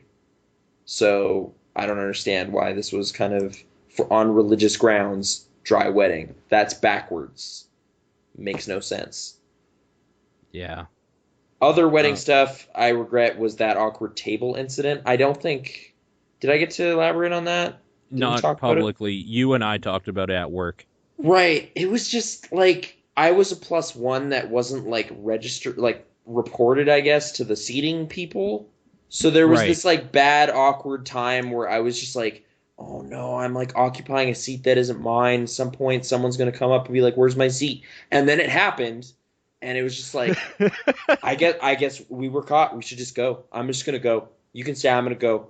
I was just like immediately like, I was so embarrassed. And I was just like, I just got to get out of here. Like, I was just like, I'm going to open this glass door and then just run away, like into the zoo. Because that's where the wedding was. Okay. Was this a wedding for like her family sort of thing? No, this was like friends. A friend? Yeah. Okay. So that, yeah, that's different. I was gonna say, like, in that regard, if it was like you're dragged to this by like a significant other, is this like the situation where somebody sits down and you're just like, see, I fucking knew it. I shouldn't have even come. Like, why do you drag me to these? It starts a fight, even though it's something so minor. But Well, if it's a like, friend stuff, then it's just like, no, you know what? Fuck it, I'm leaving. well, there was a little bit of just like, I mean, I wasn't there for the RSVP. Like, are you sure you did it? Like, did you mention me? Like, I don't know. Now I'm like, I don't belong here. People are mad at me. Like, it was just, I don't know. I didn't like that there was just like this sense of eyes in the room being like, who's that guy and why is he here or something? Even though probably nobody cared. But Yeah. I just felt highlighted in a negative way. So, I guess leading up to the wedding, I regretted how I treated the idea of the wedding. oh, okay. Like, there were so many times where I was just like, I can't believe we have to go to this fucking thing and stuff. And like, I'm pretty sure I made her feel bad because it's her sister. Mm. And like, like she was dragging me out there, especially since when we got out there and like I talked with her cousins and stuff, her family that I haven't seen in a long time. Like I really like them. So like we just talked about like similar interests, had a lot to drink, and like had fun. Oh, okay. So it was a fun like vacation, but I regret being kind of a dick about it and like adding on to her stress the whole time until we got up there. Mm. So that's probably the one thing I could have changed that I regret not changing. I guess really though, I wish weddings would change up the formula in general. Like just like I wish people who plan them were more self-conscious of like, well, I don't want to be like this to be like every other wedding ever, and like try to do something. You Like know, just like it's funny you say that because like it's I don't think it's any surprise I'm probably gonna get married, right? Mhm. Like I've been with Aaron a long time, and like we've been through really bad shit together, so marriage would just be a formality, really, at this point. Yeah.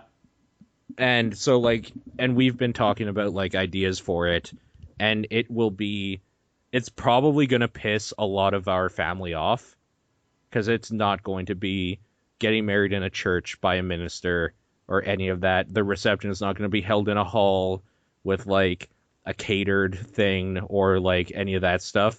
It's going to be so fucking weird that I think it's Okay. going to piss off a lot of our family, the older like generations Well, for that's the sure. thing. It's just like, why do we keep catering to like the 80-year-olds in the room who are totally out of touch and like done? No, I'm with you. This is what I said to her. I was just like, you have to understand something. Like, we can do stuff, like, whatever, we can talk about, like, different stuff. But if we're getting married, this is our day. People have to be good to us. In fact, I just want to, like, mouth off all of our family because they can't say anything this one day. Yeah. Like, this is our day. That's not for them. Fuck them. We're going to do what we want to do. And she agrees. So for one thing, it's going to be like a couple hours. You're not going to have to travel, and it's going to be just kind of like hanging out. Not like I won't want to talk to a lot of people, so I won't, and then I'll force everybody to go home and leave me alone at the end. Like, All right. Yeah, so what you were saying, oh, also I'm going to be streaming it. Fantastic. Okay. Wow. And like we've talked about other stuff that like I have pretty bad social anxiety around family specifically, and like it's kind of a thing with like bigger groups of people as well until I get to know them sort of thing. But with family, it's huge. So we were like considering stuff like putting a large screen up so I didn't have to see anybody or like see them, feel like their eyes on me. Yeah. And like just having like a light backlit it, so like it looked like just like two silhouettes getting married. No, It's dude, like all that's this is weird like shit. I would rather leave a wedding be like that was really weird than Yeah. I don't remember what anything that happened because it was so generic. It was just, there's a slideshow with the photos of them before they met, and then there's them after they met. Yay! And then the song plays. It's Green Day or something. Oh, dude, I have so many Ween songs planned out that people are just gonna be like, "What the fuck?" Oh, and just like the dancing part with the DJ, it's just always these stupid top 40 jams and That's another thing is that we want a live band. okay. Yeah, so like this is what Like I mean. that doesn't even seem that crazy. Like that is certainly a thing that happens, but I've never Yeah. been to one with a live band. It's always just a DJ. I've been to like what, 10 weddings, something right. more. Well, okay. This last one there wasn't even a DJ. It was just Winamp. Okay. Yeah, so Which is I mean, essentially a wedding DJ. like really, it's a better one because Yeah, it doesn't like, it's like- interrupt and stop everything. We don't need to hire a person. Like just get a playlist.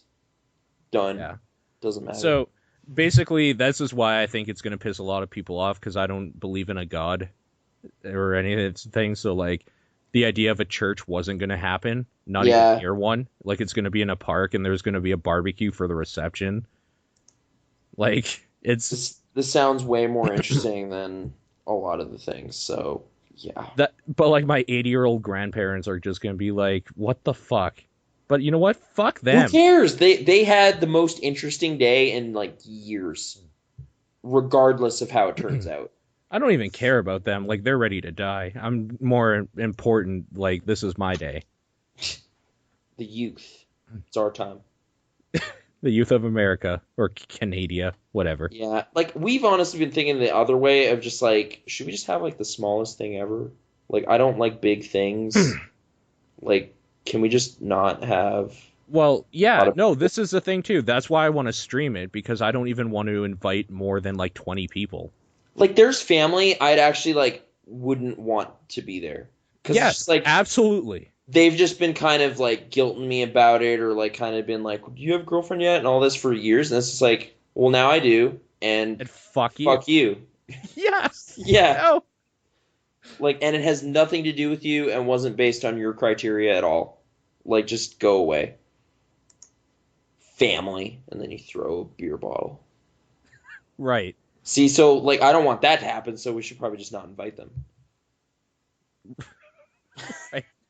Like, the only thing that I think we were talking about that we're going to keep, like, traditional is an open bar. Done. Because people need to drink. It's like, well, yeah, like, has to obviously happen. take the parts that work from the centuries of tradition, tons of drinking, and then, right, you know, improvise from there. Like, the rest of the formula needs to be hammered out. It needs refinement. And that's the nice thing about inviting less people, is that you can keep that bar open. Because it's cheaper. Done. So I'm sold on this wedding. Can I even come? Who said I'm inviting you? Yeah, nobody. Why would I get to go? That's ridiculous. You could be a moderator in the stream. That's the most you're getting. Okay. You'll be at work, probably. It's true. Now that I think about it. Oh, dude, I just, like... Watching the stream at work. The people we work with, like, it's a pretty small workforce, you would say, right? Yeah. So, like, I know a lot of them, like a lot of us that have been around for a while, a lot of those people feel like we're probably a little bit of a family or something. Mm-hmm. I think there's going to be some really butthurt people when I don't invite them to my wedding, because I'm not inviting people from work to my wedding. They're not coming anywhere near it. They're not even going to know. I'm kidding. That would help. It's just like, yeah, I'm going for the weekend. And it's just like, okay. Come back with a ring on or something, or whatever, a hat. I don't know what you guys are exchanging. A hat? Yeah, special wedding hat. I'm pretty sure rings will still be like the official thing because they're small. Okay. And innocuous. So I can take it off if I want to bang a bridesmaid. Oh. Which would be like a cousin or something. It's so weird. Anyways, that's it for the show. Yep. Oh, no, it's not. I didn't talk about the crazy gas station. Do you know what that was all about at all? No, I do not. Let's close out on the crazy gas station story. I was so mad at her. Holy shit. Okay. So Revelstoke is about a 6.5 to 7 or 8 hour drive, depending how fast you drive, I guess, from Calgary. Okay. And around Banff, like, we had stopped at Golden, as like everybody does when they go through the mountain pass. Mm-hmm. We stopped at Golden, we got our Tim Hortons, took like a little 30-minute break, walked around, had a smoke, drank, and whatever. Mm-hmm. And it wasn't until we got out of Banff, and there was nothing until basically Calgary, that, like, we were between Banff and Calgary, there was just small towns way out there on the highway, that we realized we're running out of gas. Like, the gas light is on, and we only have 30 miles, and Calgary's 60 miles away. Oh, no. Okay. So the first place we stop, like, I'm freaking out. I'm just like, holy shit, how the fuck did you do this to it? Like, I'm being a dick. Because I am so mad. It's dark out now. Like, I just want to get home. It's been a long weekend. I don't like car trips when I'm not driving because I'm not in control, and I'm a control freak about that. Mm-hmm. Like, I'm just freaking out. So she's like, no, it's fine. There's something up there. We'll turn off. We turn off, and it turns out to be a Native American, I'm just going to say Indian, an Indian casino, like, and hotel. And it's just like this big monolith sort of hotel casino combo in the middle of nowhere off the highway. So I was just like, holy shit, we're gonna die. I'm gonna get shot. You're gonna get raped. This is a rape den. We're dead. Holy shit. And like, I'm legitimately freaking out a little bit. Like, I'm being ridiculous about it, but I'm freaking out.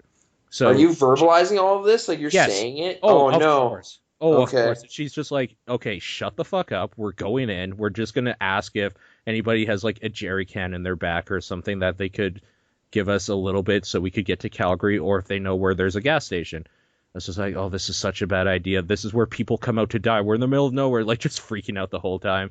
We get in there. Place is super nice. Like, it is the nicest casino hotel thing I've ever been in. Just this giant open lobby, real nice lighting. Everything looks like it just was very modern, very clean. And I'm still freaking out because I have no idea where we are. I've never seen this place. Yeah. She goes up to the person at the counter, and they're like, "Oh, I can't just ask my customers or people like staying here if they have gas. So go talk to our security office and see if they can offer any help." So we go there, and this real nice Native American guy who's built like a brick shit house is just kind of sitting there. Early? Like, what do you mean? Yeah. Okay.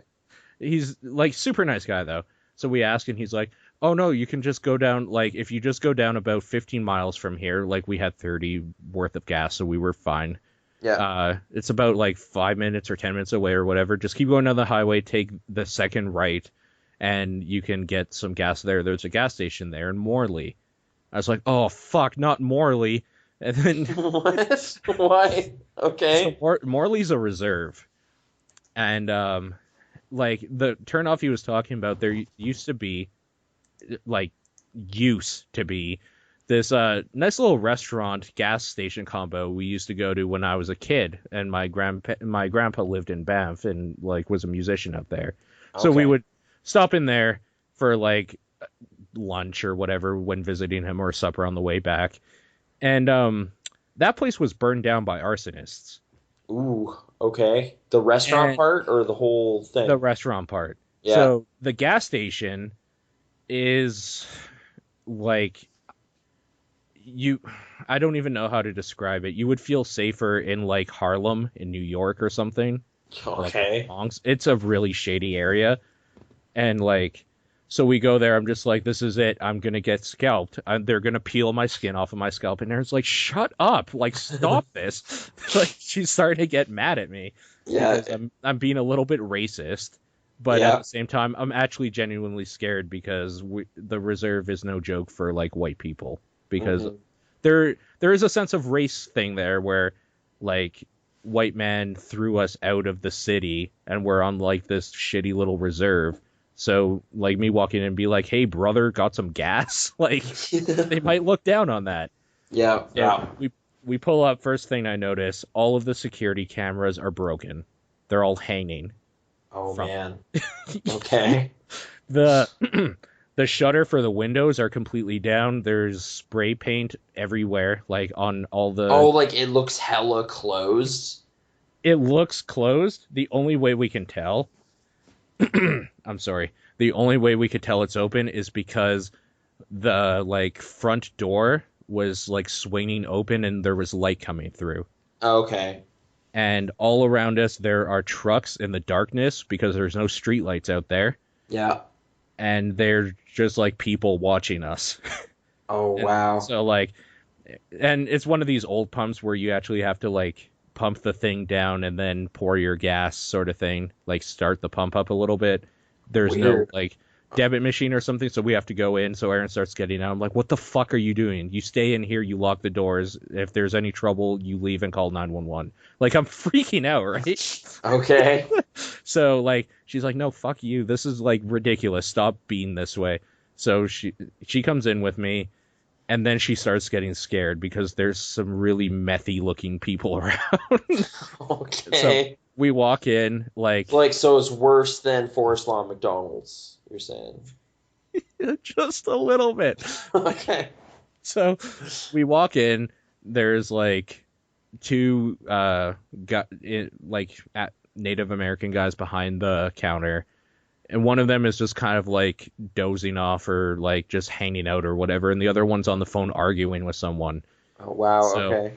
So we walk in, look around a little bit, pretend that like we're cool, grab a drink and like grab some snacks and stuff, and then say like we also want some gas here. The guy doesn't even look at us the whole time. He just doesn't even say anything to us. He just says like the price, we pay. He's like, want a bag? And we're like, no, we're good. So we walk out. I tell her, now you get the fuck in, you lock the door. So she did. I pumped the gas, and then the minute I went in, we peeled out. The car, we peeled out. Jeez, okay. Like you had enough cash or whatever? Like I would be so nervous because I don't really carry cash and it's like no debit, right? But oh no, they took debit. Oh, because okay. why wouldn't they? Right. I guess I was just like no, I know, but like the one in my head, it basically like came out of 1973 or something. It's like old gas station. It is, but for some reason they're still off the highway, so I'm sure they have like the need for debit. Yeah, okay. Cool. And then the weirdest thing is that like I don't know, like maybe it's okay because they were also Native American, but like two 16-year-old-ish girls like came, like they were just strolling down to like get their midnight snack or something. And the only thing I was thinking is like, what the fuck? Like you're going to get killed or something. But I guess it's their place, right? Like so. Yeah, like they probably walked in there and they're just like, "Hey, Jim," or something. And right. Why, hello, ladies. Like it's probably a fine place. Yeah. It's just that the worst possible scenarios were in my mind, and they weren't being disproven by the looks of it. The whole time. Hey. Methy people. Yeah. So that is how I survived just a little reserve about 10 minutes out of the city. Man, so gas up earlier in the trip, I guess. What would the solution have been? Like, why didn't we gas up in Golden? Golden is only like 3.5 to 4 hours away from the city. It takes half a tank to get there. Oh, yeah, just top up a bit, right? Like, just top up completely, and then when you get in the city, you don't have to top up until you're like at your gas station near home because you still have half a tank when you get in. Yeah. I don't like. Lessons learned.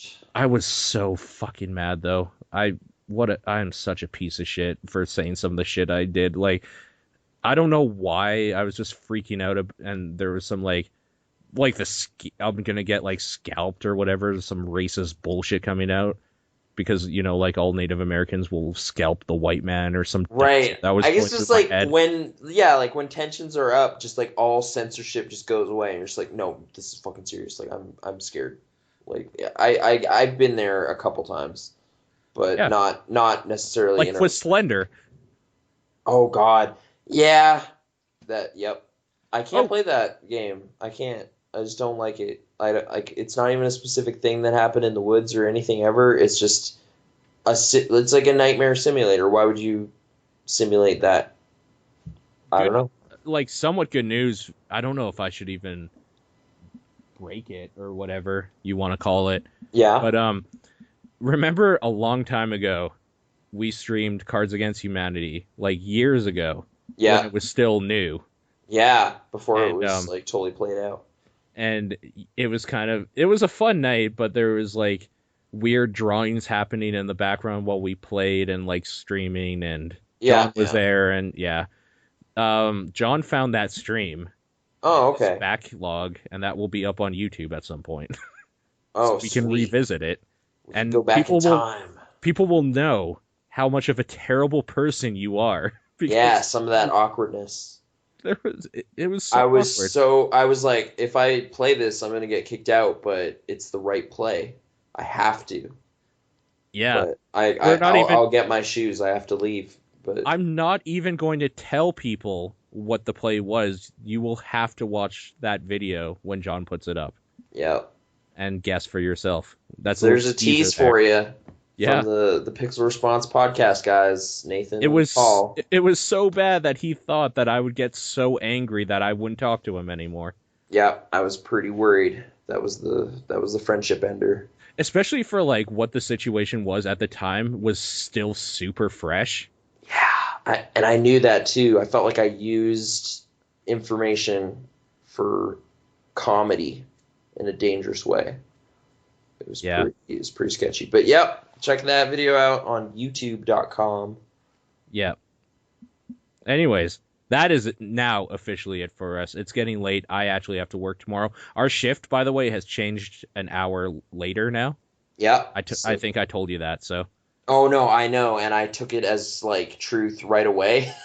And it started Sunday. Yeah, but I don't mind that, actually. It's actually better, except... It makes way more sense, but it is later, and it's... Since I bus, it actually doesn't work for me. So I will be talking to them and saying, no, it either has to be a half an hour earlier or a half an hour later. This time doesn't work. Yeah. We'll see what they come up with. But anyways, Pixel Response Podcast, that's us. Sorry for taking so long to come back, but here we are, I suppose. We're back with long, rambly stories. Thanks for listening to them. And see you all around the internet at burningbarrel.co. Standing in an alley, just kind of warming up the hands. Burning Barrel.